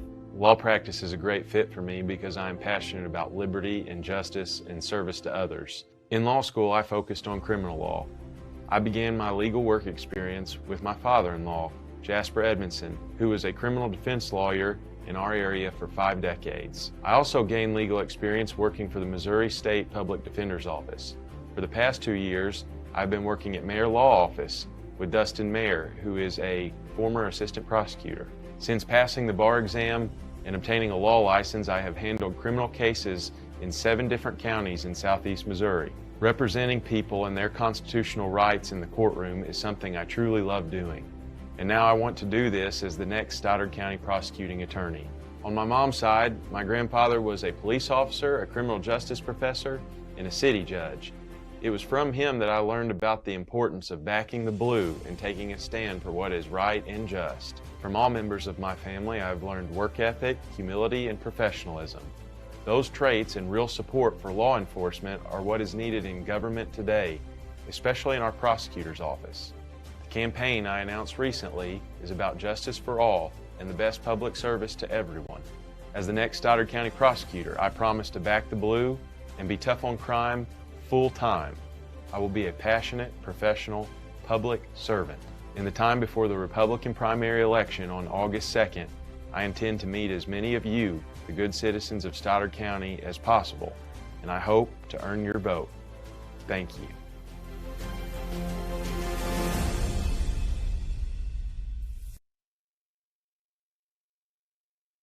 To make the right decisions for your operation, you need 2 things: accurate, secure data, and the ability to make it work for you.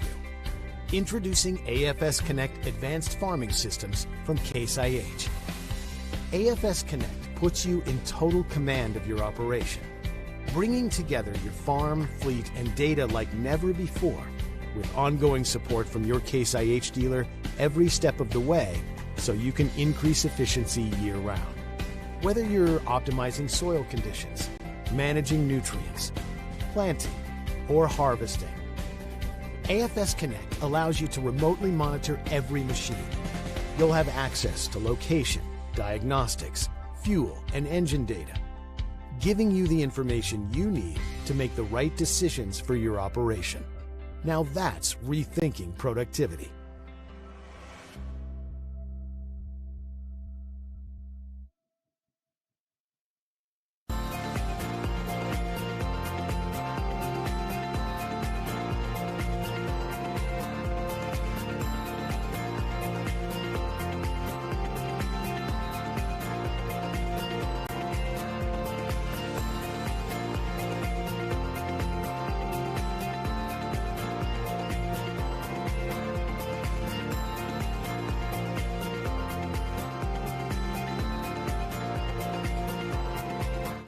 Juju Promotions in New Madrid is your one-stop shop for all your personalized merchandise. Whether it's screen printing, embroidery, promotional products, heat presses, or decals, we've got something that will suit your needs. So you, your school, or your business will always be looking its best. There's tons to see, from apparel to accessories. So what are you waiting for? Stop into Juju Promotions today in New Madrid, Missouri. And don't forget to like us on Facebook.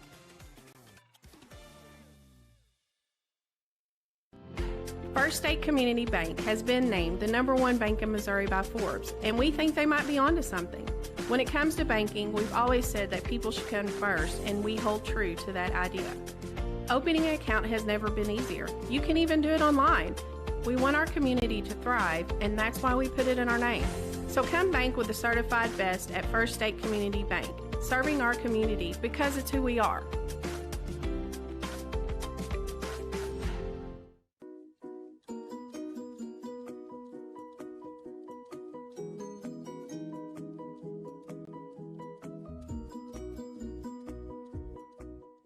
The team at Burns, Taylor, Heckmeyer, Green, and Edwards have been serving Southeast Missouri for nearly 40 years. When you have been injured on the job, call Burns, Taylor, Heckmeyer, Green, and Edwards. When you need someone to fight for your rights, call Burns, Taylor, Heckmeyer, Green, and Edwards. When you need dedicated, aggressive legal representation, choose local attorneys. Call Burns, Taylor, Heckemeyer, Green, and Edwards.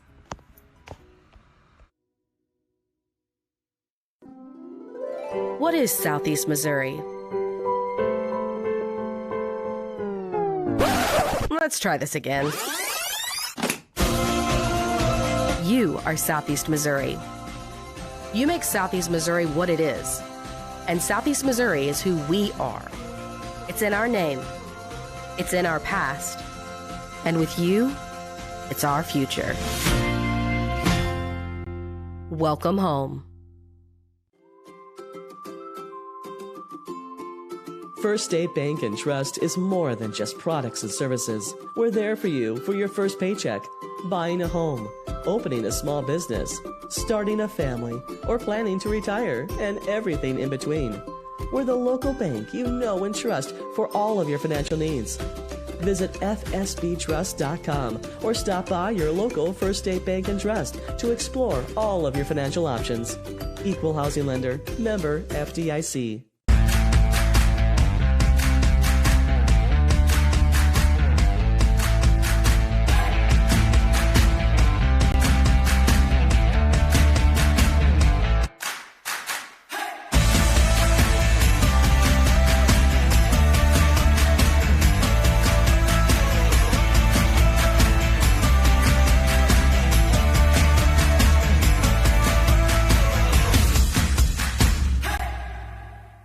If you are needing legal representation, contact Mayor Law Office today. As a former Missouri Assistant Attorney General and former Assistant Prosecutor in Pemiscot County, Dustin Mayer will put his trial experience to work for you. Mayor Law Office is proud to announce the addition of Sawyer Smith as an Associate Attorney upon completion of the bar. Whether your legal needs are personal injury, criminal defense, workers' compensation, estate planning, or family law, Dustin and Sawyer are your tried and trusted local attorneys. Please call 624-7876 to schedule an appointment or visit mayorlawoffice.com. Autry Moreland wants to buy your car. Big cars, small cars, fast cars, and funny cars. If it's got 4 wheels and an engine, we're swiping right. We've got the largest pre-owned inventory in Southeast Missouri, right here at Autry Moreland Automotive. Even if Moreland's not on the back of your car, we're still interested. There's never been a better time to make a change. Come to one of our 5 Autry Moreland locations in Dexter or in Sikeston, Missouri, and let us help you turn what you have into what you want.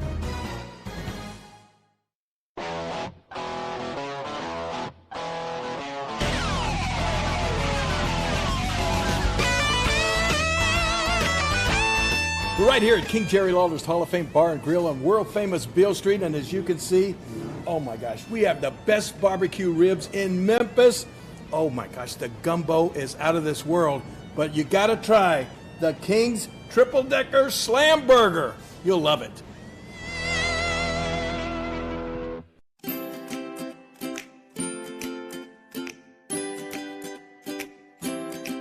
My name is Matt Tanner. I'm the president of First State Community Bank in Sikeston.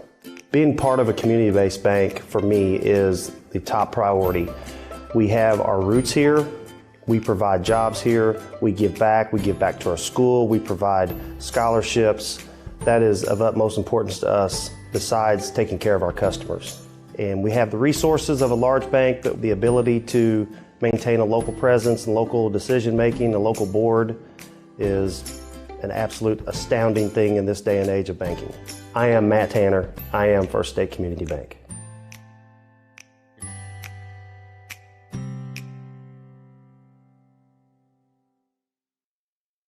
At Focus Bank, we believe in really free checking. What does that mean? Well, opening an account requires no more than $25 with no minimum balance requirements or monthly service charges. You'll also have access to online and mobile banking, online bill pay, direct deposits, mobile deposits, automatic payments, e-statements, a nationwide network of ATMs, and an instant issue debit card, all for free. Your first order of checks is on the house, and you'll also receive a complimentary thank you gift. Come visit us in Sikeston, Charleston, Crothersville, or East Prairie. Focus Bank. Simple, hassle-free checking that's really free.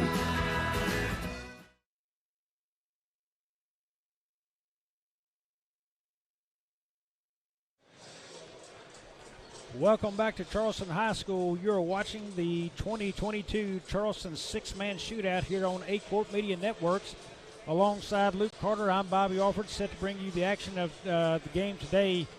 Luke, it is Thayer versus Sikeston, a matchup a lot of us wanted to see. Sikeston coming off a very big game, which we'll discuss in a minute, last night with a win over Cape Central, 46-40. Thayer, number one ranked team in their class in the state. What have you got for us on this one? Man, this is our second game for us, fourth of the day, and it's going to be a good one. Thayer, they're 20-1 coming in here. They're the number one team in Class 3. They're a perennial power, and this is going to be a good game. Sikeston, like you said, coming off a big win over Cape Central last night, 46-40. I think you got some details on that one. It's going to be a battle here. We'll get to see one of these teams that we don't normally get to see, and they've been number one in the state, and kind of see what they're all about. Yeah, real quickly, Thayer, a team, I believe they beat Bolivar at Bolivar in their own tournament by 7. Bolivar, a very good team this year. Also beat, at the time, the number 6 ranked Republic in Class 6 by 14 this year at the same tournament. Their only loss is to Willow Springs. That's a Class 4 team, but Willow Springs has beaten 5 state-ranked teams, Luke. So it tells you a little bit about Thayer. They've got 6 kids at any time in any game can go for 20 a game. I believe 4 kids on the team who can dunk. So, they are going to be a very athletic team. They For are. Sikeston, it has been a story of inconsistencies this year. Whether, the SEMO conference, I believe they finished exactly how they was ranked. Could have played a little better at times than I think. They fall in love with the 3-ball too much. But the game last night, it played to their tempos, slower tempos, which favored them. When Cape did that, Cape just wore out and gassed. When they had a chance to get a rebound and run, they did. Shot it well from 3. They led that game by 6 at the half, won it by 6. Cape had actually pulled it to 3, but Sikeston was able to do some things there, handle some pressure when things come their way, didn't panic. Helped Sikeston. That's a big win for them going this year. It's a good bounce-back win for Sikeston. Yep. And I'll tell you this, if y'all got to see the Thayer Bobcat warm-ups, those were awesome. I love the old tearaway pants like the Indiana Hoosiers in the green and the white. And again, a reminder, tonight's sponsor is First State Community Bank. And they're also getting the award here for sponsoring this game of the Charleston Shootout. They're also sponsoring our game. And there's Mr. Matt Tanner. There's not very many men who is as involved in Southeast Missouri athletics, and especially in the community of Sikeston, as Mr. Matt Tanner. And we appreciate Matt Tanner, and I'm sure the Charleston Shootout does too. Yeah, actually, I talked to Matt Tanner between the games about the game last night. He just really credited with how well Sikeston played last night. Handled themselves when they got in foul trouble, didn't panic, didn't let it get away from them. So, good to have people like Matt you can go to and talk about the game and, just kind of how they played. Starters for Sikeston, number 0, that's Dylan Turner, the 6'1 senior. A 6'3 sophomore, number 1, Dontrez Williams. 6'5 senior, number 3, Cleo Taylor. And a 5'10 junior, number 24, Creighton Sarakas. And a 6' senior, number 33, Tyler Owens. That is your starters for the Sikeston Bulldogs. Now for the Thayer Bobcats.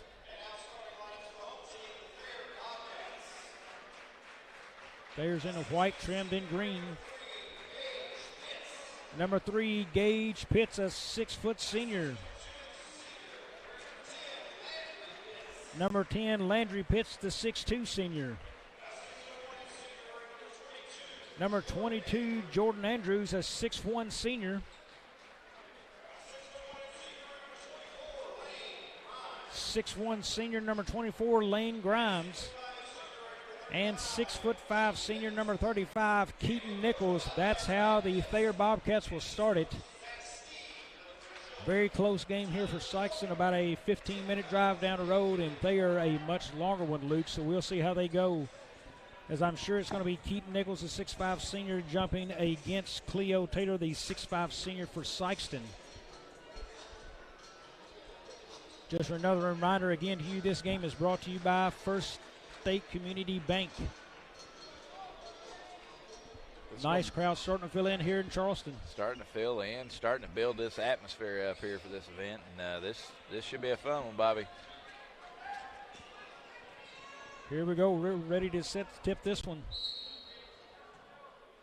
It's up, and Thayer had the tip, but Williams comes down with it for Sikeston. Saragas now looks. Taylor's got it. Surveying the floor against a zone of Thayer. Dontrez Williams has it out top looking. That is Turner back to Williams. Long three. Front rim, no good. Rebound, that is number 10, Pitts. He gets it across. Thayer quickly moves it up the floor. Up and off, no good. Rebound, Taylor for Sikeston. Cleo Taylor. Sikeston pushes the floor. That's Williams going to put it on the floor. Drives, loses dribble, kicks it back out to Turner. Picked up there. Owens now to Turner again, and that's going to be back out top to Sarakas. Over to Williams, now to Taylor on the baseline. Taylor jump shot. Won't go. Rebound number 10 again, Pitts.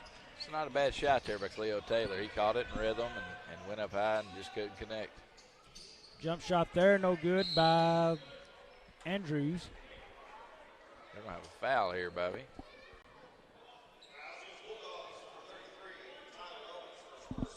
Foul is on number 33, Tyler Owens, his first, team first. Ball will stay with Thayer. That is kicked out, taken out top there by Grimes, and he'll kick that over to Andrews.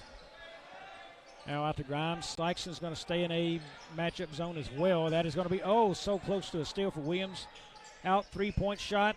Off, no good. Rebound, Thayer. That is Nichols with the rebound. Andrews will take it. Jump stop. Over the top, no good. Rebound, Owens. And here comes Sikeston the other way. Nice defensive possession there by Sikeston. Thayer battled and grabbed an offensive board, but they're working hard early on here on defense. Luke, you can tell this is going to be a fast-paced game just so far getting into it. It is. A lot of movement.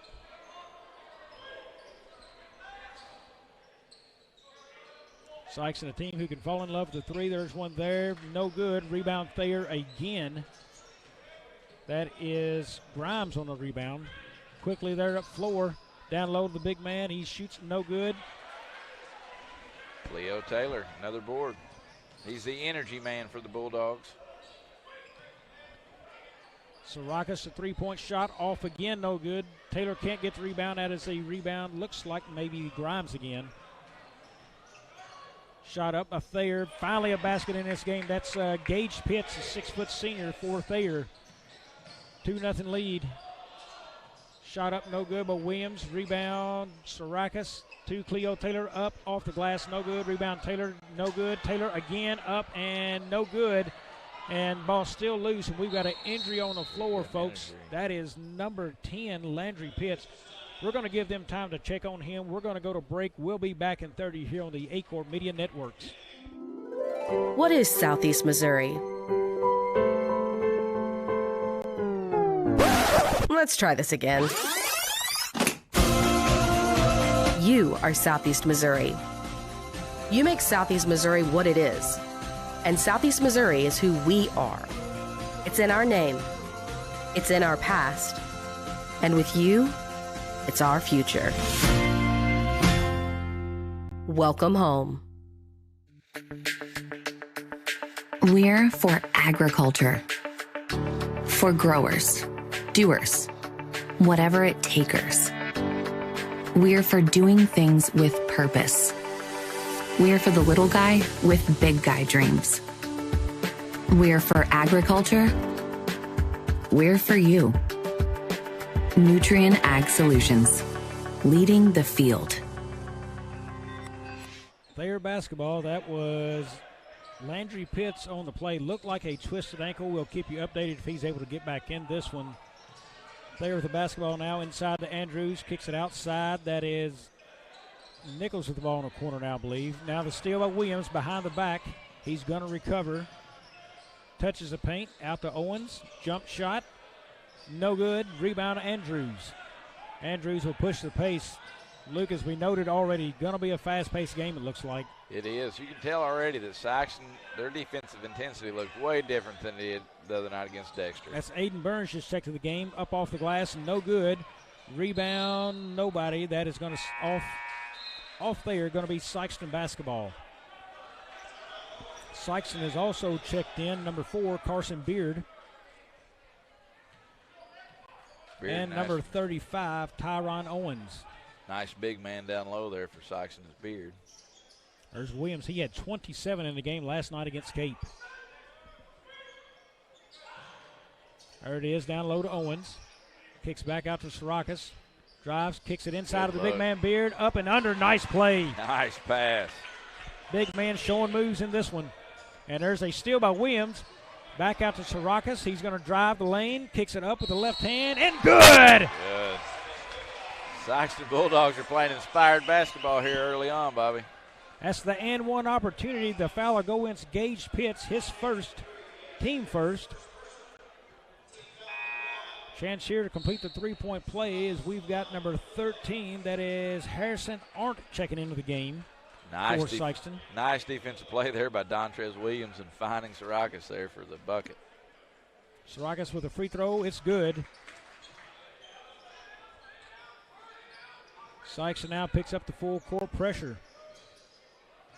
Thayer seems to be able to handle it so far. Kick back over to Burns. Now looking. Now back to, I believe that was Pitts, down low. Got it to Grimes. Up. No good. Nichols for the rebound. Can't get it. Burns with the basketball again. Up with the right hand. Nice move by Burns. Nice little up and under. Hayden Burns. Arndt with the basketball, working back around to the top. Taylor calling for the basketball. He's got it. Kicks it into Beard. Loses it. Now tips back. Williams recovers.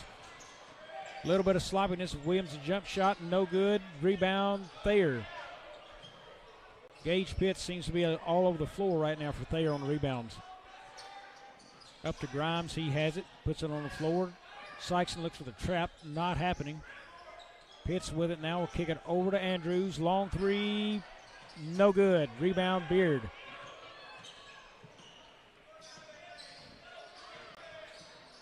Thayer seems to be still looking for an offensive flow as Williams a deep three. Dontrez Williams picking up where he left off last night. 28 points last night against Cape Central, coming in hot today. Back across, Burns with it now. The sophomore kicks it up to Pitts. Pitts gets it to the corner. Grimes will move that back out to Pitts for the three. Off, no good. Rebound, Nichols. Nichols throws it off the leg of Sikeston, and that's going to be Sikeston basketball the other way. Long pass to Williams. Good catch to gather. And still there. Here's Nichols with it, coming up the floor. Fouled and no basket.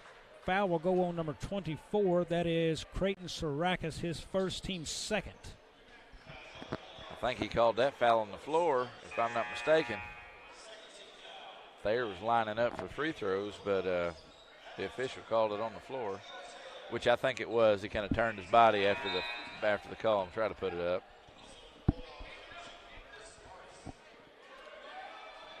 Chris Artis checks into the game for the Bulldogs, along with Tyler Owens. I struggle with the Owens brothers, which one to switch sometimes. Yeah. There's a pass inside to Burns and a paint shot up and good. Nice high post flash there by Burns. Caught it in rhythm, put it up. Owens with the basketball now. Taylor, a little frustration. He wanted the ball, slapped his hands together. He wants his chance in that low post. That's Taylor with it now in the corner. Long shot. Three ball, no good. Rebound. That goes Thayer's way. Grimes had it and kicked it over to Nichols. Andrews now kicks it down low. There's Pitts with the basketball up with a left. No good. Sikeston rebound. Luke, we have seen Sikeston and caught a couple of their games this year. Their energy seems so much different today. And that's a three ball there by Chris Ortiz. Yeah, as you said, their energy's on a whole nother level. You can tell they're playing inspired basketball. Coach Hullifield has them playing hard, nose defense right now, and you can tell it's on a different level. Definitely a lot better energy from Sikeston than we've seen. Artis with the ball again. He's going to kick it inside of Taylor at the high post. Turner with it, down low to Owens now. He's going to back his man down, and offensive foul against Tyron Turner as he knocks him into the floor. Gage Pitts, nice defensive position in there on the low block, stayed put, took the contact, drew the foul. Good gritty play there by Gage Pitts. I'm impressed a lot, Bobby, early on here by Thayer's ball movement on offense. All the players seem to move without the basketball. They've got a lot of movement on offense, and Haven't been able to hit on some shots, but I'm sure they'll start falling here before long. Just to tell you a little bit about the game, it's 6-11, and I feel like I haven't stopped talking because of all the movement. There's a blocked shot there by Taylor. That is off Grimes, so it's going to be Sikeston basketball. Cleo Taylor, again, the high-energy man. I love watching him play. He gives you a ton of effort the entire game. Big-time block. Turner brings it up now and kicks it to Williams. He'll bring it to the top of the key, to the corner. Owens for the three, no good. Rebound Nicholson. That's pushed up. Andrews has it. Around his man, up and good for Andrews. Nice take. Makes it a 1-point game, I believe, here. I'm sorry, 8-11. Sikeston looks to be looking for maybe last shot. Williams to drive. He'll have no such thing. He pops it up, no good. Rebound Pitts. Pitts looking for help. Burns has it now. Grimes back out, almost a steal. Burns has it over to Grimes. Now to Andrews, jump shot short, no good. Rebound Beard. Sikeston will have a chance here to have last shot this time.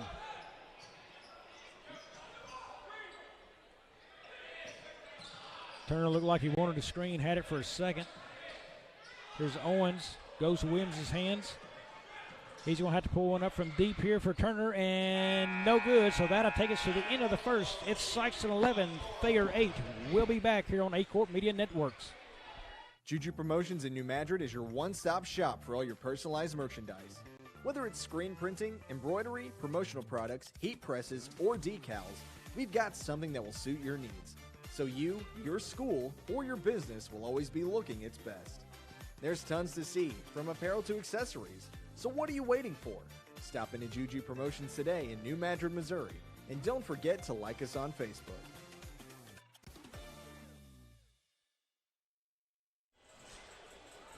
Welcome back to Charleston, Missouri for the six-man shootout. Luke, tell us about the first half stats we've got so far. So far, Sikeston leads there 11-8. For Sikeston, Dontrez Williams has 3, Creighton Sirakas has 3, Artis has 3, Beard has 2. For the Thayer Bobcats, Gage Pitts has 2, Jordan Andrews has 2, and our stats aren't up on that bottom part, but Bobcats, they early on, Landry Pitts twisted his ankle, it appears, over there, and they've missed a large part of their offense there, and I'm sure it was a little bit of an emotional loss having him on the bench here. It's been a fun first quarter, though. Looks like Landry Pitts done for the day, ice on the ankle, so I would assume he is out for the remainder of the game. Nonetheless, Burns took his spot in the starting rotation, been on the floor, and there's a steal by Sikeston's Williams. Williams will bring it down, up off the glass, no good. Rebound Taylor, again, Taylor got it. Cleo Taylor. Andrews now will push the ball up the floor. Sikeston pressures. Looks, there's Burns with it. Burns will drive the paint, little runner, got it. Nice shot by Burns. Smooth. Very relaxed for a sophomore on the floor there. Very. Williams, long three, no good. Rebound Pitts. Sikeston can't get content with that three-point jumper there. They've got to. Pitts tipped by Sikeston. That will stay with Thayer. Sikeston really applying the pressure out top with the basketball. Pitts now over to Burns. To the corner to Andrews. Pitts out top, swings it to the corner. 3 ball for Burns. Bottom. Oh, caught it in rhythm. Nice rhythm shoot there. Nice rhythm shot. Taylor kicks that off to Turner up top. He'll drive right. Now to Williams. Picked up by his man there, Burns. Taylor out top. Lob pass to Taylor. Couldn't get it. Turnover. Other way to Andrews now. He'll push. Off the glass. No good. Rebound Williams. Dontrez Williams drives. Gets to the lane. Up. And that's no good. They're going to call it off Sikeston there. So that will be Thayer basketball. 13 apiece here early in the second. Hayden Burns, just a sophomore. Nice smooth stroke from the sophomore guard for Thayer. Back into the game for Sikeston is Arndt, number 13. Out of bounds, stays Thayer basketball.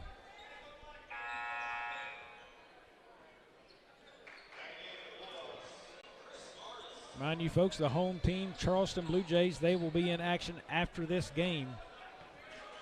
A lot of blue starting to fill into the gym. Andrews with his ball up top now to Burns.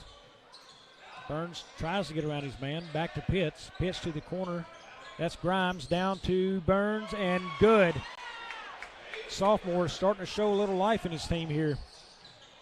7 points. Taylor works that around to Arndt. Arndt looks. Sarakas. Nothing there. Taylor at the high post. He has it. Looks at the basket. Very good job to square his shoulders and got it. Smart basketball by Taylor. Catch it, turn, shoot it. 15 apiece. Cleo Taylor having a nice first half. Reach across. That's going to be a foul there. Cleo Taylor already with 5 boards here early on. That foul will go against number 35, Tyron Owens, his second, team 4th. Tyler Owens now checks in for Tyron Owens.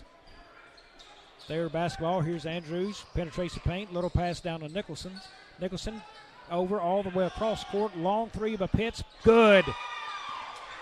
That is Gage Pitts for 3. And the quick basket again. Andrews got the steal and the basket. That foul will go on. Let's see who it's called on. That is going to be on number 3, Cleo Taylor, his first, team 5th now. And Jordan Andrews to the line. His first attempt there today. No good. Rebound. That is Burns up and off the glass and good. Aiden Burns, the sophomore, is really starting to impress here tonight. Pushes that score to 22-15 now. That's a pass down low. Sarakas wanted his man to cut and did not. Thayer basketball. Inbound to Pitts. He'll work that around up court. Crosses the timeline. Finds his man on the baseline. Nicholson and fumbles it out of bounds. Aiden Burns with a hot hand here. He's got 11 points for Thayer. 11 of the 22. Thayer will take off the pressure at this moment. Dontrez Williams checks back in the game for Sikeston. Looks like a 1-3-1 here from Thayer on the defense. That's Williams up top, gets the screen. Going to keep driving, and nothing there. We're going to get the walk called on Williams. Sikeston will keep up the full court press. Pitts with the basketball, handles it well. Now over to Burns, now back to Pitts, and he'll get around his man there. Here is Burns with it. Inside the paint, jump stop, no shot. Pitts for 3 is blocked by Williams. Back out to Williams, and here we go. Up and off the glass. He takes it easy on the rim there, Luke. Yeah, he missed a couple dunks at Dexter the other night, and I'm sure Coach Holyfield told him you better start laying them in. Yeah, if you're going to try for the dunk, you better hit it. You better there score. Is Pitts, and he's going to get the offensive call against him. Nice job, Carson Beer, to pick up that. That is going to be Gage Pitts' second personal, team foul number 2. So Pitts will hit the bench. 4:21 remaining here in a second. Checking in for Thayer, that is number 2, Rowan Spencer. He is a 5'10 sophomore. Turn of the basketball up top. There's a screen for Williams. Now to Sarakas. Long 3. Quick pull on the trigger there. And no good. Rebound. That was Owens. Nice board by Owens there. Sarakas again very deep. Gets to the beard. Now over to Turner. Turner got the screen. Back to Sarakas. Very deep 3. No good again. You know, Luke, I've got to wonder about that deep 3. Sikeston seems to fall in love with that shot too many times when they don't need it. That's right. Sikeston 2 for 11 from behind the arc, and they do. They kind of lean on that three-point shot a little bit too much sometimes. But when it's falling, it definitely pays off. But you got to have other alternatives. We've got a timeout on the floor. 30-second timeout. We'll take one as well. We'll be back here in Charleston. First State Bank and Trust is more than just products and services. We're there for you for your first paycheck, buying a home, opening a small business, starting a family, or planning to retire, and everything in between. We're the local bank you know and trust for all of your financial needs. Visit fsbtrust.com or stop by your local First State Bank and Trust to explore all of your financial options. Equal housing lender, member FDIC. We're back. Getting ready to go. 3:45 left in a second. It is 22-17 in favor of the Thayer Bobcats. And it's been a lot of Mr. Aiden Burns so far, the sophomore. Been a lot of Aiden Burns, 11 points here in the first half already. That was Burns with the inbound. Pitts back into the game with 2 fouls for Thayer. He gets to the free throw line, dishes off to, there's Nicholson with a flush. Nice dish from Pitts. Nice job drawing in the defense and dishing it down to the big man for the flush inside. Went up with 2 hands strong. That's Taylor. Got it to the high post, puts it on the floor. Nowhere to go with it now. Back out to Williams. They are content to stay in a little bit of an extended zone there. Matchup zone. There's Sarakas. He's got it. Got his back to his man. Looking for help. Doesn't have it yet. There's Taylor on the baseline. Up and under and good. They're going to count the basket and the foul. So he'll have the chance. We were just talking before the game on how much we like Cleo Taylor's game. He's always in the right place at the right time, and Cleo Taylor comes through again. It seems to be the heart and soul. He doesn't take a lot of bad shots. He's very patient. Seems to have the right energy. Free throw, no good. No rebound. That's out of bounds. Going to be Thayer basketball. That was Keaton Nicholson picking up the foul on the play. His first, team third. That's into Andrews. Now back to Burns. Back to Andrews. They'll work it up the floor against this press. All the way across. Long pass to Grimes and steps on the line. Really an unforced turnover there. So Sikeston a chance to climb back a little closer on this. Turner, Beard, Owens, Taylor, and Williams on the floor for Sikeston.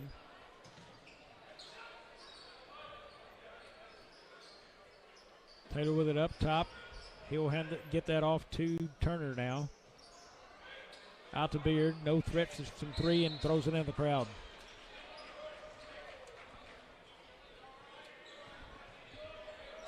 Another kind of an unforced turnover there. Andrews with the basketball, gets it up floor, turnover. Sikeston's got it. Dontrez Williams looks to get up the floor. Nobody there. There's Turner, open 3, and no good. Rebound, Beard, up off the glass, good. Big man Beard, good position. Going up strong, keeping it high. Scored in a 2. Beard had a good game against Dexter a couple of weekends ago. We had that game, Luke, and showing out today some. He's a big man with some good footwork. Pitts, nice jumper from the free throw line. Keeps it a 5-point game in Thayer's favor. Over to Williams. Long 3 and no good. Rebound there, Pitts. Probably a chance to kick that down to Taylor, and Williams missed it. There's a pass up floor, going to be knocked away. Sikeston's going to get the steal. Taylor to Williams. Or not Taylor, I'm sorry. That was Owens. That's going to be a jump ball. Stays with Sikeston. 1:42 left here in the second. We were talking earlier about that shot you can get at any time. That shot there that Dontrez took, that deep 3 there, he can get that shot at any time. They need to try to work it around and get a better high percentage shot there. There's Taylor with the basketball, and you're down 5, and Taylor with a nice little right hand there. Down 5, and you're 2 of 13 shooting 3s right now. Not the shot you want. Very close to backcourt. There's Pitts again, the jumper, no good. Rebound, Taylor. Cleo Taylor. He has been a beast so far for Sikeston. 8.7 boards. Back out top to Turner. Williams has it now, high post to Taylor, long shot, got it. This is starting to turn over to Cleo Taylor's team so far for Sikeston today. Cleo Taylor, have yourself a half. Pitts, 2-man trap coming. There's Burns with the basketball, gets it to the free throw line, out to Andrews and then Grimes. Pitts slows it back out to Andrews. That is Burns with the basketball, back out to Grimes, over to Andrews in the paint, and very tight quarters to pass that ball right there. Sikeston's got it down to a 1-point game, so this will be the first time they've had a chance to take the lead on this possession since the opening tip.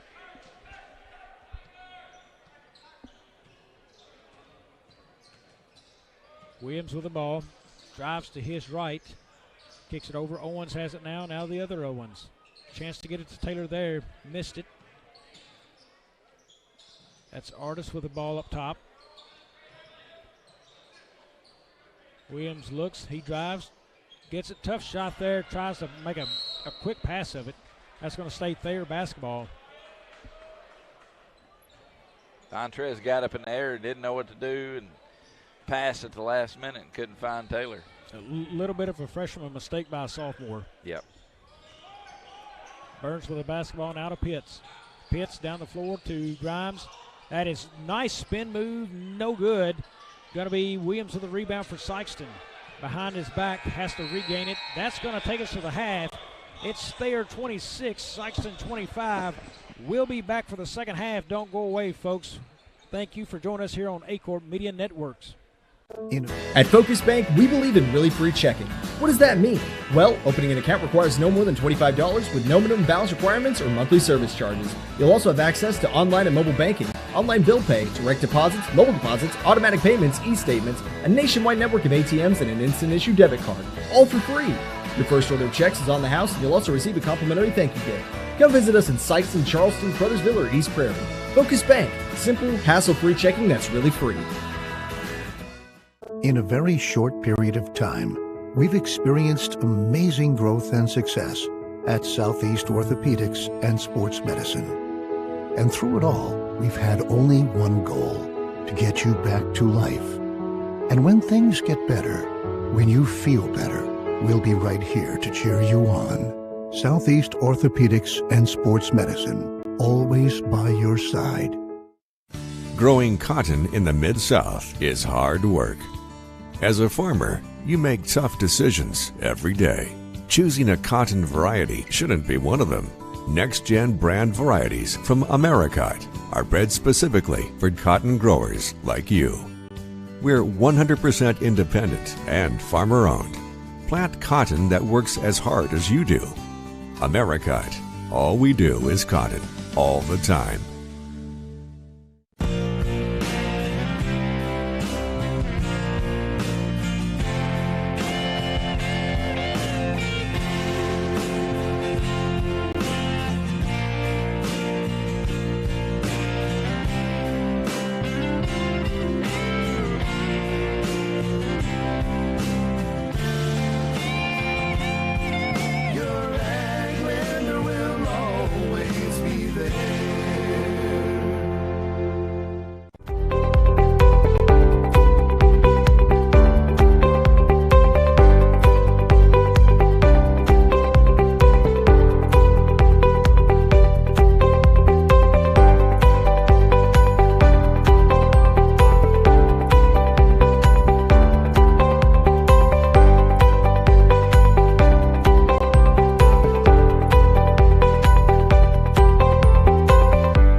We're for agriculture.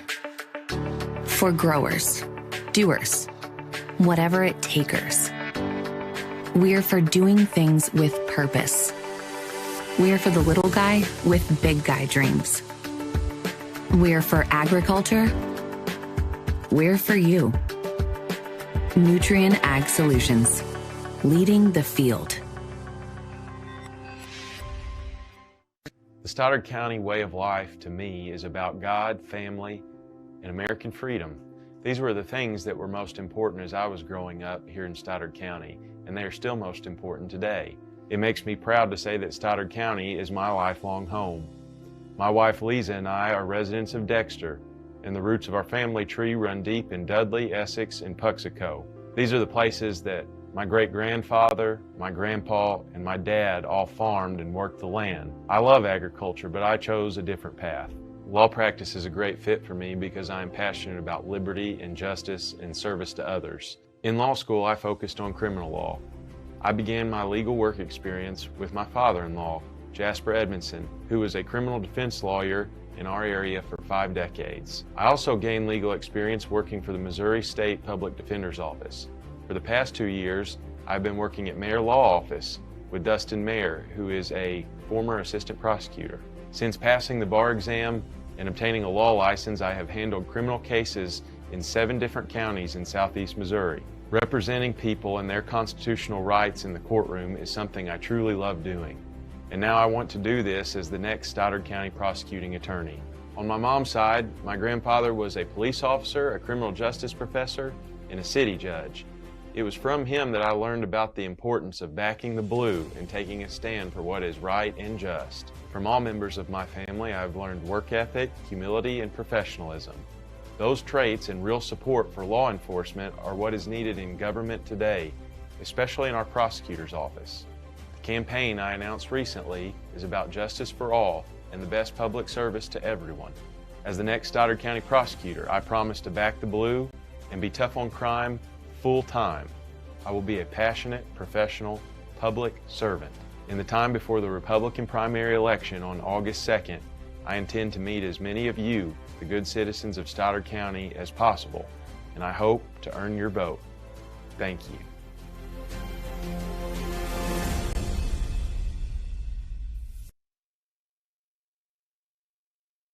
To make the right decisions for your operation, you need 2 things: accurate, secure data and the ability to make it work for you.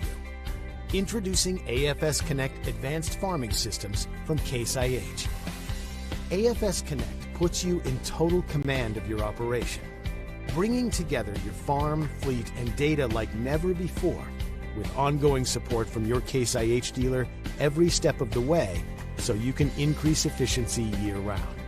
Whether you're optimizing soil conditions, managing nutrients, planting, or harvesting, AFS Connect allows you to remotely monitor every machine. You'll have access to location, diagnostics, fuel, and engine data, giving you the information you need to make the right decisions for your operation. Now that's rethinking productivity.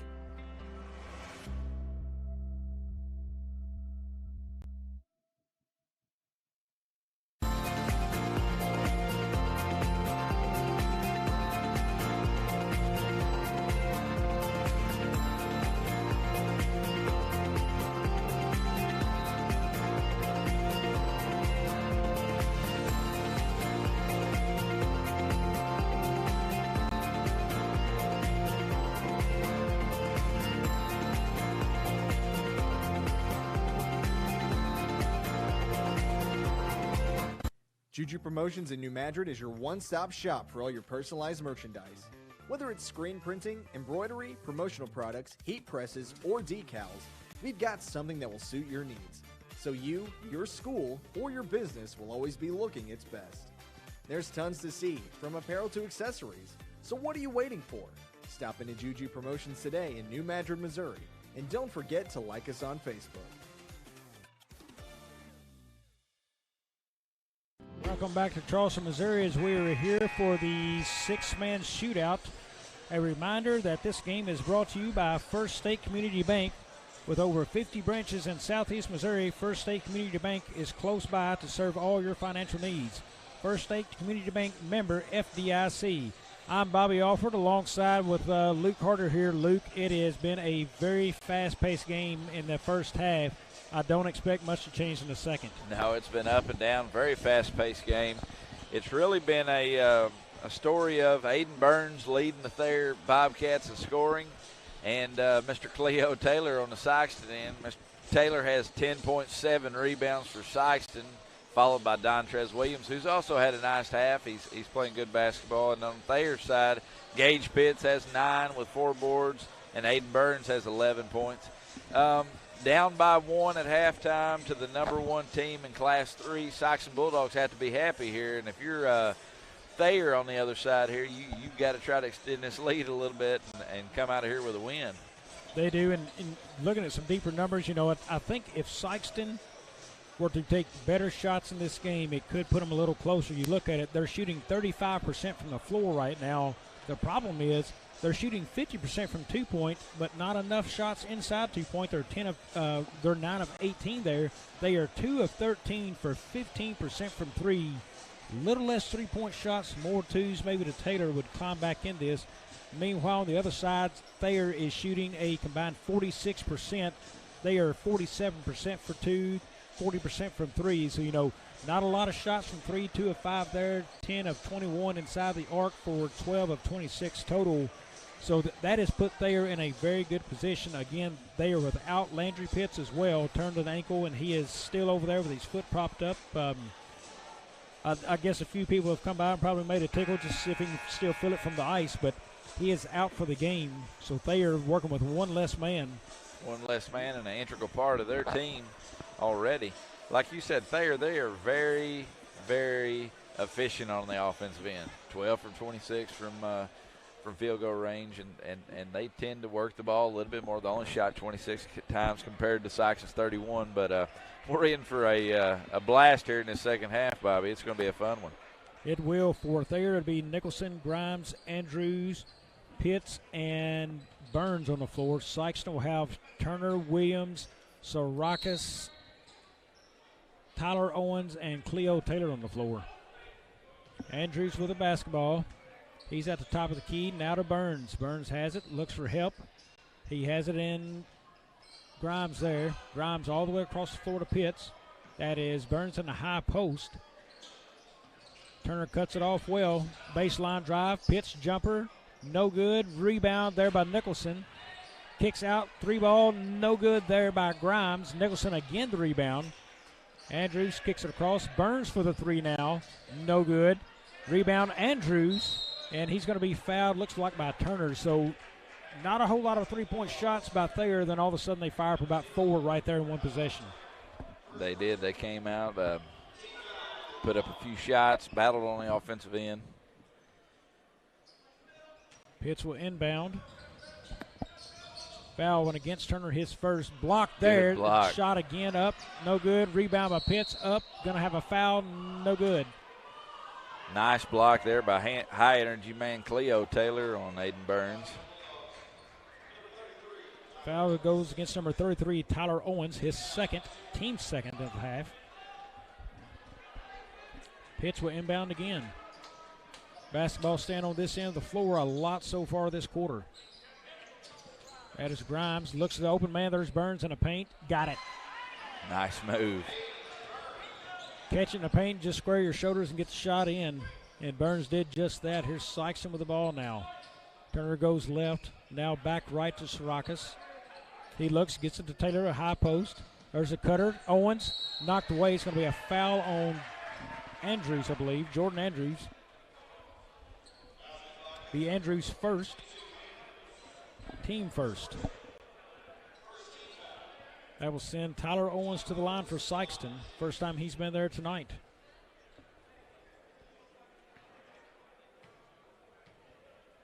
First up and good. Brings it back to a 2-point game, 28-26.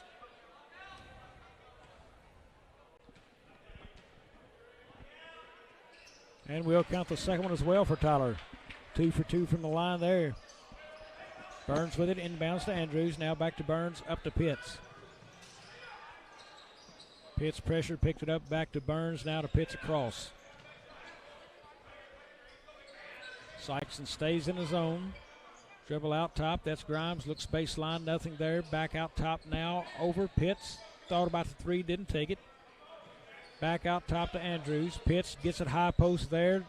Burns, 3-ball there by Andrews, no good. Chased down by, looks like Turner for Sikeston.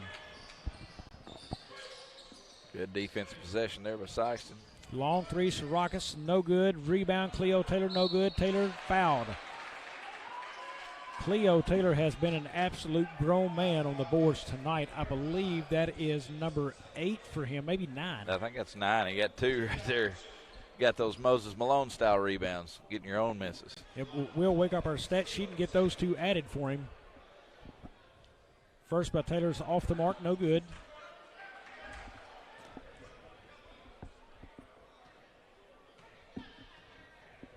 Next by Taylor, no good there. Rebound Burns. He's got it, kicks it over to Pitts. Sikeston quickly picking up pressure. That's Pitts up. He has got a lot of pressure coming. Now it's to Burns. He's got it. Down low to Nicholson. Back out to Burns.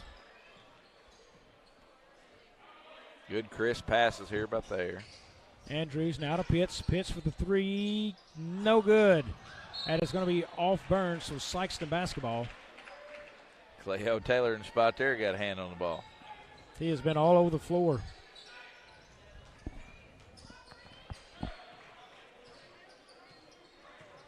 Turner now to Williams. Williams drive baseline, nothing there. Here's Turner. Back to Williams up top. Saragas down to the baseline to Taylor. Drives over to Turner for the three. No good. Rebound Pitts. Pitts will push the floor. He's got it inside the paint. Now to Nicholson. Nicholson up off the glass. Count it. Good move. Pitts drove in, drew the defense, kicked it to Nicholson, and Nicholson finished the bucket. Saragas, quick three. Bottom. Timeout. Sikeston will take one as well. Folks, don't go away. We've got a tie ball game, 30-30. We're back in 30.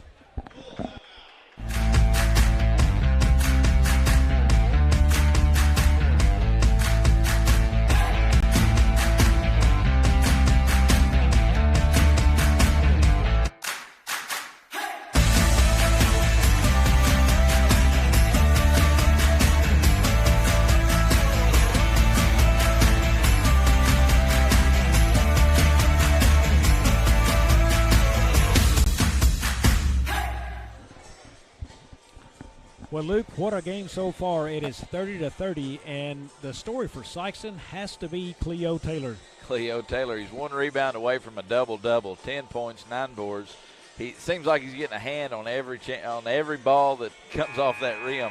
And, you know, Sarakas, a good sign for Sikeston there. Sarakas hit a three. Maybe he'll find a rhythm from long range, and that'll help Sikeston out a whole lot here. But 30-30 ball game here, and we'll see what happens the rest of the way.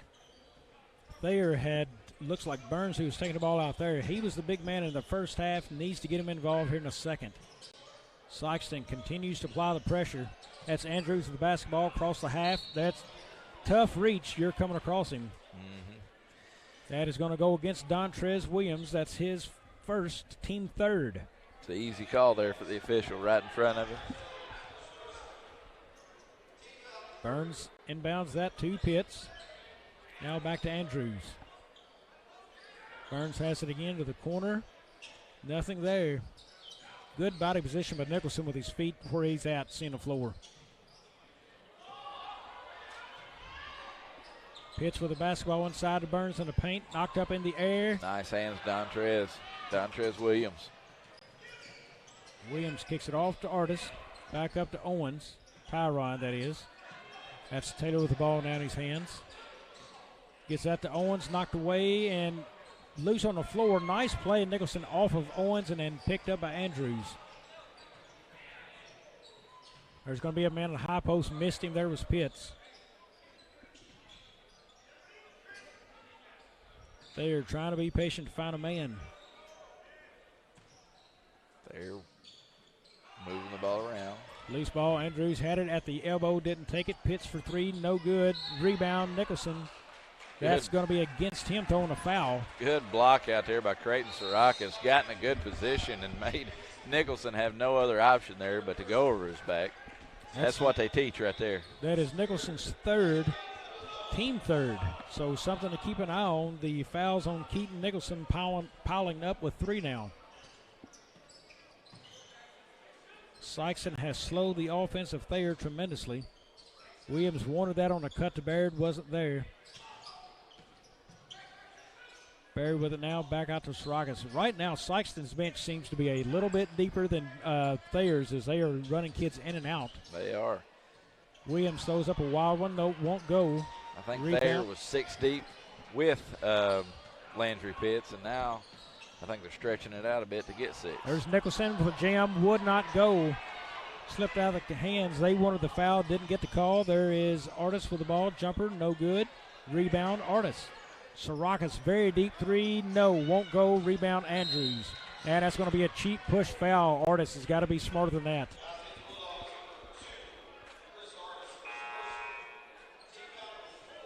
All it took was a light push to the back, and Artis picks up his first, team fourth. Checking into the game, number 33, Tyler Owens for the Bulldogs. Artis, just a freshman, getting big-time minutes here on the varsity squad. We will get to see another big-time freshman, P.J. Farmer, next game for Charleston. The super freshman, P.J. Farmer. That's another fun one to watch there. That guy. Sure is. Sikeston really getting after the basketball right now. There's Pitts with it at the elbow inside the paint. Jumper can't fall, and that is going to be Sikeston basketball. And looks like Grimes may have taken a hand or an elbow to the face, but he's okay. There must be a lid on that rim down there on the Thayer end, because all their shots they've taken here have been rolling in and out of that rim. 4 points in the half for Thayer. Led it 26-25 at the half. Sikeston scored 5. There's a loose ball on the floor. Nice pickup and lay in by Owens. Tyler Owens, the basket. Carson Beard getting the hustle points there, getting the assist from the ground. That play was fine enough to bring Coach Greg Hollifield up out of his seat. Here's Pitts on the drive, up and off the glass, and good. What a shot by Pitts. Shielded the defender with his body, brought the ball down. Beautiful acrobatic move there by Gage Pitts. Pitts with a look what I can do kind of play. Here is Turner. He'll drive left. No shot. Artis with the basketball there. Looks inside, nothing doing. Here is Tyron Owens with it. Back out to Artis. Turner down to Tyler Owens. Now to Beard. Beard, a long three, short, no good. Owens the rebound, back in. Right to Tyron Owens' hands. Right place at the right time, bounced right to him, and he said, looky here, and he lays it in. Sikeston now the 2-point lead. Burns, very quiet third quarter so far, and that's going to be a foul on Turner. Looks like his second. Team fifth now. Back into the game, number 13, that is Harrison Arndt, 5'10 junior.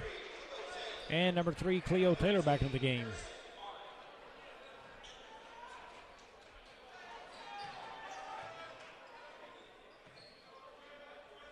Sikeston continues to pressure basketball. Here's Pitts. Crowd wanted to walk, didn't get it. There's Grimes back out top to Burns. Now to the corner to Andrews, back around to Pitts. Hayden Burns been quiet here in the third quarter. Bobcats need to get him going a little bit here on offense. You really feel like right now Thayer is having trouble finding any offense against Sikeston. I can't speak enough of the energy of Sikeston. What we have seen the past couple games we've done, Luke, just a total turnaround in team effort and defense. They look like a different team tonight. And probably a lot of momentum carrying over from that big win against Cave Central last night, I'm sure. We're going to see the last shot right here for Thayer as they are going to wind it down. The clock will go under 20 now. Burns is going to come out top. Looks like he's going to be the man they want with the basketball in his hands. He's doubled up top. Andrews drives. There's Burns trying to get around his man. To Burns again. He's going to pull up. Jumper, no good. And rebound Sikeston. That'll take us to the fourth. It's Sikeston 34, Thayer 32. We're going to be back here for the fourth. Hope you are as well. If you are needing legal representation, contact Mayor Law Office today. As a former Missouri Assistant Attorney General and former Assistant Prosecutor in Pemiscot County, Dustin Mayer will put his trial experience to work for you. Mayor Law Office is proud to announce the addition of Sawyer Smith as an Associate Attorney upon completion of the bar. Whether your legal needs are personal injury, criminal defense, workers' compensation, estate planning, or family law, Dustin and Sawyer are your tried and trusted local attorneys. Please call 624-7876 to schedule an appointment or visit mayorlawoffice.com. Well, Luke, if you like scoring, the third quarter was not for you because neither team really lit it on fire there. Sikeston did come up with 9 points to take the lead, 34-32 now. Thayer only mustered 6 points in that quarter, and Sikeston's defense has really turned up with much of that being to the credit of Cleo Taylor. They have. They've really turned it up. And, Thayer had some good looks at the basket, but like I said, they had a few that just rimmed in and out. And Sikeston was there and got the defensive rebound. They're not allowing Thayer any offensive boards right now. They're stingy on the glass tonight, and it's paying dividends so far. Thayer 0 of 5 from 3 in that quarter. 2 of 10 for the game. Sikeston basketball here. Fourth quarter, here we go. Here's Williams. He'll drive right. Gets the screen up top. Both Taylor brothers are in. That's Tyron there passing off. Now that's Tyler. Now here's Williams. Tyron really wanted the basketball on the block there. Had it. Now to Tyler Owens in the corner. 3 ball, no good. Out of bounds. Thayer basketball. Going to have a conversation here. Now they're going to say it's Sikeston basketball.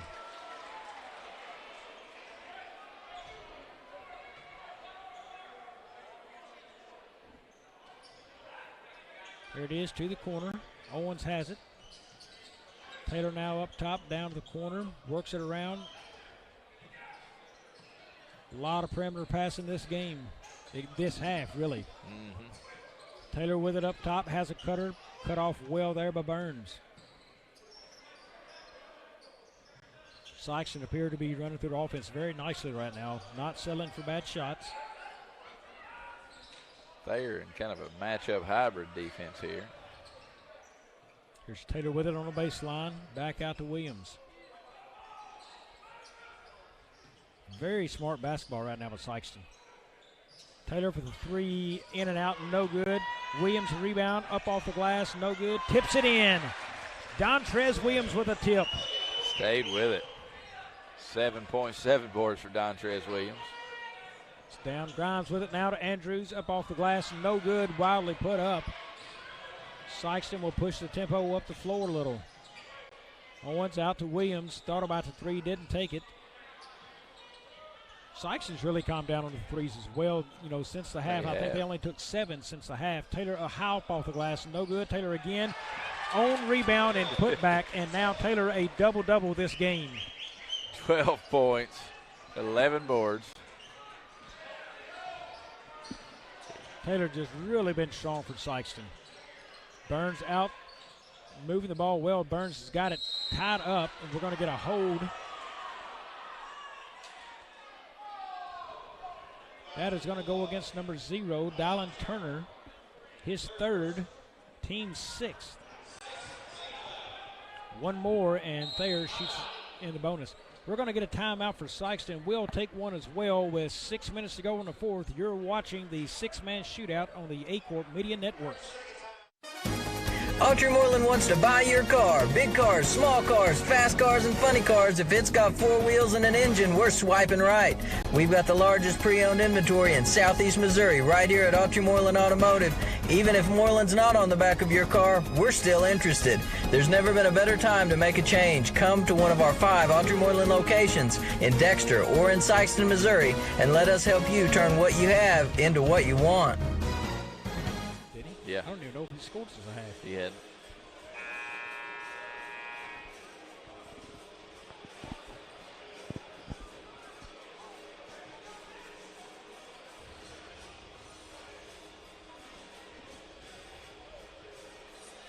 Welcome back. Sikeston with a 6-point lead, 38-32. Thayer basketball. That's to the corner. Grimes has it. Takes it out top to Burns. Burns very quiet this half. Thayer needs him to step up and score. That's to the corner now. Nicholson's going to bring it back out top, looking. Nothing. Thayer, tough time getting anything clean inside the paint to shoot.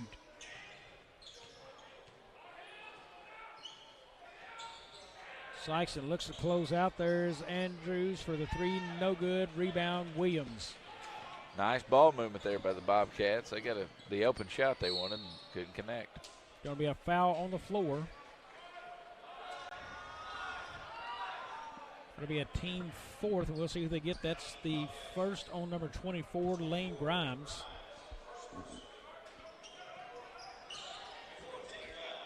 Trying to get that in. Taylor now with it. Up and good for Taylor. Cleo Taylor is having an absolute outstanding game here in Charleston today. 14 points. Foul goes against number 22. That is Jordan Andrews, his second, team fifth, and the three-point play by Taylor. 15 points, 12 boards for Cleo Taylor.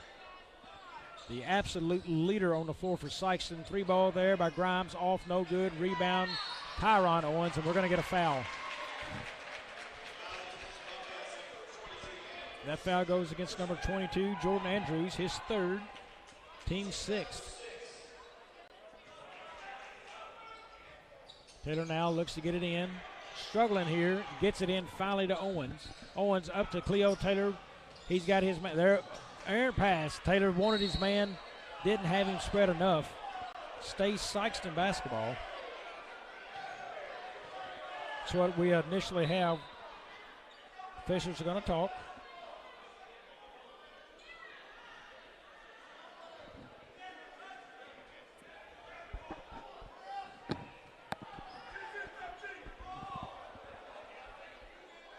Off the hand of Thayer, so it's going to stay Sikeston.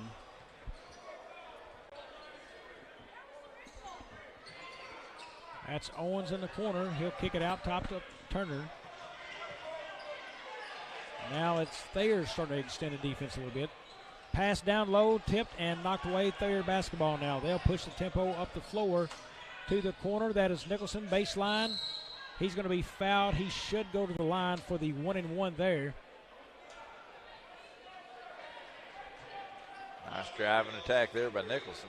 Foul goes against number 3. That is Cleo Taylor, his second, team seventh now. Back into the game, number 24, Sirakas, 4, Beard, and number 1, Williams. Out are the both Owen brothers.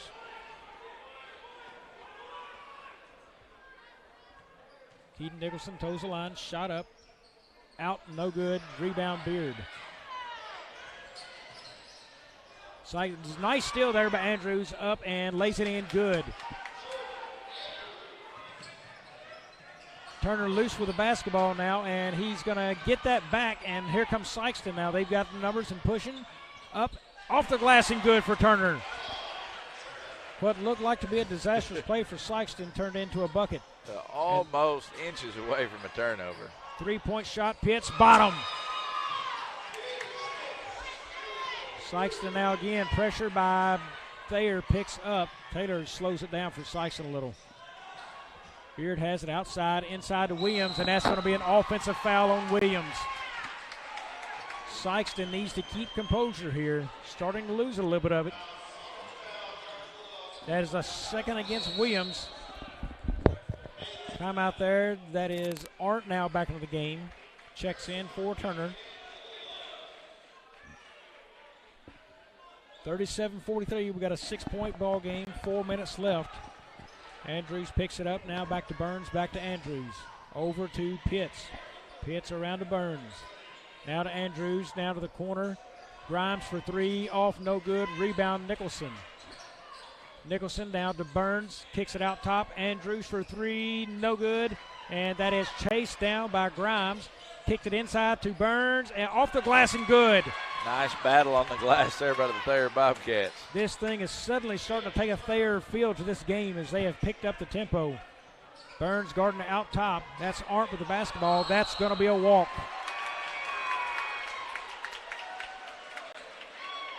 A little bit of momentum here for Thayer. You can tell that their intensity's ramping up a little bit. Subs both Owens brothers back in for Sikeston.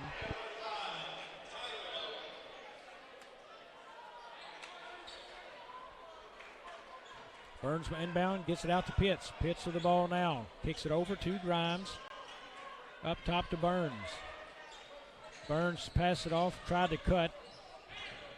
There's baseline. There's Nicholson with the basketball. He'll bring it out all the way across the Grimes. Back up to Andrews. Andrews jumper. Count it. Got it. Nice ball movement there. Got that zone defense shifting. Andrews seems to be very good from the elbow jumper. Here is Owens now with it. Tyron down to Tyler. Jump shot for three. Off, no good. Rebound, the big man, Cleo Taylor. Good. The phone was ringing. Cleo Taylor answered. 17 points. 13 boards for Cleo Taylor here in this game. Andrews now, three ball up and no good. Rebound, Tyler Owens tipped out. Cleo Taylor brings it down. Williams is going to drive in the paint, up off the glass, and good. Dontrez Williams now pushes it to a 6-point lead.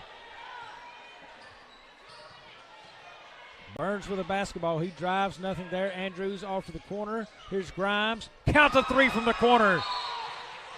Folks, we've got a basketball game in Charleston. Timeout on the floor. We're going to take one here. We'll be back in a minute. Don't go away here for the six-man shootout in Charleston, Missouri.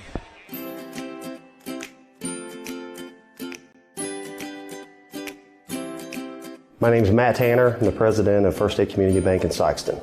Being part of a community-based bank for me is the top priority. We have our roots here. We provide jobs here. We give back to our school. We provide scholarships. That is of utmost importance to us besides taking care of our customers. And we have the resources of a large bank, but the ability to maintain a local presence and local decision-making, a local board is an absolute astounding thing in this day and age of banking.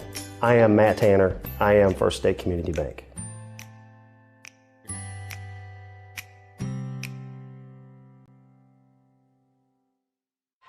We are back. Thayer just got the turnover from Sikeston there.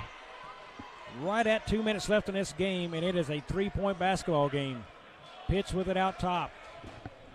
Andrews now over to Grimes, now to Burns. Only person they are leaving out from touching the basketball right now is Nicholson, as Sikeston's got a trap in the corner and a timeout to Thayer. Bad spot to get the basketball, Luke. You don't want to get it to the corner there. We're going to take a full timeout, so we're going to sneak in another one, probably by our last of the game. Stay with us here on Aycorp Media. What makes a credit card great? A full-service credit card from your hometown bank. Introducing First State Bank and Trust credit cards. Local decisions and personalized support from the FSBT team you already know and trust. Plus, the convenience of managing your card with FSBT OneView Digital Banking makes it an obvious credit card choice. Visit fsbtrust.com to apply or stop by your local First State Bank and Trust branch for same-day card issuance upon approval. Member FDIC. What a game we have had so far here in Charleston, folks. 47-44, Sikeston over Thayer. It was a 26-25 ball game in favor of Thayer to have. Sikeston charged back, and all of a sudden here in the last probably minute and a half to 2 minutes, Thayer has taken back over the game to their favor now. Sikeston needs to slow it down. Had the trap on the corner as we went to a break. Here's the long pass across court. Grimes with the basketball, now to Pitts. Burns with it. He'll drive right. Baseline, nothing. Out to Andrews. There's Nicholson with it.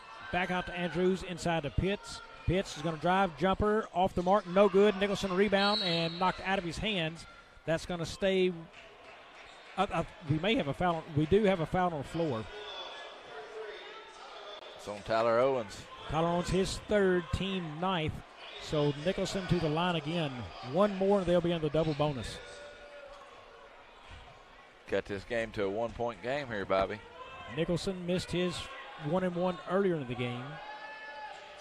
And off with that one as well. Here's Williams with the basketball. Brings it up. Now down to Turner. Turner drives baseline up and swing and a miss by somebody. Pitts in there. No good on that. Sikeston with the offensive board. Pressure's applied. There's Taylor with the basketball. Back out to Williams. Eat that clock. Time is your friend here for the Bulldogs. Sikeston does not need to shoot. They are up 3. Timeout here on the floor by Coach Hollifield. We're going to keep it here as Sikeston wants to prepare this, Luke. For Sikeston, got the basketball. You've got a minute on 4 on the clock. It is going to be hard to play keep away for a minute 4. Yeah, it's going to be hard to play keep away for a minute 4. You're going to try to get an easy bucket and work it around. Best case scenario, you're going to wait until Thayer starts to foul and you take it to the line and knock down your free throws. Thayer does have 16 fouls, so the next one will send Sikeston to the line.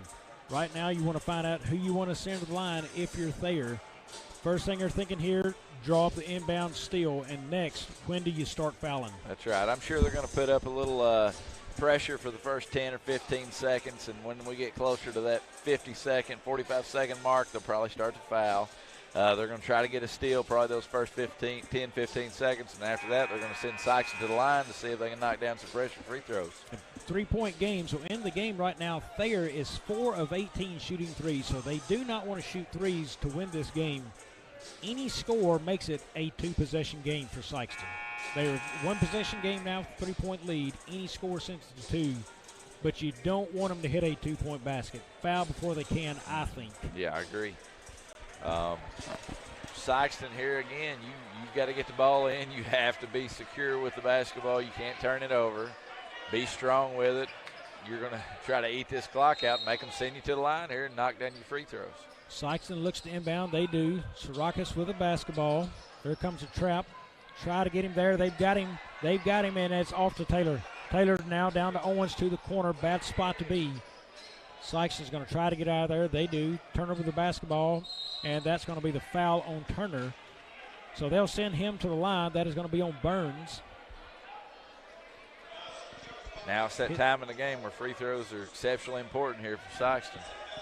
Burns first, team 7th. Sikeston sitting at 9 fouls. So Sikeston does not need foul. That's a double bonus if they foul. First up for Turner, and good. 2-possession game now.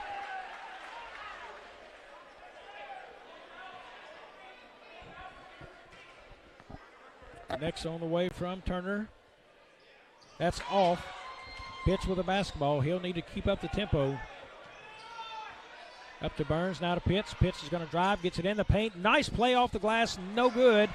And that's going to be a holding call. That's going to send Taylor to the line. Leo Taylor.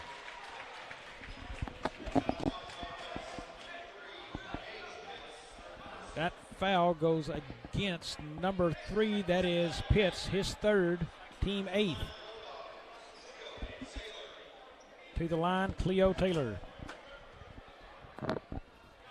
First is up, no good, rims out, rebound Nicholson. He pushes the floor to Pitts, now to Andrews to the corner, Grimes, out top, Burns for 3, got it! 3-point shot, 47-48. It is 27.5 seconds left, and now we have taken this to a 1-point game.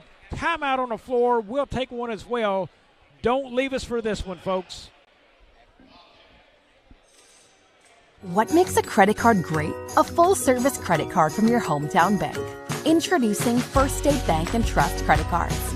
Local decisions and personalized support from the FSBT team you already know and trust. Plus, the convenience of managing your card with FSBT OneView Digital Banking makes it an obvious credit card choice. Visit fsbtrust.com to apply or stop by your local First State Bank and Trust branch for same-day card issuance upon approval. Member FDIC. Well, Luke, I don't know if we can get a better game tonight. Charleston's got to follow this up. It'll be hard to do. 48-47. Sikeston leads by 1. 27.5 seconds left. While I've got an opportunity, folks, a reminder that this game is brought to you by First State Community Bank with over 50 branches in Southeast Missouri. First State Community Bank is close by to serve all of your financial needs. First State Community Bank is member FDIC. Big shout out to Matt Tanner. He was there, here to support these broadcasts and ready to help in any way he can to support Southeast Missouri basketball and Southeast Missouri athletics. Yep. Bobby, we were talking earlier about free throws, and Sikeston has went to the free throw line and just hadn't knocked them down here on these last 2. And if he connects on the second end right there, it is now a 2-point game at least. You're in a 1-point basketball game right now. Yep. So, again, if you're Thayer right now, you can foul quick if you need to and center the line and try to get the lead. That is inbounds to Sarakas. He's got it trapped, looking for a way out, and the loose ball, and that is Thayer basketball. This thing has gotten extremely exciting here in Charleston. 22.9 left. Sikeston turns it over 47-48 right now. Sikeston makes a defensive substitution. Both Owen brothers on the floor, Taylor, Williams, and Turner. They are the same rotation that they've had most all game. Burns with it up top. They treble 17-16 now. Here is Pitts. They'll need a clean shot if they can get it. Andrews now kicks it down the baseline, and they're going to have to foul quickly. They do. Turned it over, and that's going to send Tyron Owens to the line. Not the look Thayer needed. Sikeston on the edge of squeaking one out here. Sikeston has Tyron Owens at the line. Everybody else is standing back at the other end of the court. That's Grimes to the corner for Thayer there. They have the rest of their 4 players near the free throw line. 1-and-1 shot will be on its way from Tyron Owens. Off, no good. Thayer basketball is going to push. Andrews now with it. Pushes inside. Kicks it out. Burns. Shot up and it's good! Thayer wins this game on a last shot second by Burns. What a basketball game here, folks. Unbelievable finish. It is Thayer 49, Sikeston 48. Folks, we are going to take a 30-second break, come back. No, we're going to stay here. We're staying here. We're going to get you the next-gen player of the game. Luke, can you believe this finish? Wow. Wow. I'm Jason Roberts, and this is your next-gen player of the game. Class 3A came through with the win. Well, here we are, next-gen player of the game. And our next-gen player of the game is none other than the man who hit the game winner, number 12, Hayden Burns, with ice water in his veins, come through and hit the game winner for the Thayer Bobcats. Luke, I want to tell you, I've called a lot of games, a lot of exciting games, and I have never come up out of my seat at the end of a game for a shot like I did on that one. What a way to finish this game. You know, for a close team here at home, it's tough to see that happen to Sikeston as we're decently close to Sikeston, but man, what an exciting finish, and watch Thayer pull that one out at the end. What a ball game. And not only did Hayden Burns hit that jump shot at the end, he hit the three-pointer in the previous possession that cut it to 1. What a ball game. What did Burns finish with on this game? I'm not sure. Real quick, you know, on the other side of the floor, Cleo Taylor, 17 points, 15 boards today. He had an outstanding game for Sikeston. I don't know if he could have done anything else to help his team win there. Hayden Burns ended up with 20 points. 20 points, 3 rebounds for Hayden Burns. Real quick, can we get the rest of those team stats? We'll go down and check them. Go ahead. And then on the Sikeston end, Cleo Taylor, of course, led the Bulldogs, 17 points, 15 rebounds. You couldn't have asked for a better game. This was the game we expected, and there's not much more to say about that one, is there? I'm speechless after, you know, you get such good basketball there, and you find it all here on Aycorp Media Networks. Folks, we're going to take a few minutes. We've got the home team, Charleston, host of this tournament, coming up. Can't remember who they're playing. I'd have to check that here. Give me just a second. Live for Life Redhawks will play Charleston here this next game. We're going to take about a 15-minute break or so, I would assume, and we will be back. Folks, stay with us here on Aycorp Media Networks for an awesome afternoon of basketball. First State Community Bank has been named the #1 bank in Missouri by Forbes, and we think they might be onto something. When it comes to banking, we've always said that people should come first, and we hold true to that idea. Opening an account has never been easier. You can even do it online. We want our community to thrive, and that's why we put it in our name. So come bank with the certified best at First State Community Bank, serving our community because it's who we are.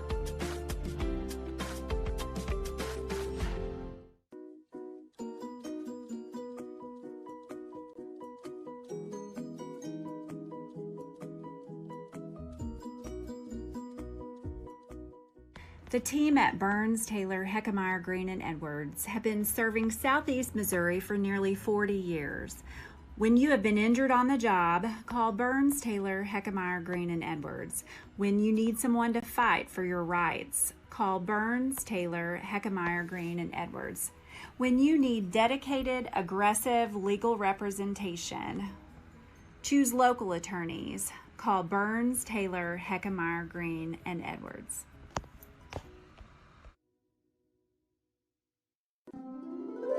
What is Southeast Missouri?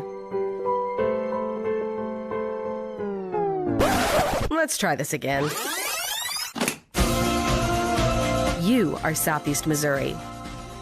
You make Southeast Missouri what it is. And Southeast Missouri is who we are. It's in our name. It's in our past. And with you, it's our future. Welcome home. First State Bank and Trust is more than just products and services. We're there for you for your first paycheck, buying a home, opening a small business, starting a family, or planning to retire, and everything in between. We're the local bank you know and trust for all of your financial needs. Visit fsbtrust.com or stop by your local First State Bank and Trust to explore all of your financial options. Equal housing lender, member FDIC.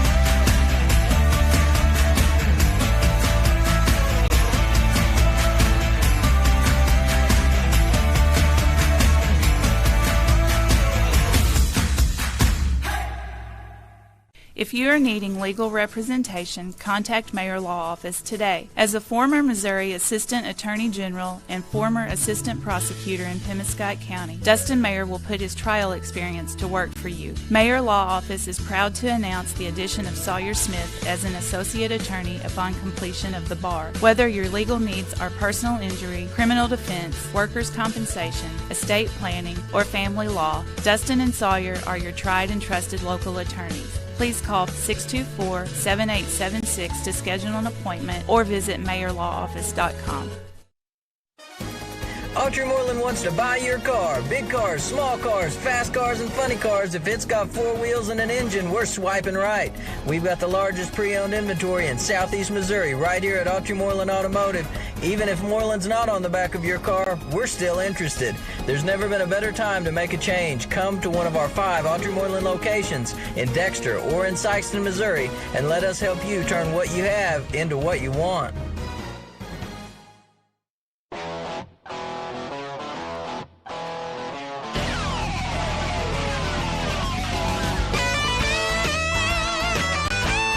We're right here at King Jerry Lawler's Hall of Fame Bar and Grill on world-famous Beale Street, and as you can see, oh my gosh, we have the best barbecue ribs in Memphis.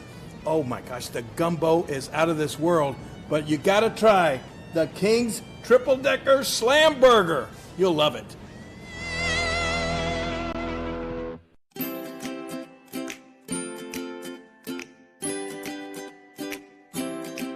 My name is Matt Tanner. I'm the president of First State Community Bank in Sikeston.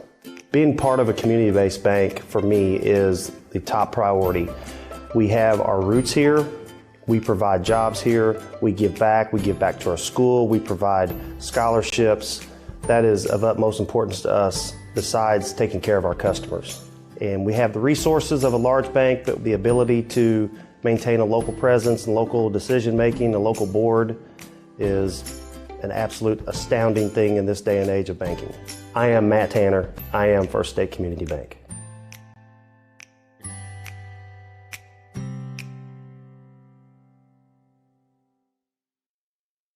At Focus Bank, we believe in really free checking. What does that mean? Well, opening an account requires no more than $25 with no minimum balance requirements or monthly service charges. You'll also have access to online and mobile banking, online bill pay, direct deposits, mobile deposits, automatic payments, e-statements, a nationwide network of ATMs, and an instant issue debit card, all for free. Your first order of checks is on the house, and you'll also receive a complimentary thank you gift. Come visit us in Sikeston, Charleston, Crothersville, or East Prairie. Focus Bank, simple, hassle-free checking that's really free. In a very short period of time, we've experienced amazing growth and success at Southeast Orthopedics and Sports Medicine. And through it all, we've had only one goal: to get you back to life. And when things get better, when you feel better, we'll be right here to cheer you on. Southeast Orthopedics and Sports Medicine, always by your side. Growing cotton in the Mid-South is hard work. As a farmer, you make tough decisions every day. Choosing a cotton variety shouldn't be one of them. Next-gen brand varieties from Americot are bred specifically for cotton growers like you. We're 100% independent and farmer-owned. Plant cotton that works as hard as you do. Americot. All we do is cotton, all the time.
We're for agriculture.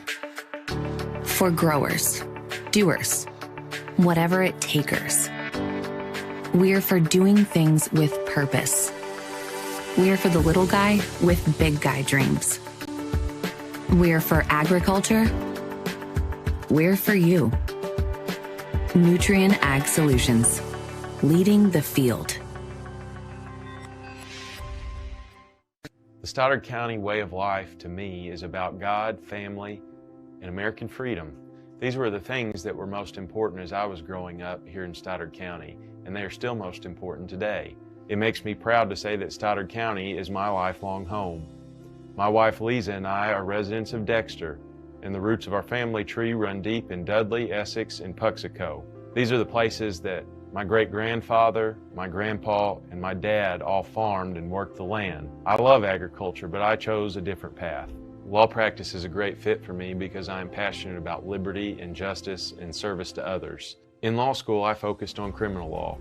I began my legal work experience with my father-in-law, Jasper Edmondson, who was a criminal defense lawyer in our area for 5 decades. I also gained legal experience working for the Missouri State Public Defender's Office. For the past 2 years, I've been working at Mayor Law Office with Dustin Mayer, who is a former assistant prosecutor.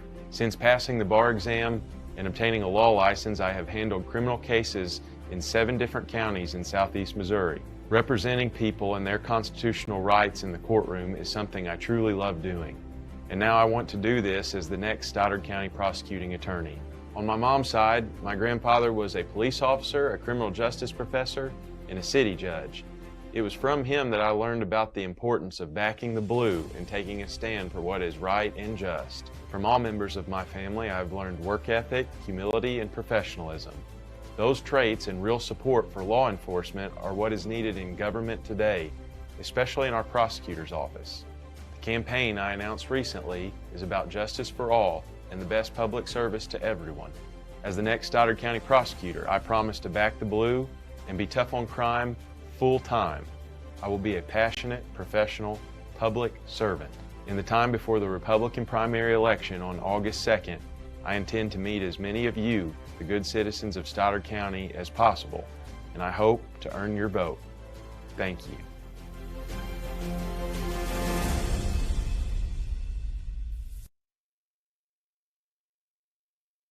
To make the right decisions for your operation, you need 2 things: accurate, secure data, and the ability to make it work for you. Introducing AFS Connect Advanced Farming Systems from Case IH. AFS Connect puts you in total command of your operation, bringing together your farm, fleet, and data like never before, with ongoing support from your Case IH dealer every step of the way, so you can increase efficiency year-round. Whether you're optimizing soil conditions, managing nutrients, planting, or harvesting. AFS Connect allows you to remotely monitor every machine. You'll have access to location, diagnostics, fuel, and engine data, giving you the information you need to make the right decisions for your operation. Now that's rethinking productivity.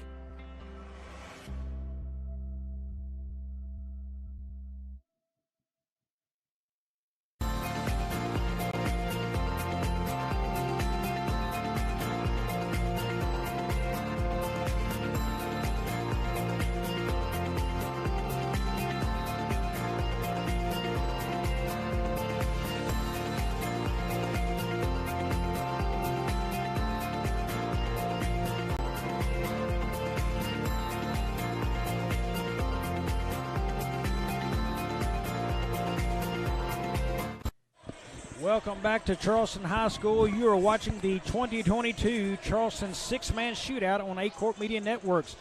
Alongside Luke Carter, I'm Bobby Alford, set to bring you all the action of our final game of this day. And Luke, this game is sponsored by Focus Bank. Two teams coming in here, Live for Life Academy and Charleston, two very good basketball teams. A lot of people from here at Charleston, we've caught them a time or two this year. They are led by Flavion Standback and Rico Coleman, and Coleman and company comes in here having a good season. One of the few blemishes they had the other night against a Caruthersville team that got after them, they didn't shoot it very well. Their coach, we talked to them earlier today, felt like they could have played better that game and gave themselves better odds, but they'll have to play strong here because they have got a big man down low they'll have to face. They will. They come into this game 20-3, and like you said, led by Rico Coleman and P.J. Farmer, super freshman P.J. Farmer, and they're going to play a team here, Live for Life Academy Charter School from St. Louis. They're a Class 4 school, and they come in with a record of 15-6. And like you said, they've got a big man down low in LaJuan Johnson, 6'6" sophomore, and he's going to have a battle on his hands if he faces off tonight against Rico Coleman. Yep. Charleston, a very deep team that run a lot of kids in and out. You'll see Ewing come off the bench. You will see just a flurry of people. P.J. Farmer comes in off the bench. Wiley, I believe, he comes in off the bench some. I mean, this team has a lot of kids who contribute at this level. Also, you look at how Charleston can play. They get aggressive on defense. They do not mind a foul because they have so many kids that play in the game. Foul trouble, I expect it to probably be both ways possible in this game because they are a very fast-paced game. Williams, their point guard, their number 20, Almarion Williams, he seems to really be able to handle it and fly by people. Just, in my opinion, Luke, Charleston may be the best team in Southeast Missouri or this region around. They are. They'll play, Tuesday night they'll take on the Cape Central Tigers here at Charleston for the regular season championship game, so to speak, of the CMO Conference Championship. But like you said, I think they're the top dogs here in Southeast Missouri right now, in my opinion. This will be a fun one here, and if the Live for Life Academy likes to run like they do, this may be a fun one.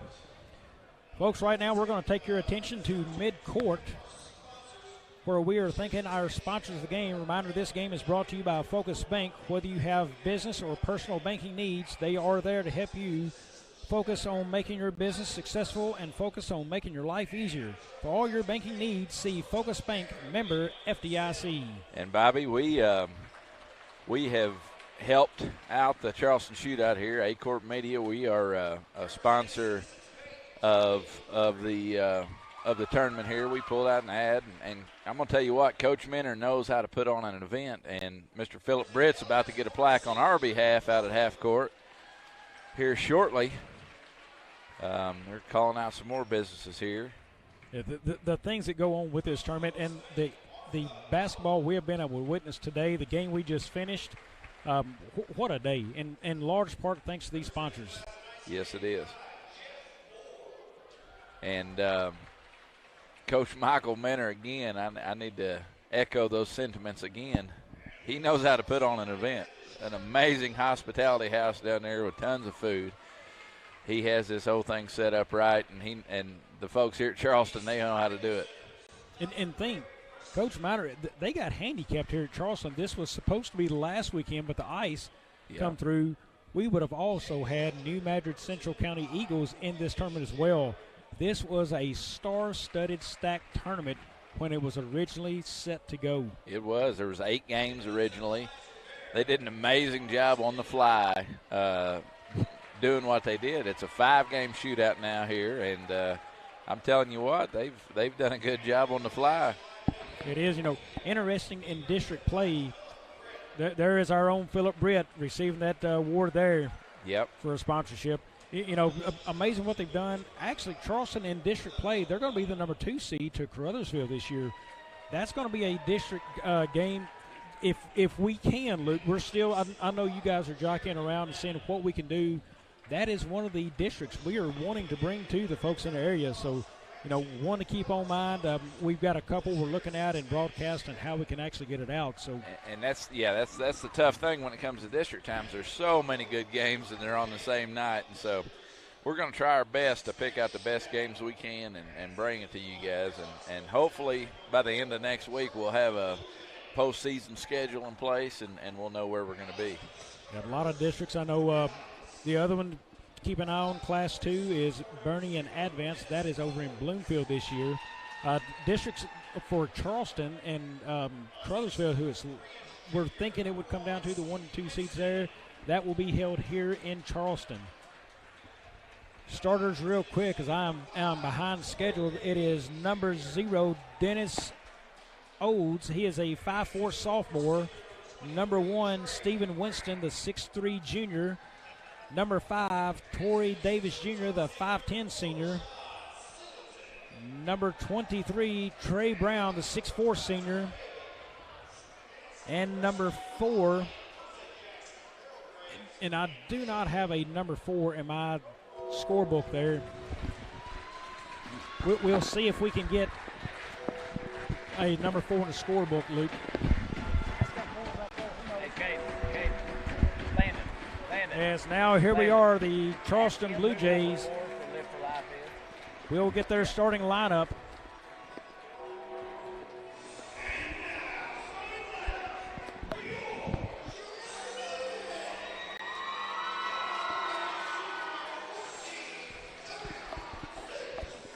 A 5'8" senior, number 14, Terrion Sinks.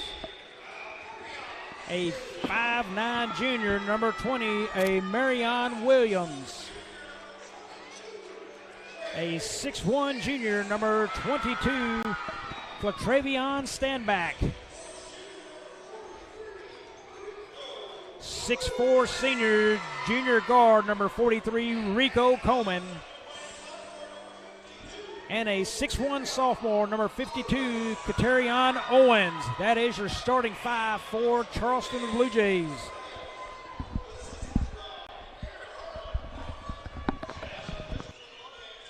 We are set for yet another exciting game. Folks, as soon as I get an update on number 4 for Lift for Life, I will pass that along. Sorry for not having that.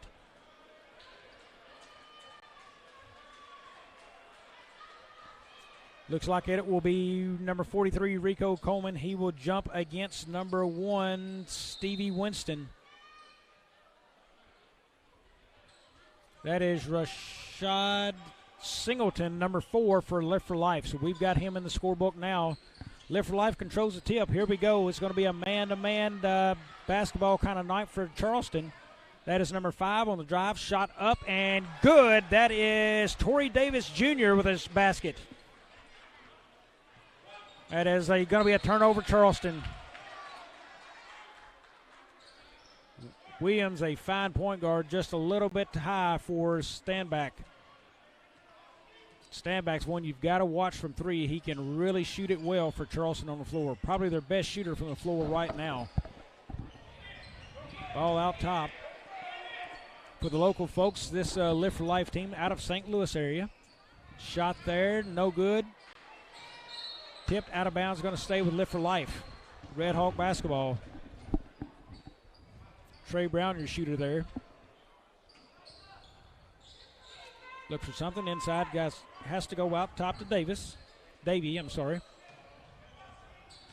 Drives left, has nothing, kicks that back out top. That goes to Rashad Singleton. And that is off, no good. Rebound, Owens. I've got a couple wrong in my book here. I've got a number 3 and a number 4, Luke. I need to get both of those correct. Which ones are those for sure? That is basket, no good there, but Coleman.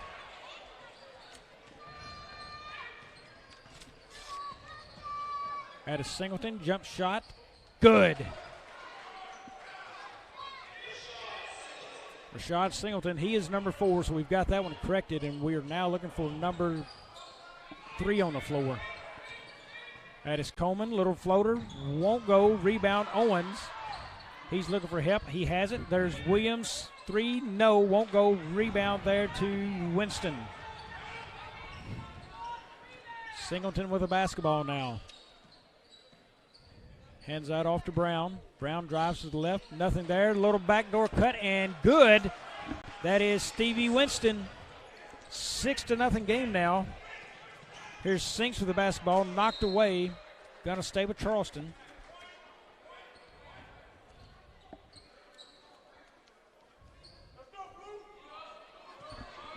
That's Williams with the basketball up top now.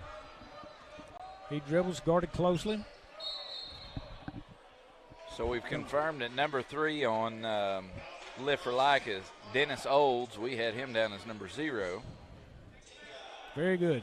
So 3 is Dennis Olds, and number 4 is Singleton.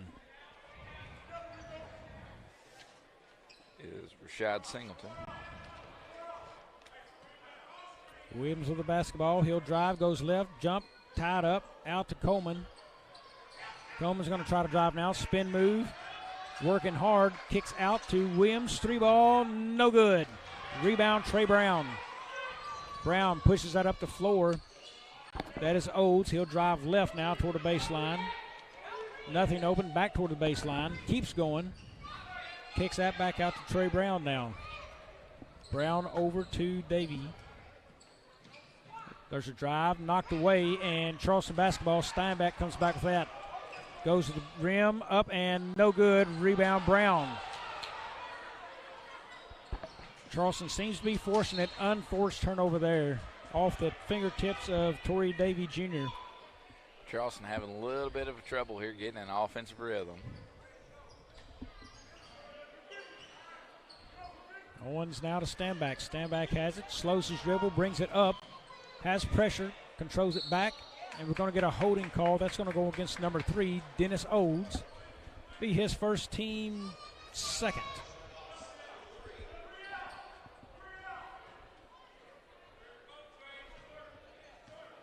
Steinbeck crosses the key with the ball. Now back to Williams.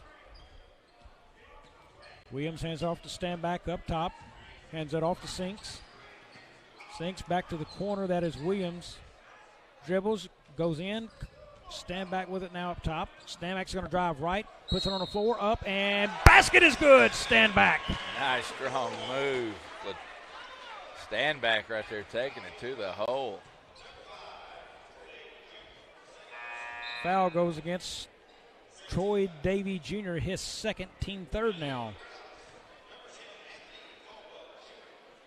Anthony Caldwell Jr., number 10, checks in for the Redhawks. Steinbeck knocks down the free throw. Olds will bring it up. He crosses, needs help, picks up the dribble, and that is turnover there. Williams with the basketball. He is up and no good. Rebound, Steinbeck. Steinbeck had a fantastic Christmas tournament up at Cape this year. Coleman, he's going to be held. Oh. That'll be a technical foul on number 23, Trey Brown. So not only is he going to bring the foul, he's also going to bring a technical. He's picked up 2 quick ones. That will bring number 15, LaJuan Johnson, off the bench into the game. He threw that ball right in the back of Rico Coleman. Getting a little chippy here early on already. Right, actually, so that is Katerion Owens. He's going to shoot the technicals. And here's you've already given up the foul. You know, it's early in the game. Don't let that play into the game at this point. Don't compound the issue. So on the scoreboard, was that foul on Trey Brown? That personal foul, was it on Trey Brown also? Yeah, I think he picked up the personal foul and the technical, I believe. Okay. Owens knocks down the first.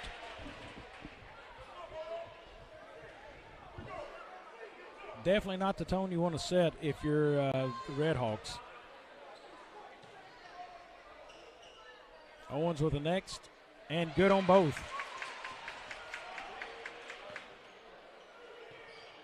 Owens just a sophomore for Charleston. Been in that starting rotation all season long. Stand back now, has it, brings it across. Here's Sinks with it. Back to Williams. Williams drives with his left up, and he's going to be fouled on the hold. That's going to go against number 3, Dennis Olds.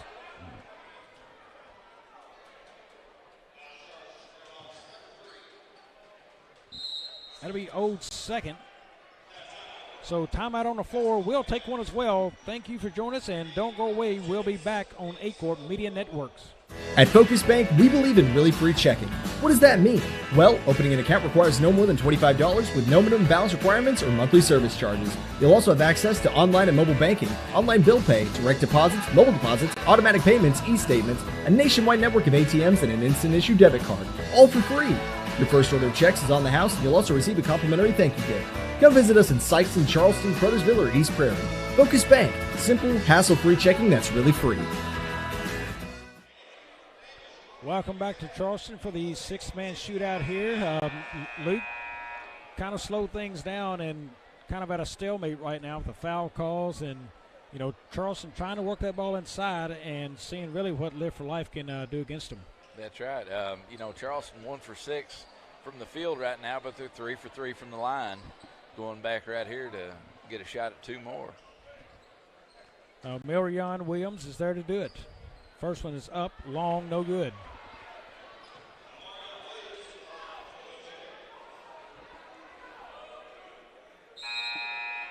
That is number 4. That is Singleton checking back into the game for the Redhawks. The 2 men whose numbers we didn't have checked in for each other right there. And the second one is good from Williams. Folks, if you missed it, don't be afraid to go back and check out the end of the Sikeston Thayer game later on this evening after this broadcast. That is a block, no call. And Johnson now up off the glass, no good, going to be a foul. That will be a matchup nightmare for Katerion Owens for Charleston if that's the case the rest of the day. That is his first, team first. Juan Johnson, 6'6" sophomore.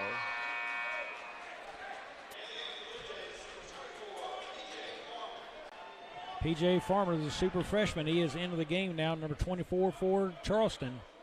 He is a kid you've really got to watch. He can handle the basketball very well, but he shoots the 3 extremely well for them. He does, and he's instant offense. I'm Johnson, guaranteeing you as soon as he comes into this game, he's going to score. Johnson good on the second now. They're going to bring the big man down and try to put pressure on the basketball.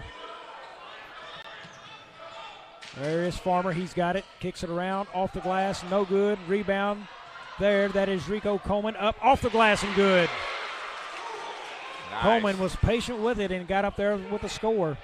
Nice strong move, Rico Coleman. Caldwell drives up off the glass and good. He didn't take very long at all to get down the court and score. He didn't. Caught Charleston napping a little bit. Tried to put a trap there. Here's Owens. Not the guy you want handling the basketball in the backcourt. Here's Flavion, stand back. Now to Owens. That is stand back with the ball in a corner. Tough place. A lot of dribbling. There he is. Nice one of Farmer there. And Farmer had the shot. I think he lost the handle maybe. Singleton down the court. Caldwell, count it. Here comes the pressure again. Here's Owens with the basketball. Tries to create space. Going to be fouled. right now the foul trouble for the Redhawks is going to be the problem. I mean, they've got to find a way to play defense against Charleston. That's 17 fouls already early on here in the game. All of Charleston's offense so far, just about all of it, 4 of the 8 points have been from the line so far. That foul that goes against number 2. I've got Avion Bass, his first. Owens still steady from the line. You know, and right now it looks like the Redhawks can run the floor. Again, they've got to play a little bit more controlled defense. They're super fast. They get up and down the floor quick. Charleston, they've got to get back on defense. Owens no good on his second attempt there. Rebound Johnson. Up to Singleton now.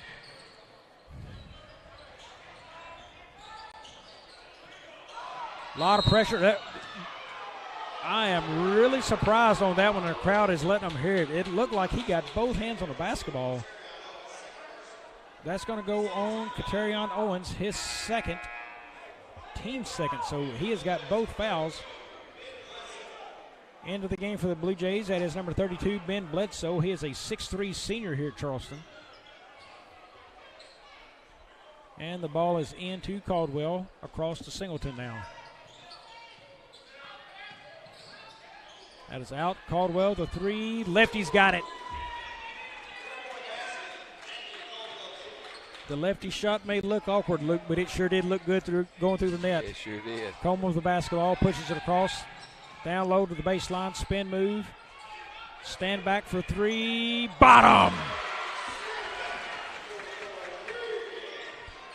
Nice move there, Rico Coleman finding the open man stand back at the top of the key. Wiley has checked in for Charleston.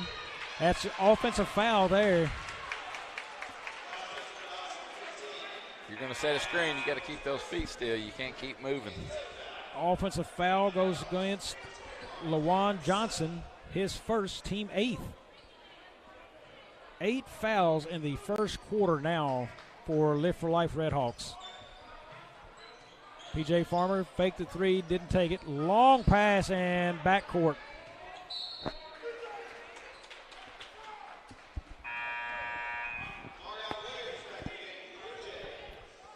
Williams checks in for Farmer, and that's a good way to get yourself sent out of the game, is throw one wildly like that, Luke. Yeah, he got down there in that corner and didn't know what to do with it. Threw it up top, a little too strong. He's a very good basketball player, so we will see him again. Pressure apply there, but stand back, kicked, and Rico Coleman picks it up. Charleston's running out to Williams and loses the basketball. Hit the open man on the fast break, and he just bobbled it. Coach Williams not too happy about it. Frustrating deal for Charleston there. Got to capitalize on those fast break opportunities. Wiley with the guard there on the point guard. Here is Rico Coleman. Oh, nice pick there from Wiley. He's got it. Here's Williams. He drives inside the paint. Stand back has it now over to Rico Coleman. Did not shoot, jump stop, and off the glass, no good. Bledsoe's rebound, off the board, and good. Ben Bledsoe, big-time offensive rebound and putback.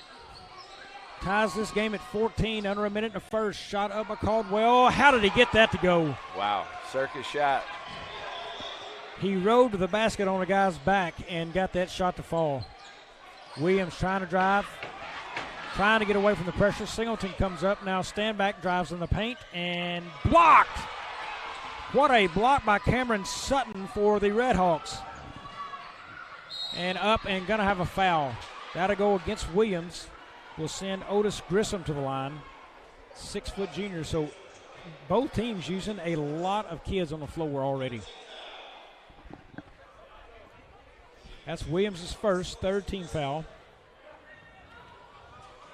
And we will get our first look at Ewing coming into the game for Charleston, along with Sinks back in.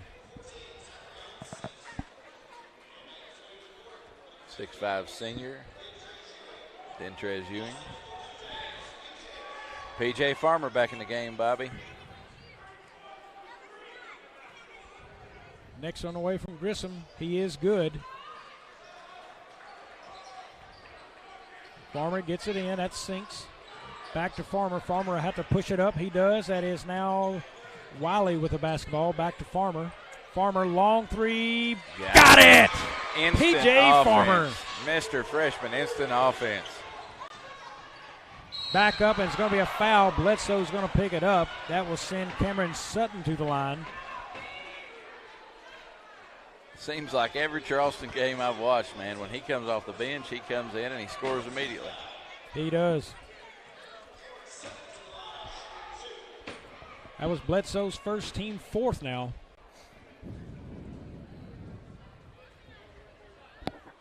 First shot off the mark. But he'll win the chance to shoot another one here, Luke.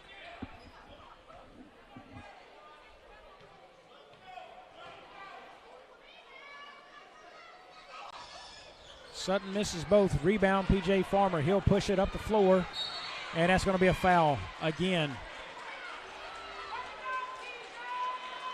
Boy, you've got to be concerned right now if you're a Red Hawk fan with the fouls piling up. That is the second on Johnson, team 9th in the first quarter. 19 fouls in the first quarter. And Farmer is off with that. Rebound Singleton. Knocked away by Bledsoe. Picked it up and under. No good. Back up. And count it. Now they're they waved it off. Waved it off, so no basket. That'll take us to the end of the first. It's the Redhawks 18, the Blue Jays 17. Don't go away here on Aycorp Media Networks.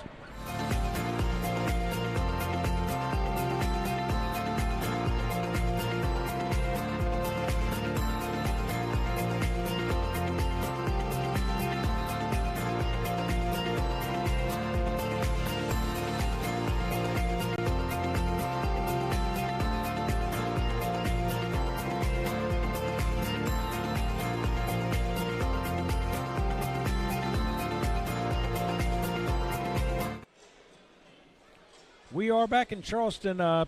Luke, right now, Charleston only shooting at 5 of 16 from the floor, and they are generally a better shooting team. They can go into funks, and they are in one now, but they have got to find better shooting opportunities. And right now, Lift for Life, they are 6 of 9 from the field. They've just got to get more shots off. They do. Charleston, most of Lift for Life's points so far have been off transition buckets. They get out and they run, and they're, shooting high percentage layups, and on Charleston's end of the floor, they're getting the shots up. They're getting offensive rebounds. They're going to the line. They need to keep attacking the bucket, and good things will happen. When you attack the rim, good things happen. The defense sags in. It opens up that three-point shot. Like what's happened already, they've shot 8 free throws, made 5.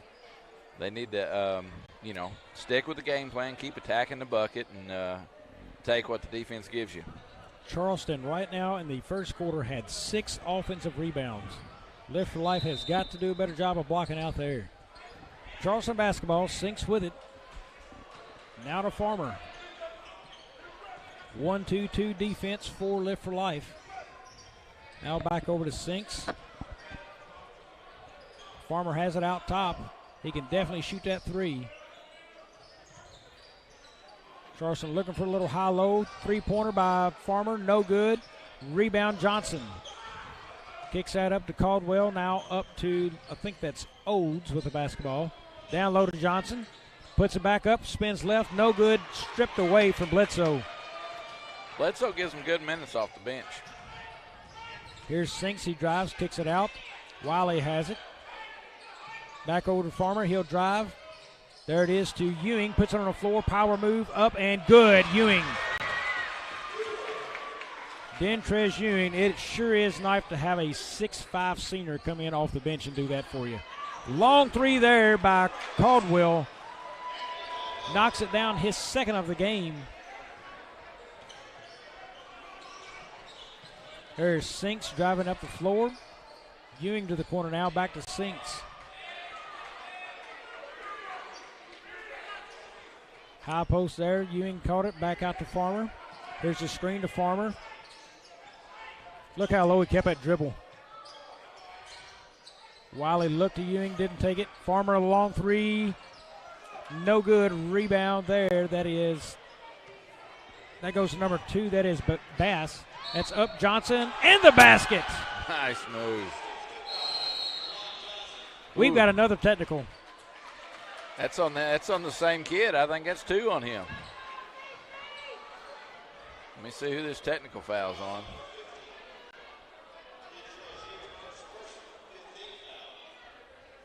So we're trying to get the numbers on that. The foul is on Ewing. That technical foul was on number 2, Avion Bass. So Bass picks up the technical. That is the second technical foul from Lift for Life.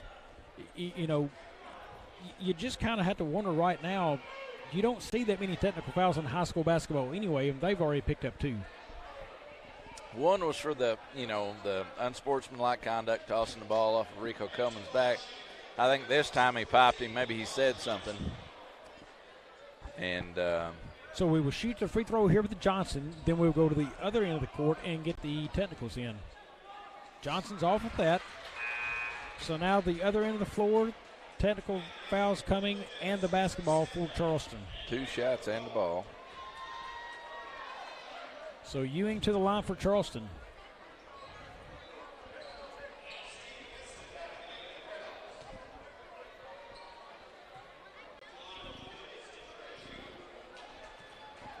Ewing at the line, shot up, off, no good.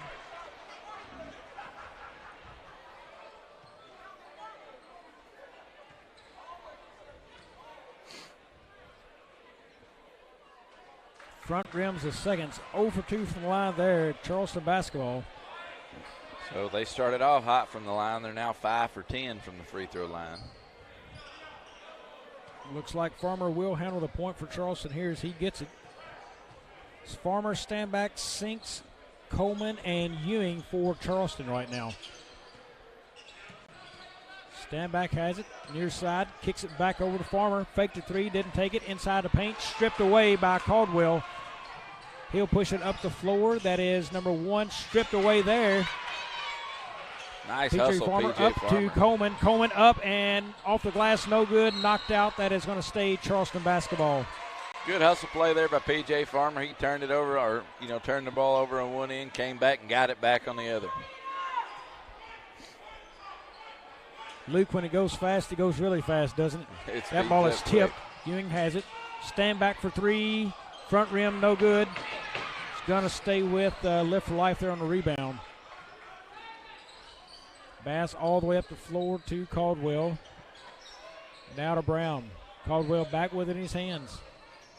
He is definitely a shooter. That is knocked away there. Rico Coleman picks it up. Pushes the floor. Floater from the paint. Rims out, no good. And that's going staying with Charleston. Charleston really struggling to get shots in right now. 6 of 23. Owens checks that back in for the Blue Jays with 2 fouls. And we've got more attitude on the and here we go. Technical foul now against Charleston. And that goes against Katerion Owens. He just checked into the game with 2 fouls. That'll be his 3rd.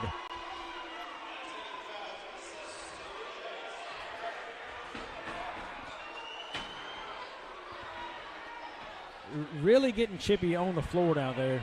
It is. You got to let your emotions stay in check here. Caldwell will shoot the free throws for the Redhawks. So that's 3 on Owens now. He is likely done for the half. First on the way, Caldwell hits.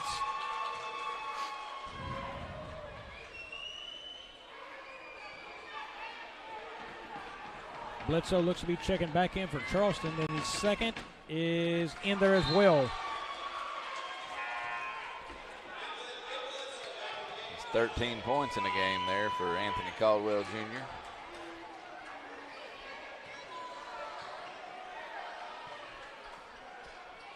He'll get it in. That's Odes now with the basketball.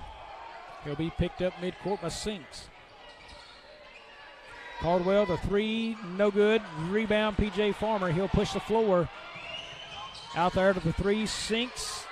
Long, in and got it off the glass. Kissed that 3 off the glass and nailed it. Focus Bank is our sponsor of the game, and the bank is open here in this game as well. Caldwell answers, no on the 3. Back up and good by Bass.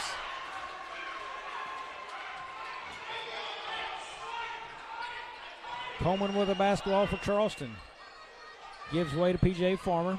Now inside of the paint to Coleman. Turns, and they're going to get an offensive foul on Coleman. Nice defensive play there by number 23, Trey Brown. Feet was set. He knew he was going to feel the contact, and he drew the charge. Charleston's got to keep their heads on right there.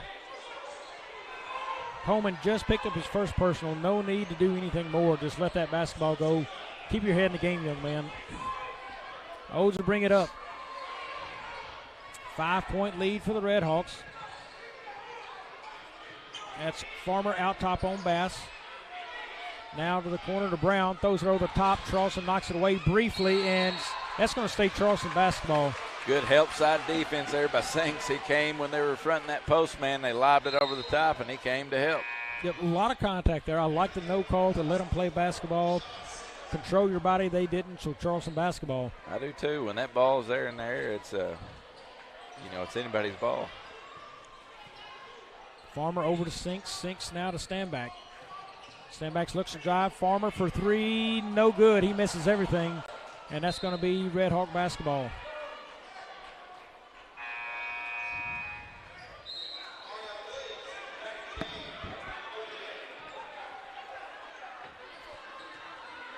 Marion Williams back in the game for Charleston.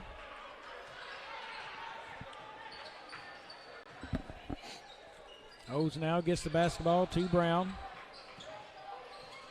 Kicks that off to Odes again. Now back up top to Singleton. Three from Brown, no good. Rebound, that is Winston. He's got it in the paint, and he'll just bring it out himself. Now to Bass. That is down low to Winston in the paint. He's going to lose control. Coleman takes control of that. Behind his back, low dribble, spin move, and Coleman is walked. Struggled to keep control of it the whole time, Luke, and a walk resulted of it. He did. He was kind of fumbling the ball the entire way and ended up walking. Rolandus Wiley now checking in for Charleston. Coleman will take a seat. And Odes with the basketball for the Redhawks. He'll drive left, gets toward the paint, shot up, no good. Rebound goes to, man, that thing bounced around forever. Sinks got it. Here's Williams with the basketball. He'll push. Up, off the glass, no good. Sikeston is just struggling to get shots in right now. Timeout Redhawks, looks like a finger to the eye. We're going to take a break as well. We'll be back in 30 here on the Aycorp Media Networks. What is Southeast Missouri? Let's try this again. You are Southeast Missouri. You make Southeast Missouri what it is. And Southeast Missouri is who we are. It's in our name. It's in our past. And with you, it's our future. Welcome home. Well, Luke, we're back. Charleston still struggling for the field. 7 of 27 right now. Lift for Life, 9 of 18. Seems to have more success. Charleston has got to find offensive flow in this basketball game right now. I'm sorry, I had my headset tangled up there. What would you say? Charleston's struggling to find offense. They've got to find it. Lift for Life has got it right now. Charleston really needs to hit the easy shots. They missed some that, just got away. They're struggling putting the ball in the hole, and a lot of that is the Lift for Life defense, but Charleston's got to find a way to start scoring the basketball. That is Davey in a game. He's got 2 fouls, I believe, in the paint. Throws that wildly away. That is off Charleston, so Bledsoe touched the last, stays with the Redhawks. Johnson back in the game. He's got 2 fouls. Checks in for Winston.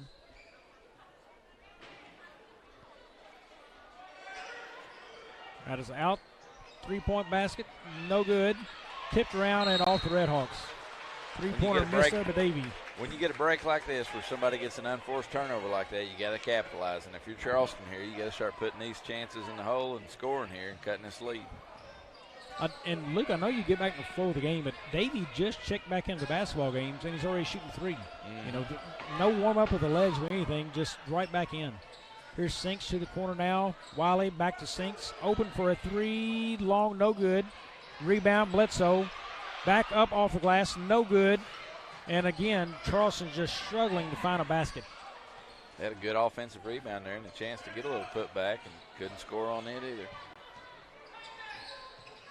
7 for 29 from the field is Charleston. And Odes just runs right by everybody and lays it off the glass. Stand back with the basketball now, off to Williams. Lead is 7 now for Live for Life, their largest of the game. Stand back to the corner to Sinks. Stand back. Guy Charleston really needs to get hot on the floor. Williams, he'll take a 3. It's going to be short, no good. Tipped around and rebound. Charleston, stand back, got it off the glass, no good. And we're going to get a foul.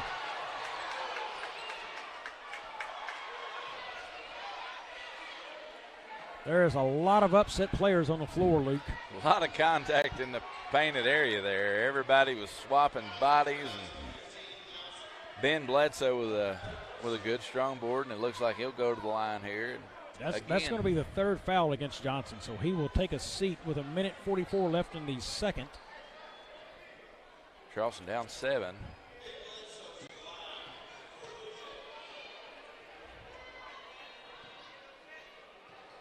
It sure seems like it's early in the game to have so much attitude. It does. First so for many fouls. So many fouls. So many fouls. It's tough for either team. It's tough for any team to get in a rhythm when there's, 20-something fouls and a half. Both teams like to get up and down the floor. It's tough for either one of you to get in much of a rhythm. Johnson will stay in the game with 3 fouls. And the second from Bledsoe is up and good. Ewing now checking back into the game for Charleston's Bledsoe. So it's Ewing, Wiley, Sinks, Williams, and Standback on the floor for Charleston. Looks like Johnson, Coldwell, Winston, Odes, and I'm missing one, Singleton on the floor for the Redhawks. Redhawks trying to get to the paint, spin move by Odes. That's going to be a walk. Another Correct chance call. here. That was Torrey Davey, I'm sorry. Torrey Davey Jr. That's Trey two. Brown of the game. That's 2 possessions in a row here that the Blue Jays can capitalize on a turnover. Stand back with the basketball now. He kicks that over to Sinks. Brings it up. Stand back.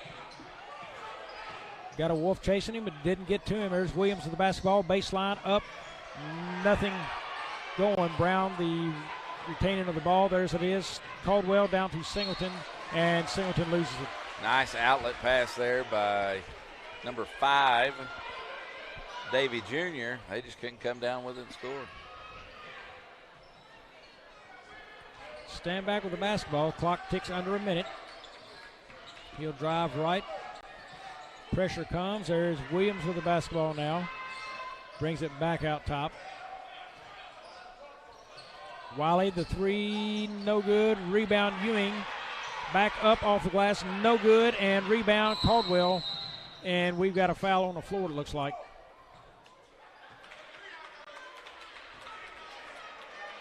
Looks like we got a fan being kicked out. Before that play, nice strong rebound there by Dentrez Ewing. He went up and couldn't score it, but that's been the story of the night there for Charleston.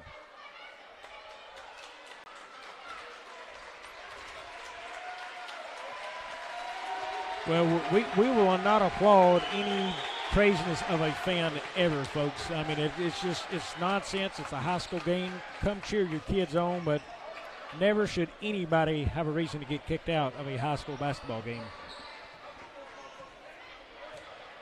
Davey Jr. with the basketball. Clock nearing 30 seconds here and a half. Screen up top. Charleston picks it up, shifts well.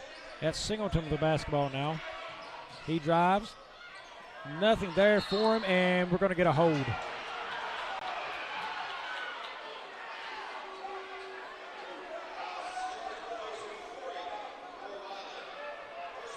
That is goal against Wiley, his first personal, team 8th now. Luke, we've come to a basketball game and watched the foul fest so far in the first half. It has been a free throw shooting contest. 9 free throw attempts for Lift for Life, 12 for Charleston.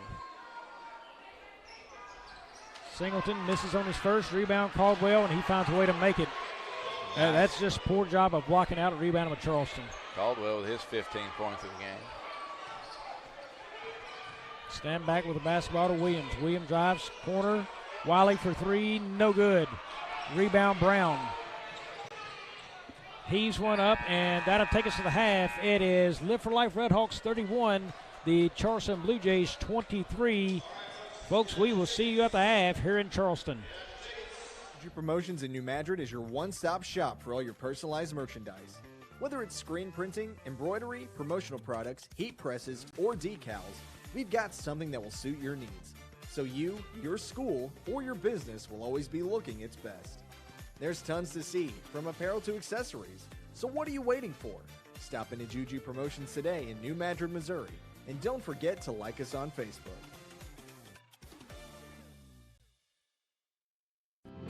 First State Community Bank has been named the #1 bank in Missouri by Forbes, and we think they might be onto something. When it comes to banking, we've always said that people should come first, and we hold true to that idea. Opening an account has never been easier. You can even do it online. We want our community to thrive, and that's why we put it in our name. So come bank with the certified best at First State Community Bank, serving our community because it's who we are.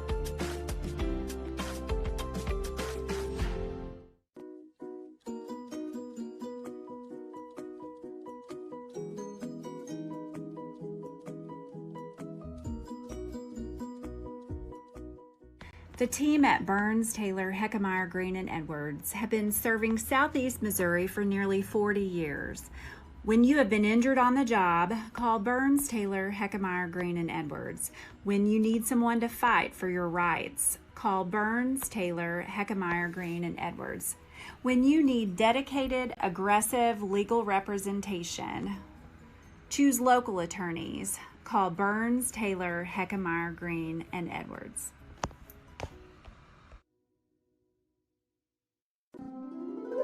What is Southeast Missouri?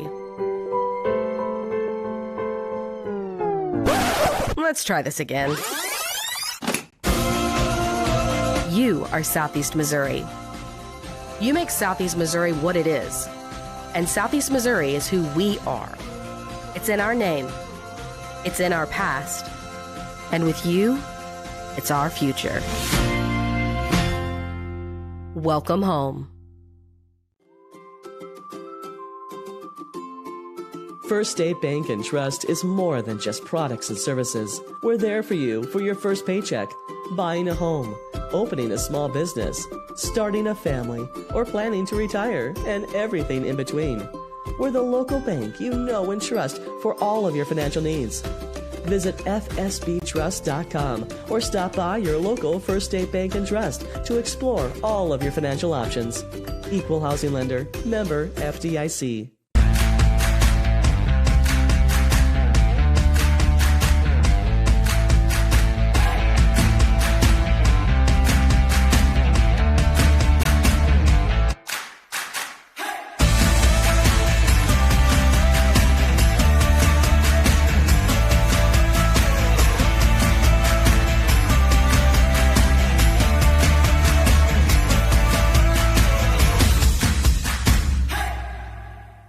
If you are needing legal representation, contact Mayor Law Office today. As a former Missouri Assistant Attorney General and former Assistant Prosecutor in Pemiscot County, Dustin Mayer will put his trial experience to work for you. Mayor Law Office is proud to announce the addition of Sawyer Smith as an Associate Attorney upon completion of the bar. Whether your legal needs are personal injury, criminal defense, workers' compensation, estate planning, or family law, Dustin and Sawyer are your tried and trusted local attorneys. Please call 624-7876 to schedule an appointment or visit mayorlawoffice.com.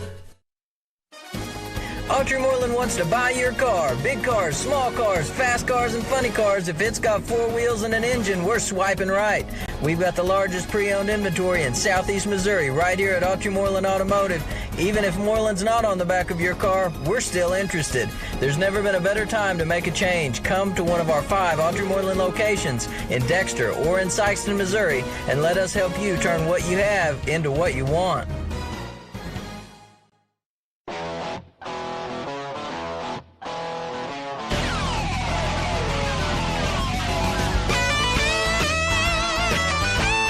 We're right here at King Jerry Lawler's Hall of Fame Bar and Grill on world-famous Beale Street, and as you can see, oh my gosh, we have the best barbecue ribs in Memphis.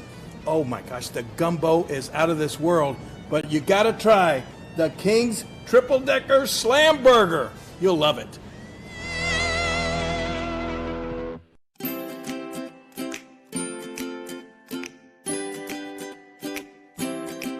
My name is Matt Tanner. I'm the president of First State Community Bank in Sikeston. Being part of a community-based bank for me is the top priority. We have our roots here. We provide jobs here. We give back to our school. We provide scholarships. That is of utmost importance to us besides taking care of our customers.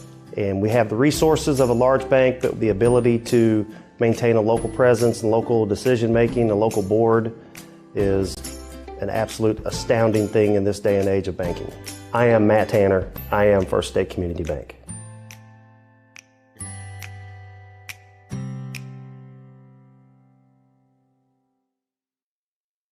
At Focus Bank, we believe in really free checking. What does that mean? Well, opening an account requires no more than $25 with no minimum balance requirements or monthly service charges. You'll also have access to online and mobile banking, online bill pay, direct deposits, mobile deposits, automatic payments, e-statements, a nationwide network of ATMs, and an instant issue debit card, all for free. Your first order of checks is on the house, and you'll also receive a complimentary thank you gift. Come visit us in Sikeston, Charleston, Crothersville, or East Prairie. Focus Bank. Simple, hassle-free checking that's really free. In a very short period of time, we've experienced amazing growth and success at Southeast Orthopedics and Sports Medicine. And through it all, we've had only one goal: to get you back to life. And when things get better, when you feel better, we'll be right here to cheer you on. Southeast Orthopedics and Sports Medicine, always by your side. Growing cotton in the Mid-South is hard work. As a farmer, you make tough decisions every day. Choosing a cotton variety shouldn't be one of them. Next-gen brand varieties from Americot are bred specifically for cotton growers like you. We're 100% independent and farmer-owned. Plant cotton that works as hard as you do. Americot. All we do is cotton, all the time.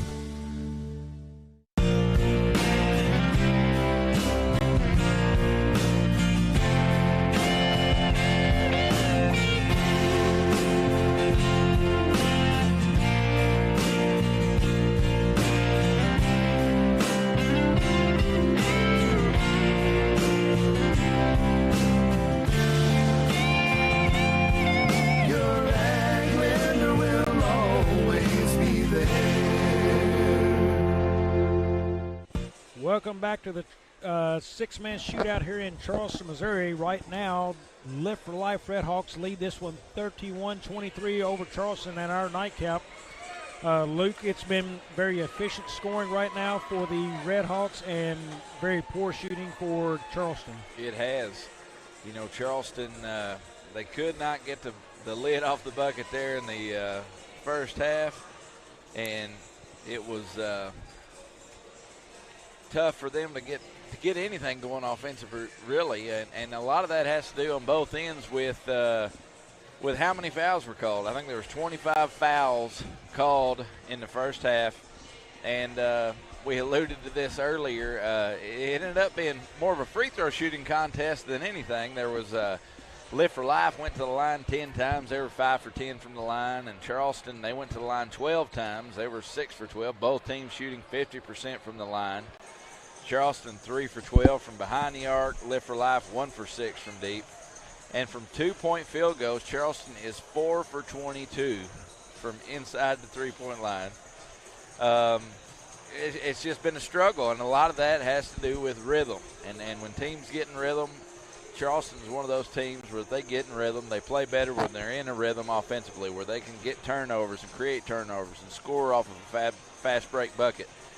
And tonight it's a little tougher to do that. 25 fouls, 22 free throws being shot in the first half, and it's tough to get in much of a rhythm. Here in the second half, both teams have to make a more concerted effort to not foul as much, play better defense, and try to get turnovers without fouling. And one thing to keep in mind, too, we didn't see a whole lot of P.J. Farmer. He was in and out of the game there, kind of got in the doghouse there a couple times, but that's something. That's one of those spark plugs that Charleston has in their back pocket, and he can come into this game and get hot from deep, and that opens up a whole lot on the inside there. Charleston has made more free throws than they have two-point baskets. Yeah. And when you look at the scoreboard, it shows. I mean, they have got to find ways right now in this basketball game to score. It's been a relatively boring game considering we've watched a lot of free throws. We've watched a lot of standing around. It just doesn't make for fun basketball. Early on, I thought we was going to see something really special. Both teams running the floor hard, some action, but fouls really taking it over. Hopefully this second half, that will shift away from that and get back to a high-energy basketball game, Luke. Yeah, I'd like to see this get to a fast break, up and down style game, and both these teams put some points on the board and let them get out and run a little bit. Charleston, generally a decent three-point shooting team, 3 of 12 right now. They need to pick it up as their stand back really hasn't been involved there as much yet. Stand back's kind of not been involved as much. He's their leading scorer. He's got 6 points, but that being said, below him, P.J. Farmer 3 and Owens has 3. Sinks has 3. Rico Coleman only 2 points. Yeah, and that's really the fire plug. Coleman and Standback are the guys they've got to get going. Lob and no good. Trying to get that to Winston.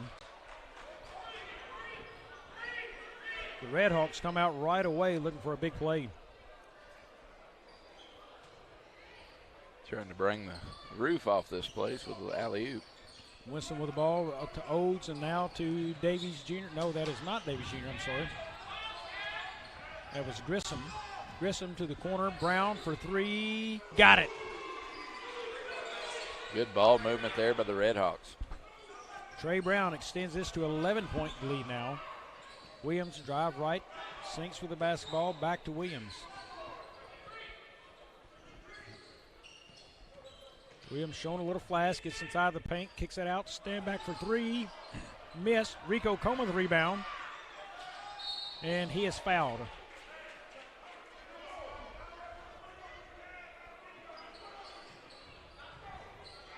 We will pick up in the second half where we left off in the first. A foul on Rico Coleman to the line.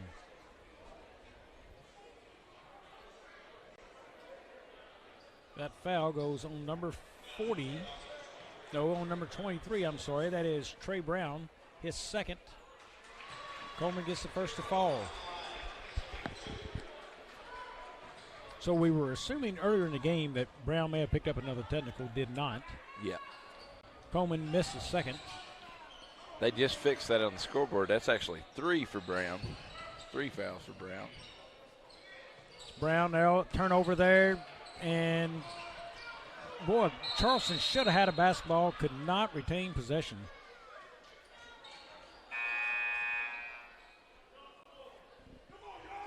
It looks like a jump ball. Possession, Charleston.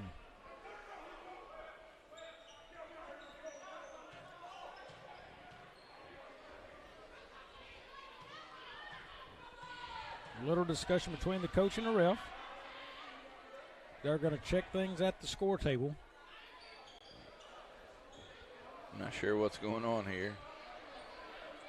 I believe they are discussing dinner plans right now, Luke. Wanted to know what's good and eat in the area. I would recommend Lambert's if you're this close by. We're pretty close. P.J. Farmer into the game.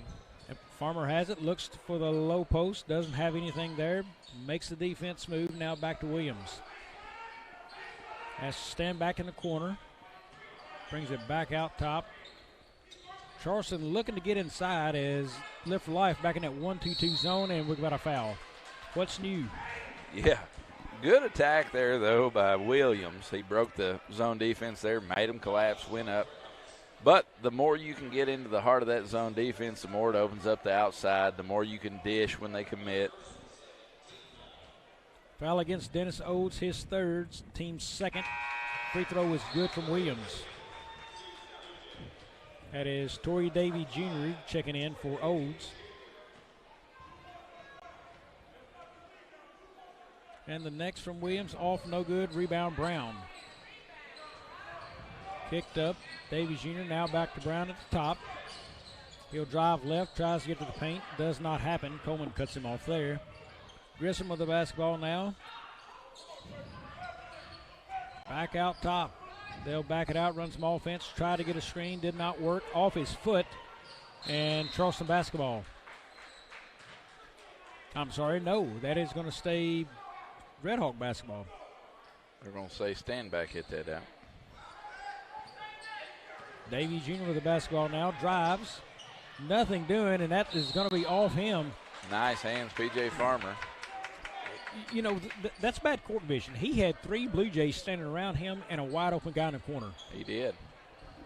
He's got to make that pass. When they collapse, you pass. Farmer now across the timeline to the corner, knocked out of bounds. Stays Charleston.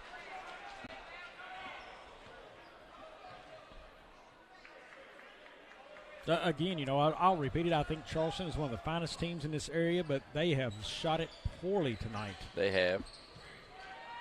Still in this ball game, still down, only 9 points. There it is, the corner. Farmer drives baseline, jumper, got it. And the foul.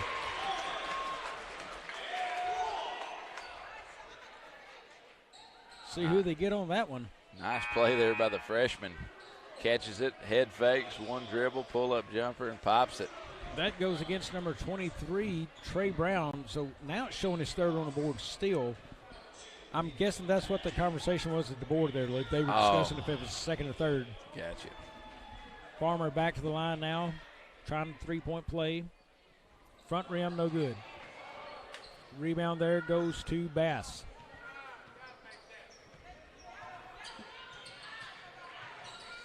Bass with it, top court. Drive to the paint.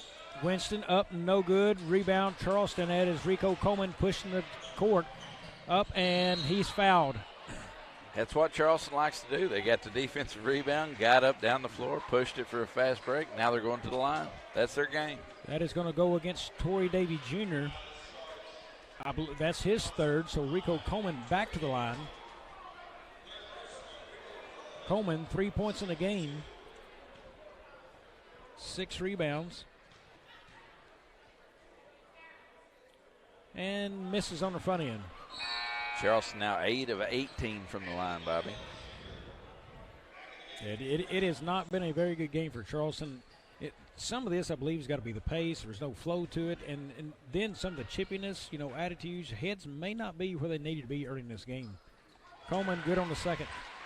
And playing on a Saturday, again, different than your normal routine. Yep, coming off a game last night, back on the floor again today. Bass hands that off to Caldwell. He is a shooter on the floor. Back out top there now to Bass. Grissom takes a three, off, no good. Rebound Charleston. That is Farmer with it. Kicks it down to stand back. Puts it on the floor once, twice, and loses that right out of bounds. Charleston again got the ball, made a good outlet pass, pushed, turnover. But even if you don't get the shot, you know, you got to maintain possession, and he didn't. There's Grissom. He's going to be blocked there. Farmer retains possession. Pressure on him. And PJ's going to have to get away from it. Gets it up court. Nicely done. Tough controlling it. Owens up and the basket. Big man move there. Terrion Owens. Don't look now, but it is 30-34, and Charleston is climbing back into this one. What a move by Owens. Felt the contact, went up, scored it. That's the third personal on Stevie Winston now. And Owens can make it a one-possession game. And does. Katorian Bobo Owens with the basket. One-possession game. Timeout on the floor. Folks, don't go away. You're watching high school basketball here on Aycorp Media Networks. In a very short period of time, we've experienced amazing growth and success at Southeast Orthopedics and Sports Medicine. And through it all, we've had only one goal: to get you back to life. And when things get better, when you feel better, we'll be right here to cheer you on. Southeast Orthopedics and Sports Medicine, always by your side. Back in Charleston, as this game is tightened to a one-possession game, want to remind you folks that this game is being brought to you by Focus Bank. Whether you have business or personal banking needs, they are there to help focus on making your business successful and focus on making your life easier. For all your banking needs, see Focus Bank, member FDIC. Well, Charleston seems to be having a flow, Luke, and, you know, tell me what you do if you're Charleston right here. If you're Charleston right here, you keep doing what you're doing. You keep playing that defense. You keep forcing bad shots from Live for Life. That's what they've been doing on defense. Live for Life's taking some bad shots.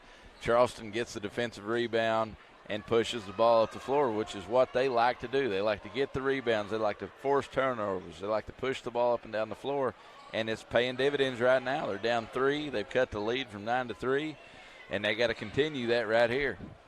So it is Bass, Caldwell, Grissom, Singleton, and Johnson on the floor for the Redhawks. Coleman, Williams, looks like Standback, Farmer, and Owens for Charleston. That is Singleton with the basketball. He drives through the paint, throws one up wildly, won't go. Rebound, Owens clears it. Here comes Williams. Chance to tie for Charleston if they can hit a 3.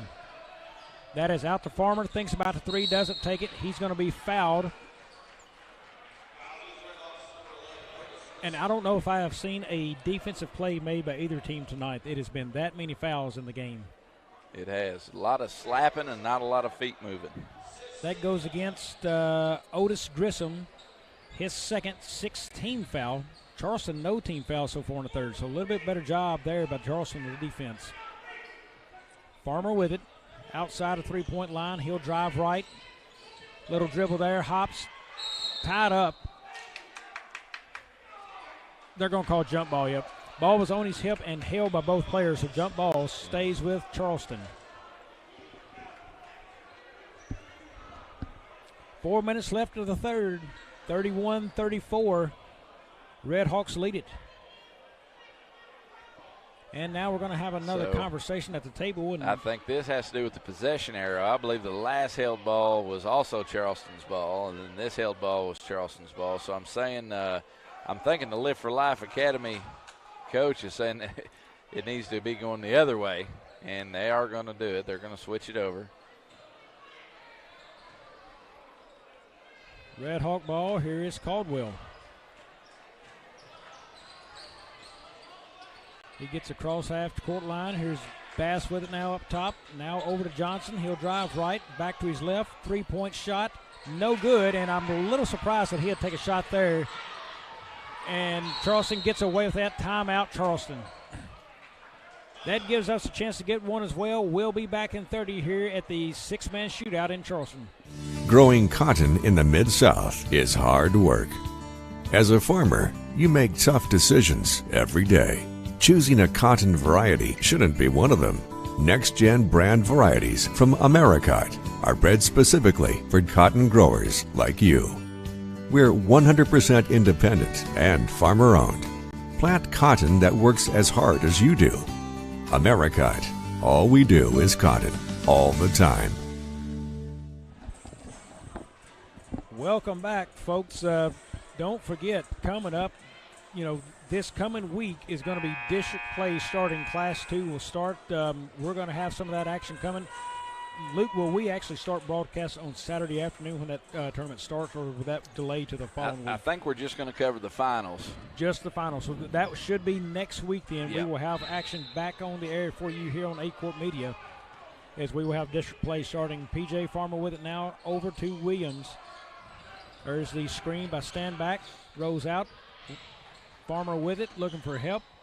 Kicks it back out to Williams. Smart basketball there. Farmer kicks it inside to Owens. Hop, skip, shot up, no good. Rebound, Bass. That is Caldwell with it. Throws that off the glass, no good. Wow. So Caldwell is sitting out of bounds, and that ball comes right at him, and he just does nothing but defend himself and trying to keep it off of him. Charleston basketball. Again, Charleston forcing a wild shot, and they get the ball here. That's it's been paying off for them. They get another opportunity to cut this lead down. Well, for the crowd and Charleston, it'd be nice to tie. Williams up to the rim, basket. Nice take. 1 point game. Way to get to the dish there by Williams. I've always seen Williams as a guy who likes to get to the basket. There's a high floater by Caldwell and good. He has been some kind of shooter. Stand back has it, going to the rim, up, foul. Oh, landed hard. Pops right up.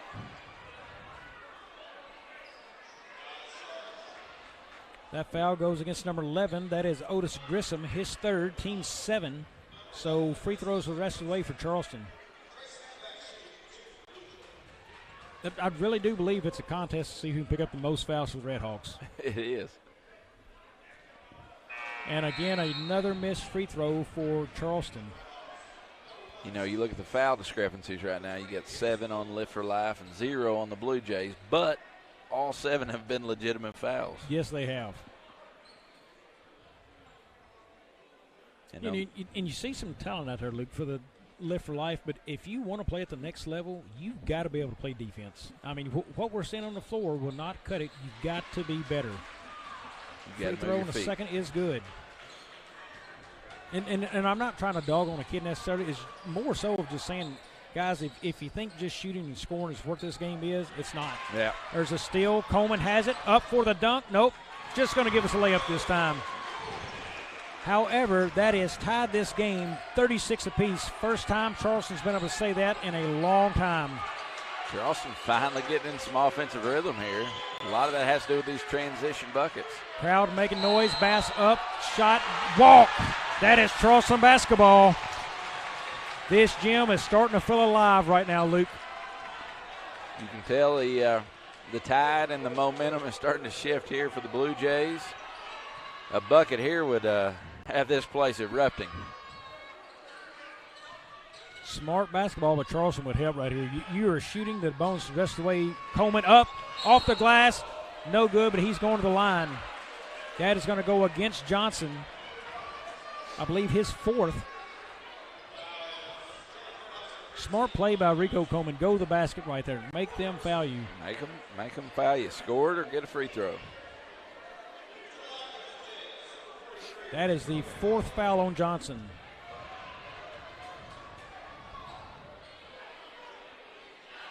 Coleman up with his first. Front rim, no good. The fans here wanting Coleman to hammer that one down, I think. I was ready for it as well, Luke. I was too. And there's a technical. Their 3rd technical foul of the game. And that is Johnson, and he is done for the night. So we can go ahead and put him on ice. Now, you talk about a bad one there. So another free throw coming for Coleman, and then 2 technical fouls and the basketball. They're about to be in the double bonus.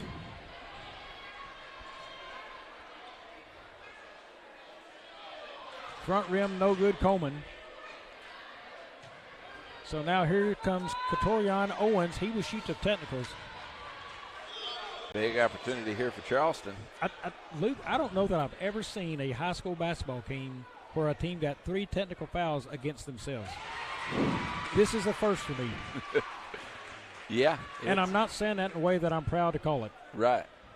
Yeah, I mean, you're in a ball game here late in the 3rd quarter, tie ball game, and you get a technical foul here, and it completely changes the whole tone of this game. So, and with that technical foul, Charleston just got the lead. Coleman missed both free throws, so they would not have had the lead. Owens on the technical foul free throws just took the lead. Charleston's first since way, way back in this game. And have an opportunity here to stretch it out a little bit more. They can go up 5 with a 3 here. Looks like a 5-out offense coming for Charleston. They're content with just dribbling around the basketball. They said, you're going to have to come play defense. Stand back with the ball. He's going to look for help. He needs it. Owens with it now. Takes his man, Winston, toward the basket. Turnover. Here's Trey Brown with the basketball up, off, no good. Rebound, Owens kicked out to Farmer, back to Coleman. No good. Farmer's going to maintain possession, and he's fouled.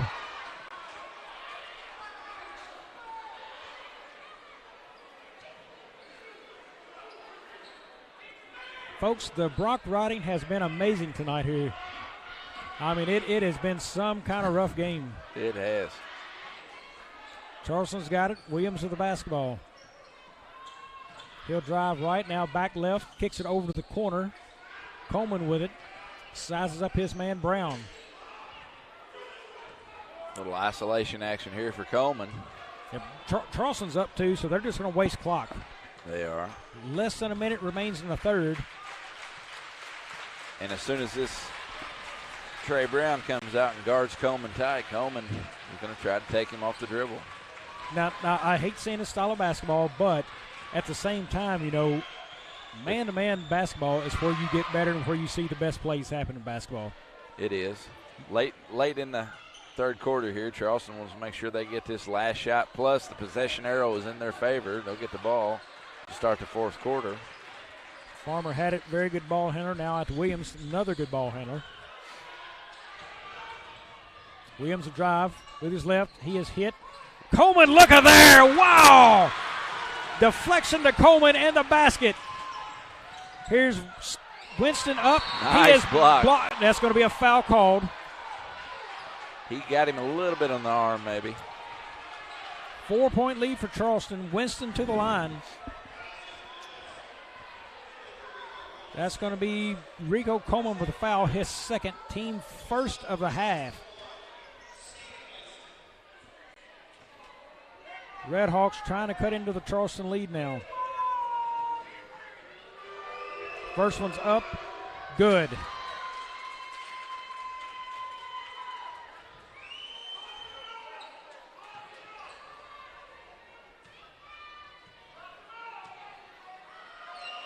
And the next, off, no good. Rebound, Williams for Charleston. He pushes the floor. Going to go up, knocked around. That is going to be nobody's basketball. That's going to take us to the end of the third. Charleston leads it 40-37. We'll be back here on Aycorp Media Networks.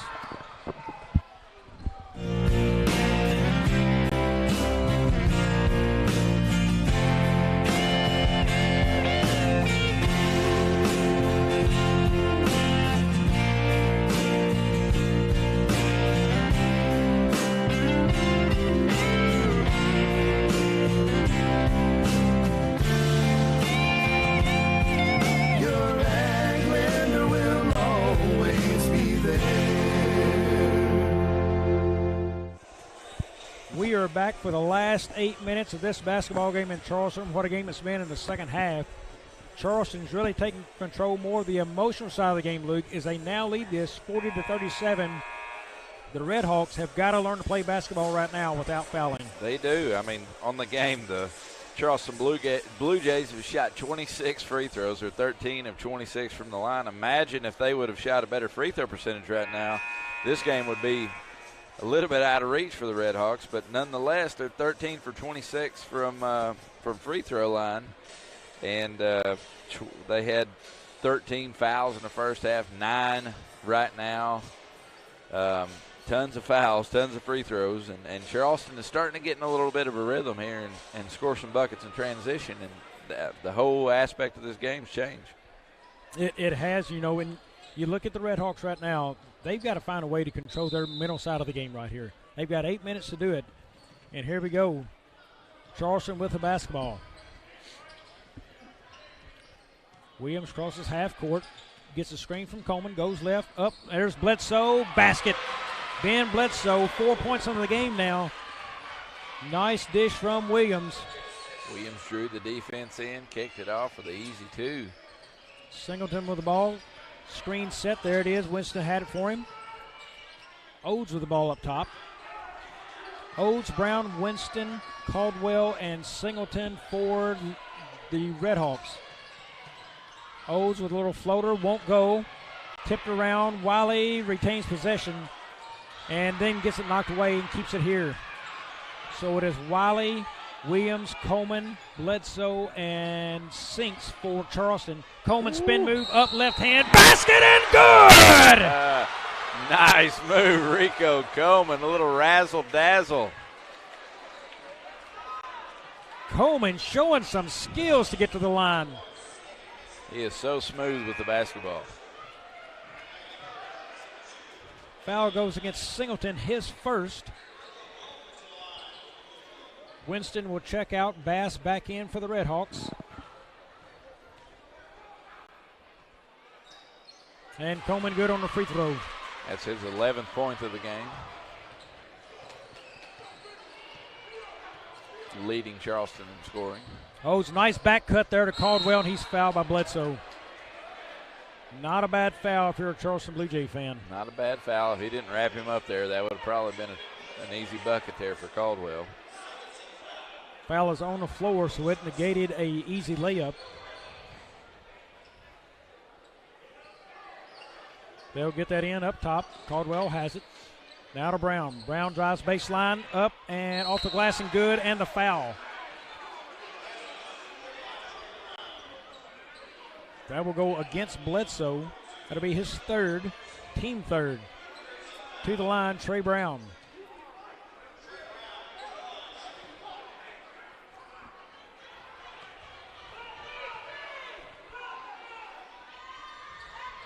And good. 5-point game. Williams back to Coleman. Coleman to push it up. He is passed down to Bledsoe on a block and give it to him. That's the way you move the basketball up the floor quick. They're looking for the trap. It wasn't there, and Bledsoe to score. Nice look by Risco Coleman. Ball on the high post to Bass. Jumper from the free throw line. Good. Nice answer for Bass. Coleman, that's a kick. That'll be Charleston basketball. Coleman really turning it up a notch here in the second half. Had 2 points and 1 rebound, I believe, at the half. He's got 8 boards, 11 points now. Really asserting his will here in the second half. Sinks with the basketball. He pushes. Back to Williams. Williams across the timeline. Now to Bledsoe. To the block to Wiley. Turned over. And up court. Caldwell can't catch up. That's going to be Blue Jay basketball again. Blue Jays got a break there. They turned the ball over, and it just so happened the Redhawks turned it over immediately after. Looking for the trap in the backcourt. Williams kicked it off to Coleman. Coleman gives it up to Brown. Brown's going to go to the rack, lay it. Blocked by Coleman! And the tip back in. That was by Odes, I believe. Kick down to the baseline. Wiley, jump shot. Won't go. Rebound. Stays with the Redhawks. Down to the corner. Caldwell for 3. Bottom. Tie ball game. We've got a tie and a stop on action. That's going to send Wiley out and Flavion Standback back in. Brown's going to pressure the inbound now. That's Standback. Gets away from the man. That's Coleman. Knocked away, and Redhawk basketball. And look here we go. Brown is up and off the glass. Good. All of a sudden, the Redhawks have taken back control of this game and lead it. They are on a 7-0 run, and that is knocked away. Charleston basketball. And now we got pushing and shoving on the floor going. They did not see it.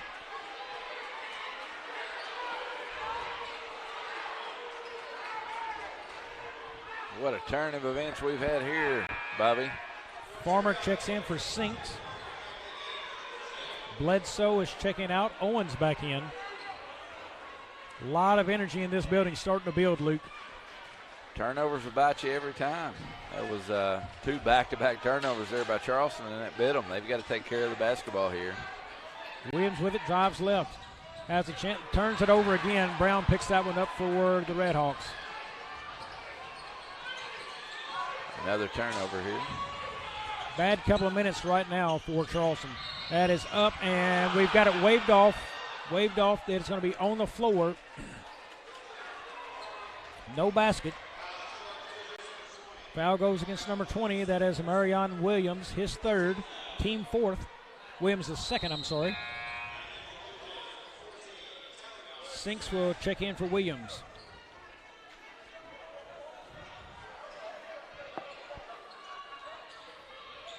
Redhawks look to get it in. They do to Bass. Now back to the corner to Odes. Back to Bass.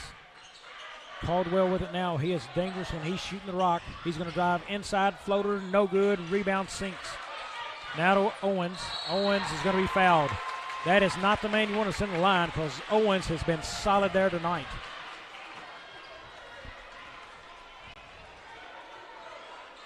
Foul is the 4th on Trey Brown.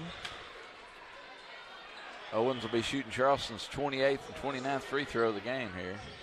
Double bonus here for Owens.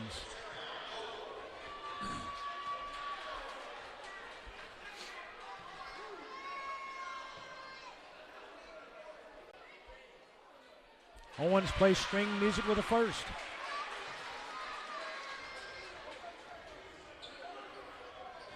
These last 2 games have been something, Luke. They have. Owens rims out on the second. 1-point basketball game here. Man-to-man going. Turner kicks that out. Caldwell has Farmer on him. 3-ball off, no good. Rebound, Coleman, and he's going to be fouled. Nice position there for Rico Coleman. Put himself in a good spot, and all Avion Bass could do was grab him and hold him. That's Bass's second team. We've stopped counting because it's over 10. And Coleman, who has been subpar at the line at best tonight, he needs to knock down a couple. This will be 30 and 31 from the line. Good on the first. He's knocking them down when they count. Ties the game yet again, 49 apiece. Gets the second throw just the same. He has probably shot that free throw in this gym before, Luke. He probably has shot him a few times. Odes with the basketball up top. Guarded by a standback. Pressure comes. That's Grissom with the ball now. Drives right. Knocked away by standback. And that is going to be jump ball. Stays with the Redhawks. Nice Good job. Standback. Standback able to get a hand in.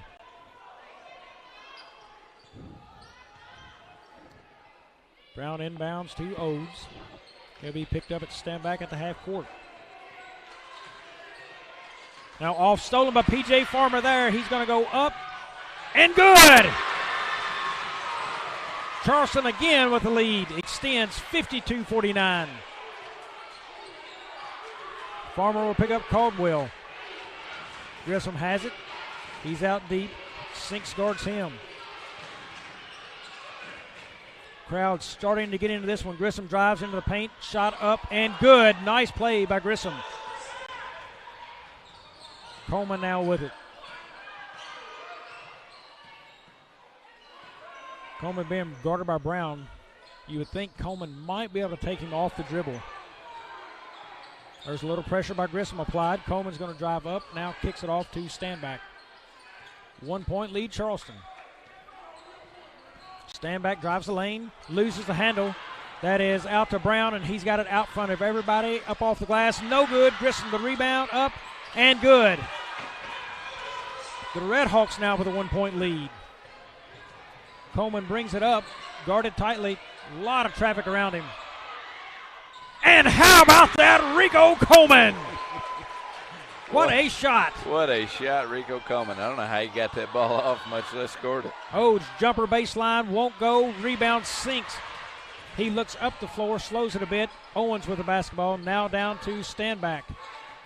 Standback, a lot of pressure on him. Timeout, Charleston. Folks, I got to have a drink of water and a break myself. We'll be back in 30. Don't go away. You're watching high school basketball on the Aycorp Media Network. We're for agriculture. For growers, doers, whatever it takers. We're for doing things with purpose. We're for the little guy with big guy dreams. We're for agriculture. We're for you. Nutrien Ag Solutions. leading the field.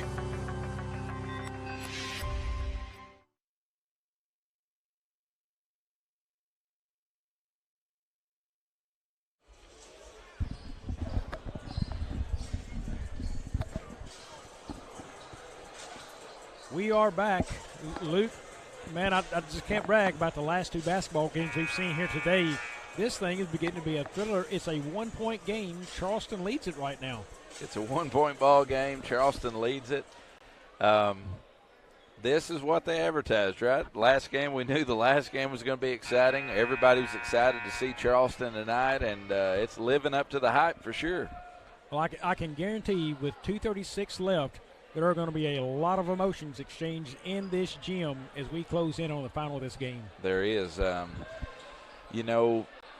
Charleston, they've really done a good job defensively not fouling here in the second half. They got in that bad habit in the first half and fouled and sent Live for Life to the free throw line a lot. But the second half, they've really got a lot of turnovers and scored some easy buckets. Live for Life, 21 defensive boards, only 6 offensive. Charleston, 12 offensive boards in this game. Something to keep an eye on as we stretch into the later part of this. Farmer with it up top, three-point shot, no good, rebound Brown. And that's going to be a foul against Wiley.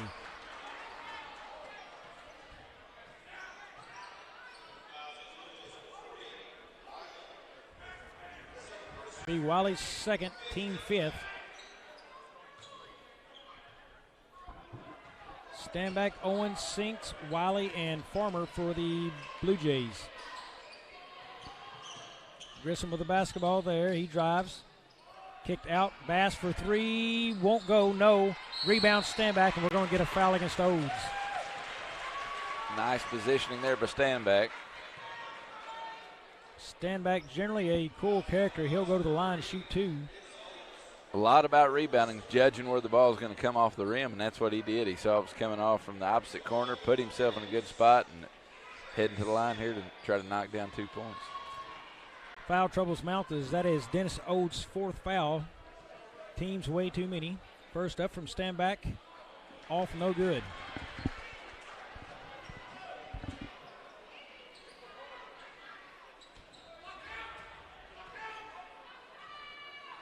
And the next, Standback rattles it home.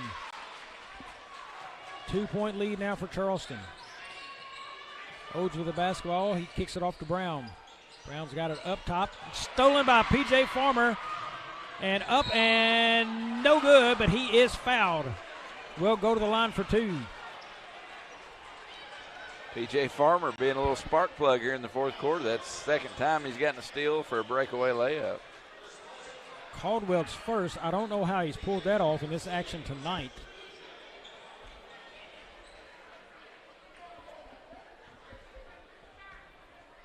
Singleton getting ready to check in for the Redhawks. Farmer misses the first.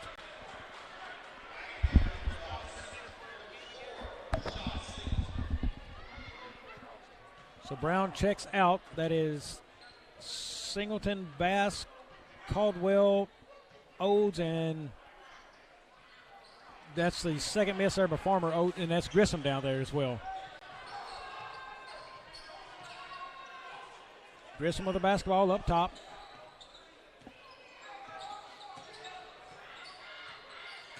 He dribbles, looks, hands that off to Odes.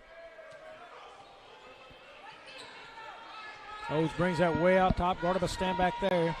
Drives right, kicks it in, up and under, doesn't get the roll. Rebound, Owens. Sinks now to Farmer, and count it! P.J. Farmer. Super freshman with 11 points here. That is Singleton on the drive. He's going to be fouled. Wiley will pick that up.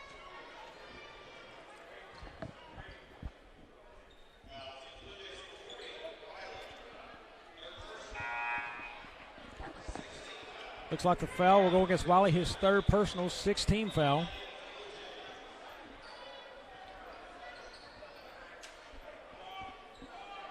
One foul away from a 1-on-1. They will need it. Haven't shot a lot of free throws in the second half at all for Live for Life. That's Caldwell off. Rebound, Owens. Boy, he's had a nice one here in this half. Yes. Rico Coleman back into the game. Kicks off to Sinks. Sinks now drives. Pressure. No, that's Williams, I'm sorry. And not a turnover. Stand back, retains possession. A lot of pressure around him. Kicks it off to Owens. Now to Farmer. Farmer up. Give me that basket, says P.J. Farmer. Another deuce by P.J., and it is 59-40-53.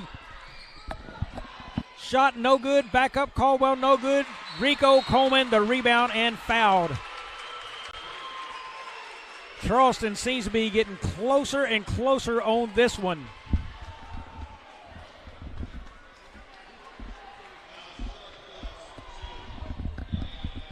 So now Coleman to the line. And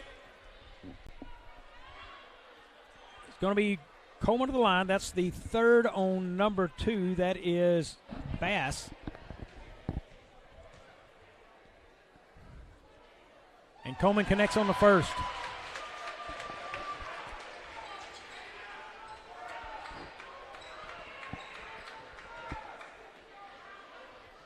We have had a lot of big-time basketball in this second half by Charleston. Coleman gets the second to roll. Extends the lead now to 8. Down to the corner, Bass for a 3. Off, no good. That is P.J. Farmer, the rebound, down to Standback and knocked out of bounds. It's going to be a foul there. Looks like Grissom will pick that up. His 4th. And Standback to the line. Nice game here for Charleston to gut this one out. It started off ugly early in the first quarter and first half, and they've really came out in the second half and played their game. Front rim's the first, no good for Standback. He'll have a chance for a second.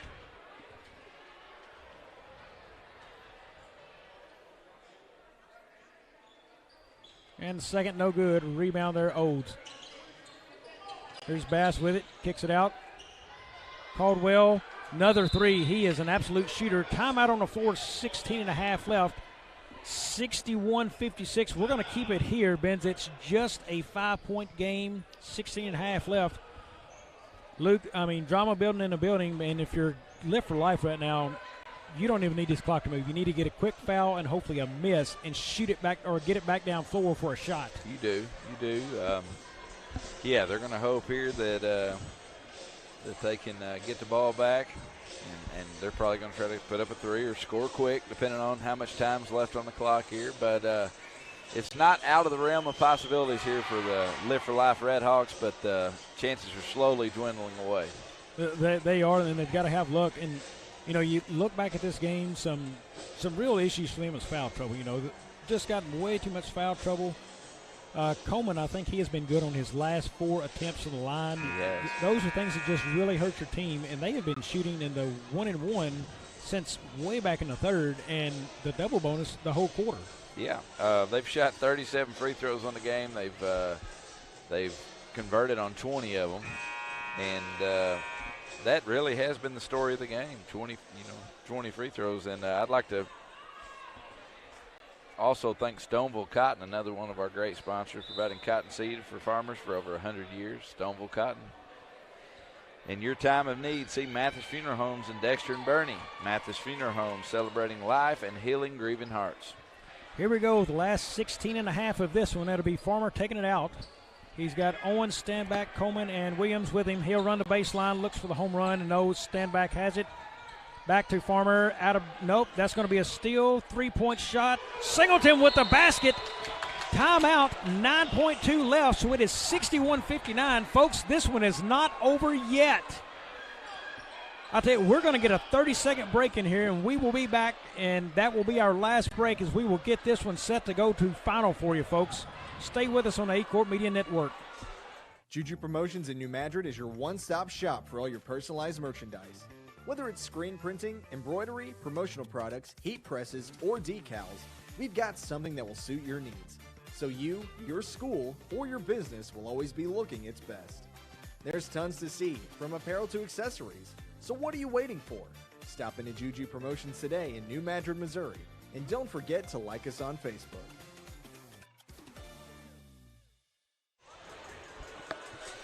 It is high school basketball on display at its finest here in Charleston, Missouri this afternoon and this evening, where we have Thayer on a last-second buzzer beater to beat Sikeston in that game. And this one down now to a 2-point game as Charleston leads 61-59. It will be Charleston basketball as they come out again. Owens, Farmer, Coleman, Williams, and Standback for the Charleston Blue Jays. Farmer will take it out. He can run baseline. Looks like Odes, Caldwell, Bass, Singleton, and Grissom for the Redhawks. Here comes the play, trying to get this in somewhere. Williams has it, comes up, and fouled. He is fouled with 7.6 left. I do not remember Williams shooting a whole lot of free throws this game, Luke. I don't either. I know he went to the line earlier. He had a 1-and-1 opportunity. 4 points in the game for Williams. That'll be the 5th foul on Odes, so he will exit the game with 7.6 left in regulation. Charleston needs. Trey Brown checking back in for the Redhawks. Charleston needs Williams to convert these free throws here, and if he doesn't, it leaves the door open for the Redhawks to tie it or maybe for the win. Hits the most important, the first, so that makes it a 3-point game. Folks, we have yet to announce a next-gen player of the game because it is too close right now. The second, Williams got them both. Charleston now trying to pick up 6 seconds. 5, 4, coming down. Here's Brown for the 3-point basket. No good. Back up and no good there. Charleston will walk away with a victory here. What a game. 63-59. Charleston with a victory. And I think we are closing in on a decision on a next-gen player of the game, Luke. We've got it. P.J. Farmer will be your next-gen player of the game. I'm Jason Roberts, and this is your next-gen player of the game. And his play to elevate his team to a victory here tonight for Charleston on this win. That's right. P.J. Farmer, the freshman, coming in strong here for the Blue Jays. And the next-gen player of the game. We appreciate Jason Roberts and Next Gen Cotton for their sponsorship. You know, also Risco coming another good candidate for it, 17 points, 7 boards, but really it was all about winning the game in the fourth quarter that got P.J. awarded the next-gen player of the game. Look, just this game, the finish of it, the finish of the last game, you know, I can't wait to get back in the gym and call another one. We'll look through some real quick stats on this. Live for Life was 23 of 54 from the floor. Charleston 19 of 54, so they got outshot in the game. Free throws, Live for Life only 7 of 13. Charleston 22 of 39 from the free throw line. 22 points just given to a team. You can't do it and expect to win basketball games. Pretty much sums up this game. Sinks for Charleston had 3. Williams had 6, Standback 8, Coleman 17, Owens 9. He had some big plays in the game. Farmer 13. Look on the other side, Odes had 4, Bass 6, Davies 2, Trey Brown 5, Stevie Winston had 6, and Caldwell, their leading scorer, 23, and Grissom 6. Luke, exciting games, fun times here at the ballpark. Again, we want to thank Charleston High School for all their hospitality. Mr. Michael Minner, the athletic director, and they've been so accommodating to us here today, and we really appreciate them, and they've done a spot-on job putting this thing together. Yep. 6-man shootout, what a fun time. We will be back with you on the air, not next week, I don't believe. No, we will be. Yeah, we'll be back Tuesday. I think we're going to try to come down here to Charleston and broadcast Charleston Cape Central here Tuesday night for the SEMO Conference regular season championship. So Tuesday night right here. Don't want to miss that one, folks. What a game, Cape Central Charleston. It will be a blast here. Hope to get to see you at the ballpark. He's Luke Carter. I'm Bobby Alford. Thank you so much for joining us. We will see you back Tuesday night here on Aycorp Media Network.